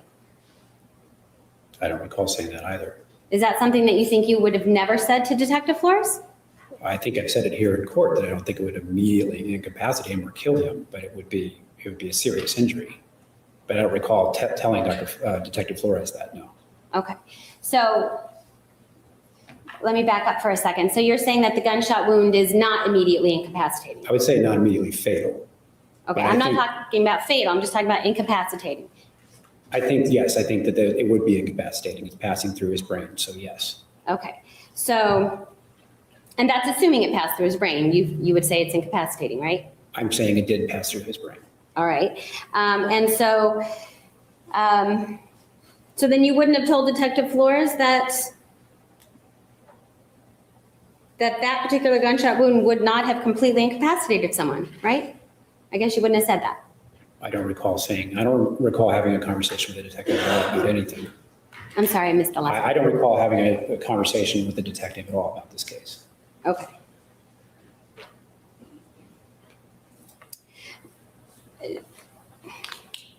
So do you remember then telling Detective Flores that Mr. Alexander could have been unconscious, but then you suspect that he became conscious again? No, I don't recall saying that. Okay, and you suspect that he became conscious, or that you knew he was conscious because there's defensive wounds? Well, I think you'd have to be conscious during the defensive wounds. I don't recall telling Detective Flores that. Okay. But if the gunshot wound comes first, and then the defensive wounds come after that, obviously he would have to be conscious for that. I don't think that makes sense. I don't think he got the gunshot wound and then got defensive wounds. I think he would have been unconscious. Okay, so that's something you never told Detective Flores? Again, I don't recall ever having a conversation with him about anything.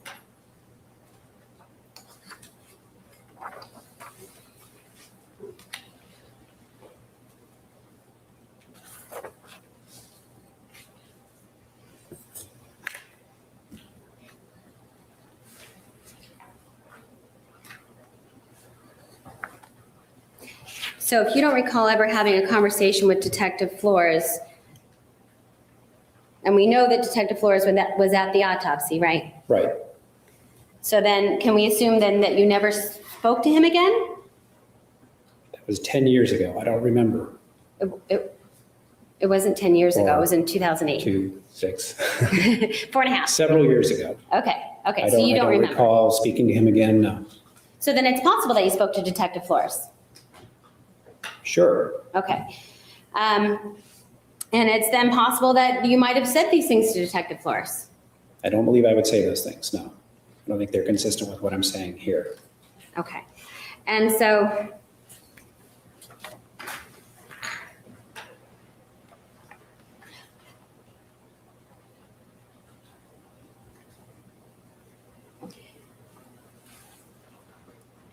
I guess the one thing we can agree on is that the wound to the neck, that one was most certainly fatal the quickest, right?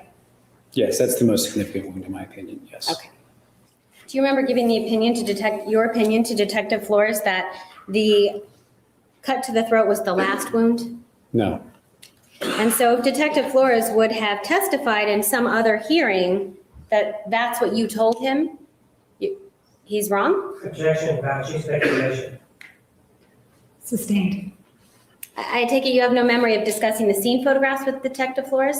I don't, no. And in discussing the scene photographs with Detective Flores, telling Detective Flores that the gunshot wound would not have completely incapacitated Mr. Alexander?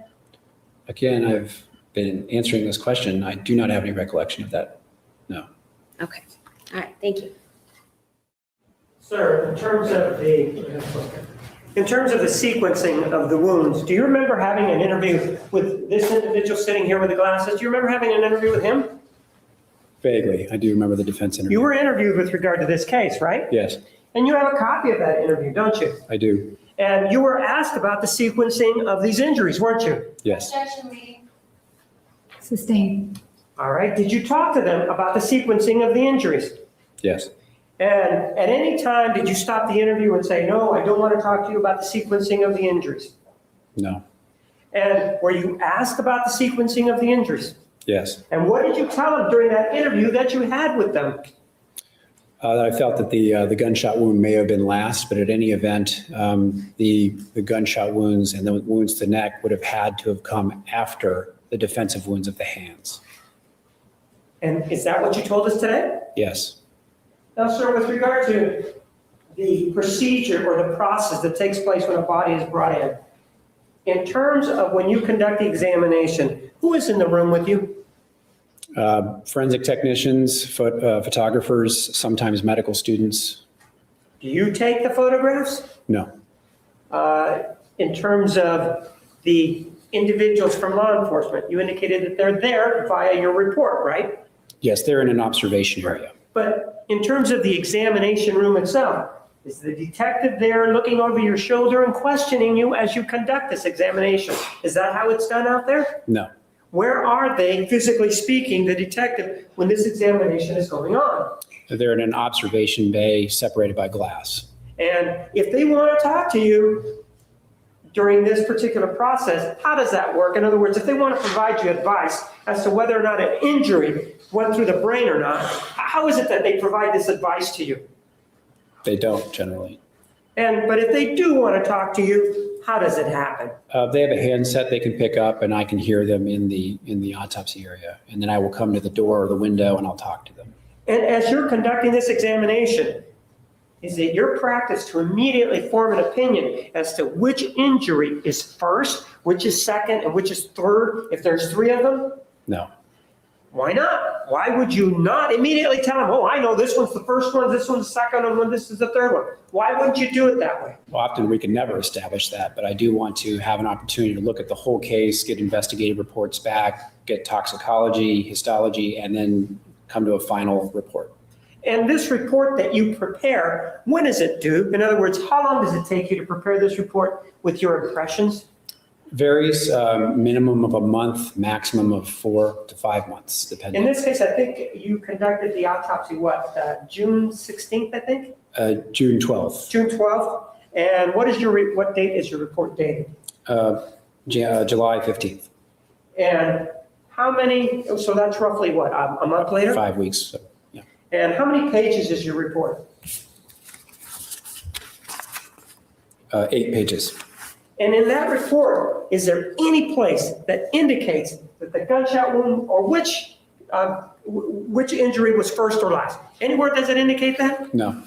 In terms of you being asked about the sequence of events, in terms of these fatal injuries, when, according to your records, was the first time that you were asked about the sequencing of events? According to my recollection, it would have been at the defense interview. And before that, you didn't write it in your report, right? That's right. And is it your practice to write the sequencing of events in your report? No. Why not? It would be speculative. And I am simply providing information about the injuries that I see. And then once you've had a chance to have all this information before you, that's when you make your determination then, right? Yes. You were asked about this photograph here, which is exhibit number 162. Let me have it marked since it is evidence.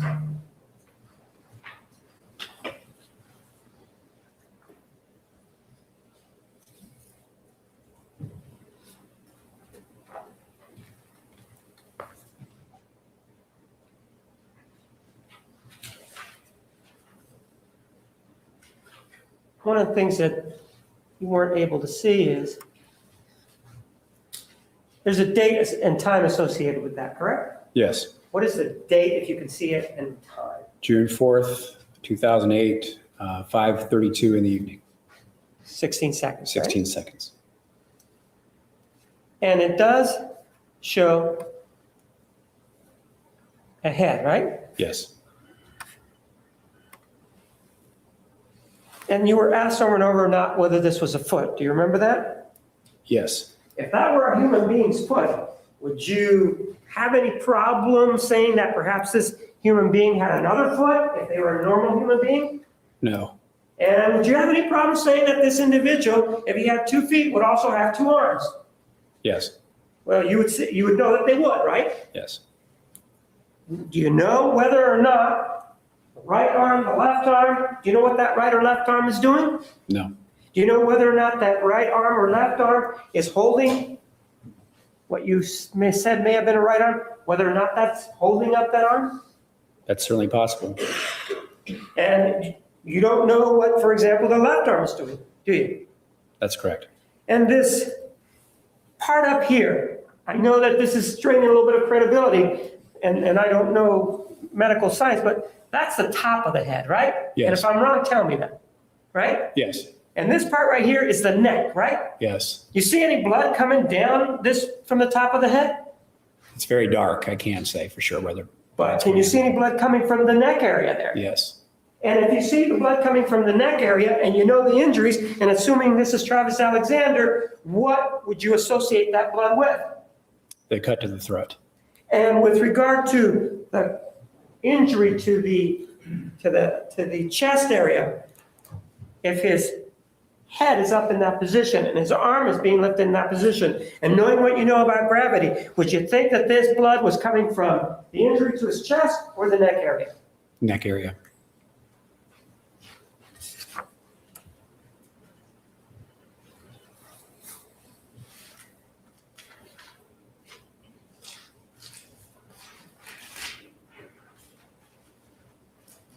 So one of the things that you were asked about was the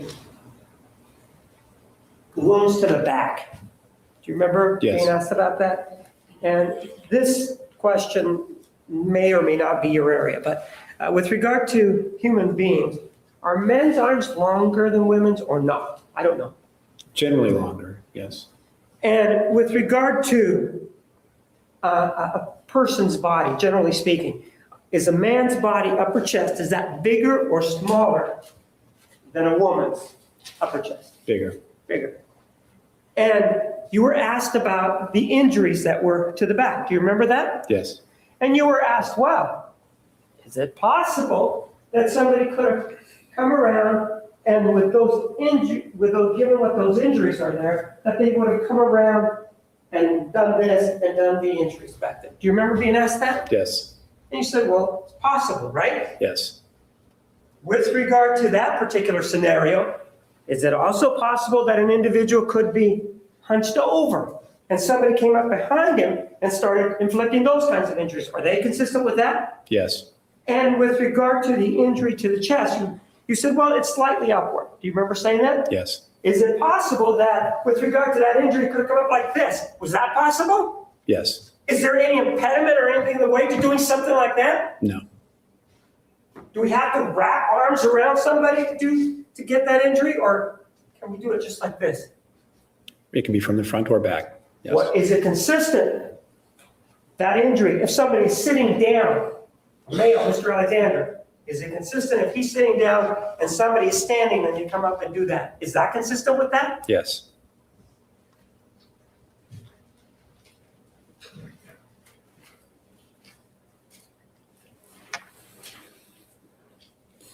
The issue of the gunshot wound. Did the gunshot wound go through the frontal lobe or not? It did. If it goes through the frontal lobe, what does the human body do when a gunshot goes through the frontal lobe?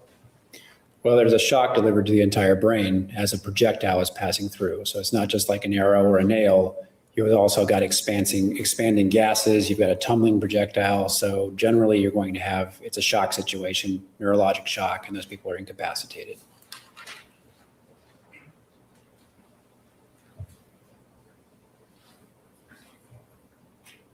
And that gunshot wound that we're talking about, did it go through the mouth or not?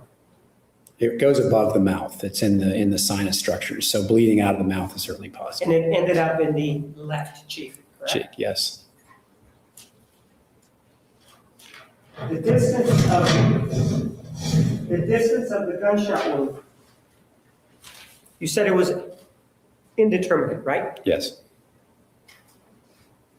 And that's based on the fact that you don't see any stippling there, right? That's right. And indeterminate to you in this case, if it's indeterminate, I know what the word means, but how far, can you give us any parameters whatsoever as to how far or how close the gunshot was? Again, I'm not a ballistics expert, but generally speaking, for most firearms, it's going to be a minimum distance of a couple of feet, at least. Okay. And this gunshot wound was there hemorrhaging that was associated with it on the path that it traveled? In the scalp and in the cheek area, there is some hemorrhage. There is no hemorrhage detected in the skull itself. And what does that mean to you in terms of the sequencing, whether or not the person was alive or not alive, if there's no blood there? If there's less blood, it may mean that the other injuries preceded that, and there was just less bleeding because there was less blood to come out of the body. Could this person have been dead at the time that the gunshot wound was inflicted? That's possible, yes. And in terms of what an individual may have said or didn't say, you did indicate that, your report does indicate that Detective Flores was at the autopsy, right? Yes. Does it have an MD after his name? Maybe I missed that. No. So in terms of this individual, Detective Flores, what he may or may have said, you have any idea where he gained his knowledge? I don't know.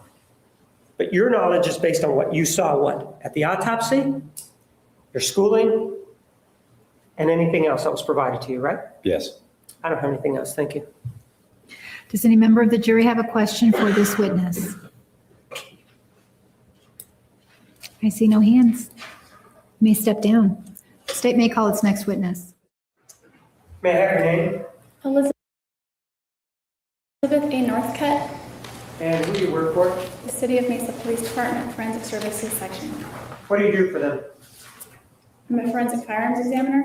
And as a firearms examiner, what are your day-to-day duties?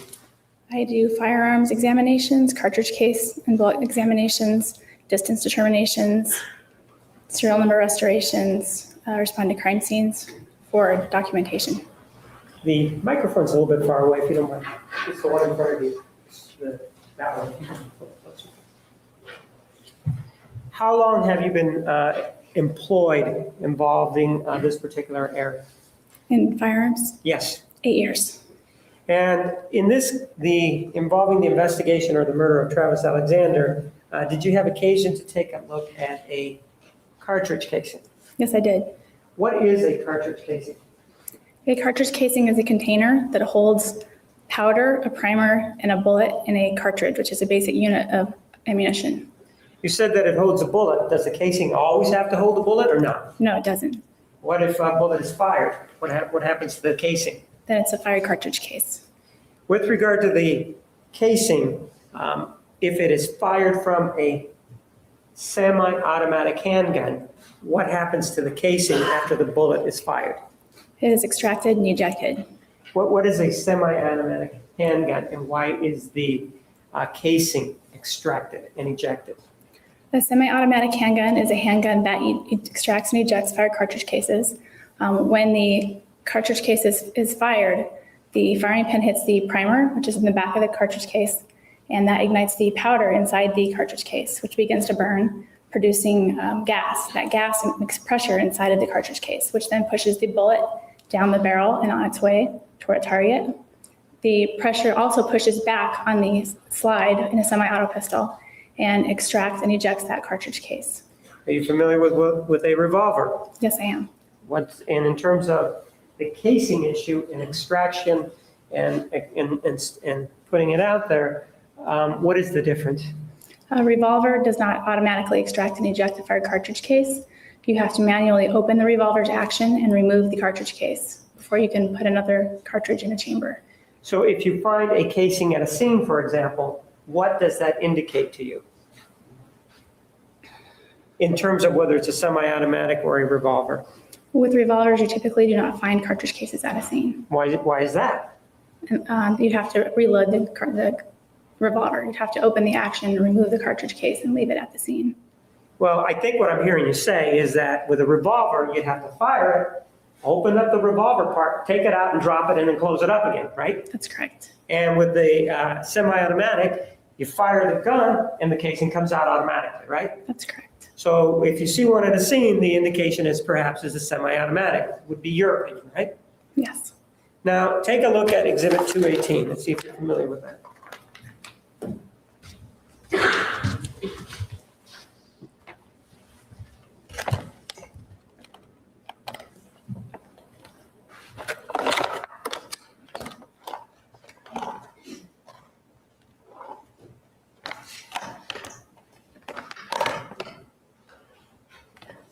Yes, I am. Do you recognize it? Yes, And have you had occasion to examine it? I have. What kind of, all it is, not all, but it's a casing. What is it that you did with it to further this investigation, or what was it that you were asked to do? I examined the cartridge case and observed that it had a head stamp Okay, that read Win 25 Auto. what does that mean to you, Win 25 Auto? It is manufactured or branded as Winchester. And when it says auto, I thought we were talking about semi-automatic handguns. Well, does the fact that it say auto on it mean something to you?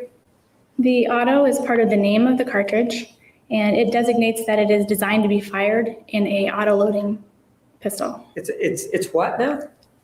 What did you say? I didn't understand what you said. The auto in 25 Auto is part of the caliber designation for the cartridge case. And so the auto is, in this particular instance, indicates that it was this cartridge, it's the designation. So 25 Auto is designed to be fired in an auto-loading pistol. So are you saying that this 25 auto can only be fired in an automatic handgun? Is that what you're telling me? Or not? No, that's. What is it that you're telling me? Is that just the name of it, Winchester Auto, 25 Yes. Auto? Is that all it is? Is that all you're telling me? It's a caliber designation, yes.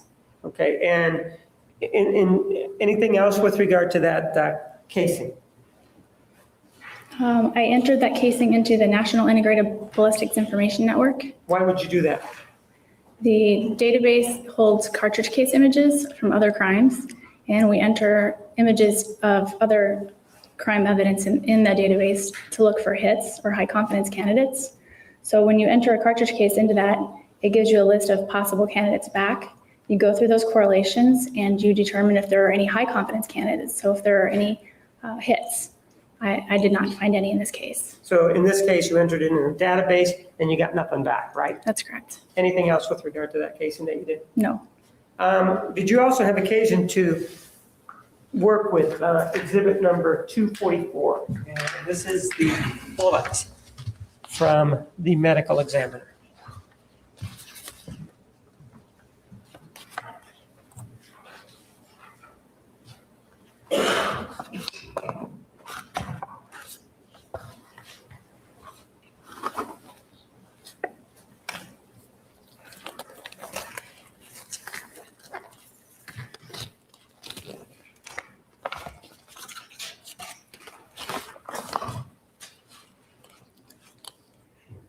Yes, I did. Okay, and if we take a look at it here, it's exhibit 210. You see that? Yes, Is that the bullet? it appears to be.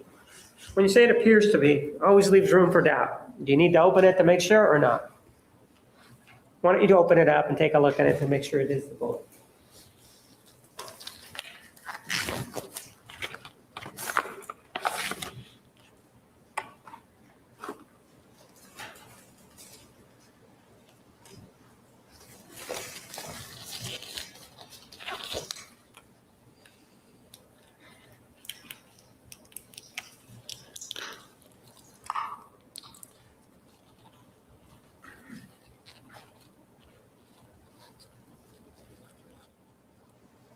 Yes, it is. Okay, if you could go ahead and seal it and put it back for me.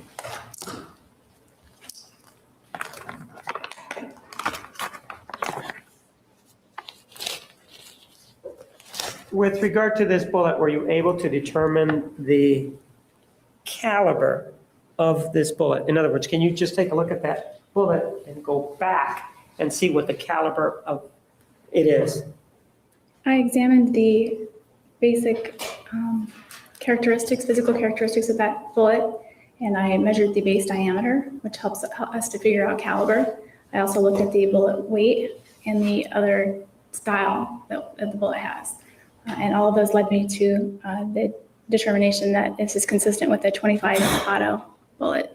So you can go back and attempt to do that then, right? Yes. And what is it that indicate, how much does a 25 caliber bullet weigh? Typically about 50 grains. 50 grains? Yes. And how much did this bullet weigh? 44.8. And the fact that it didn't weigh the same Does that indicate to you that it isn't a 25 or that it is, given the circumstances? No, bullets are frequently damaged when they're fired and they can lose weight that way. So that's not a big discrepancy, 44.8 to 50 grains.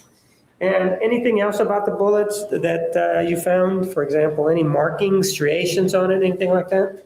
Yes, there were rifling impressions on the bullet.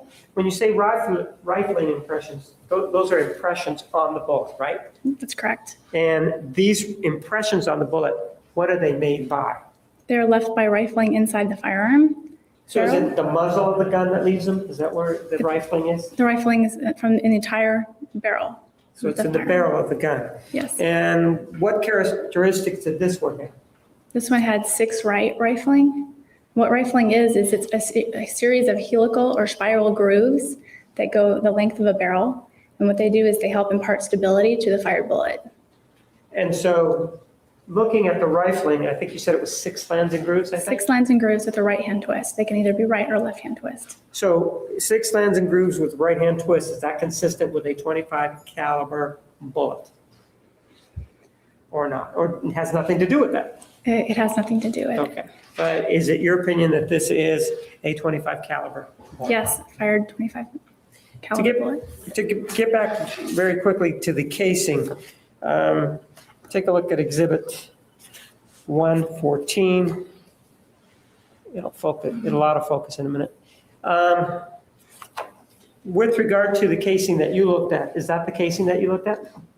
It appears to be. When you say it appears to be, why don't you go ahead and take a look at the casing? Do you have that up there with you? I do. And take a look at the markings on it. What item number was the casing out at the scene as indicated by the exhibit? 1 LB. 1 LB, but it was 1, right? Yes. And if you take a look at exhibit number 114, what number is by the casing? 1. I don't have any other questions. Cross-examination. Good afternoon, Ms. Rockett. Good afternoon. Through all of your examinations that you did on the casing and the bullet, you were never able to match either one to a specific gun, right? Did not have a firearm in this case, no. And in fact, this casing and, this particular casing actually can match several different types of guns. Is that right? That's correct. And you're familiar with crime scenes, aren't you? Yes. And in crime scenes, especially if there's a struggle that is going on, you know that casings aren't always left where they are ejected. That's correct. Sometimes they can be kicked around. Yes. All right, thank you. That's all I got. Any redirect? With regard to this 25 caliber casing, is it a magical casing? No. Objection recommended. Sustained. Is there anything unusual about this 25 caliber casing? No. And so that if, for example, there's blood on the ground, assuming that you were talking about a crime scene, you've been to crime scenes, right? Yes. And there is blood on the ground. Take a look at Exhibit 114. See that there? Yes. See, there's a reddish brown substance there, right? Yes. And you see that the casing is there, right? Number Yeah. 1, right? Yes. And does the top of it have any blood on it? Can you see that? No. Objection, speculation. Overruled. It's beyond the scope of process. Approach. May continue. With regard to this particular casing, you see the top of it? Yes. Is there any reddish substance consistent with blood on top of it? No. And this reddish substance is where? Underneath it or on it? Underneath it. I don't have any other questions. Thank you. Does any member of the jury have a question for this witness? I see no hands. You may step down.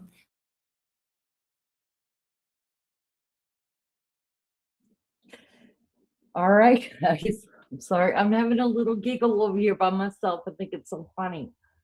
Let me get rid of all of this. There we go.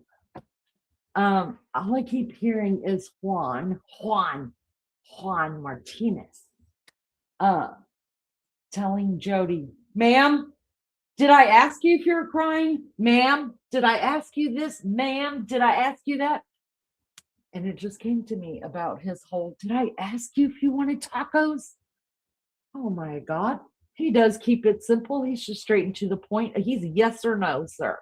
Yes or no, sir. That's it. All right, guys, that does it for me tonight. Thank you guys so much for joining me again on this. Tomorrow night, we will be live again, same time, about midnight to 1 Eastern Standard Time. And we will be going to closing arguments. Lizzo.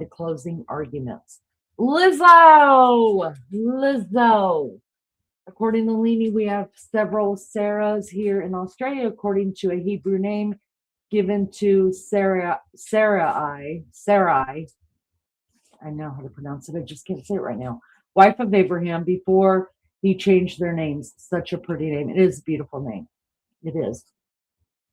Lizzo, just so you know, there's been many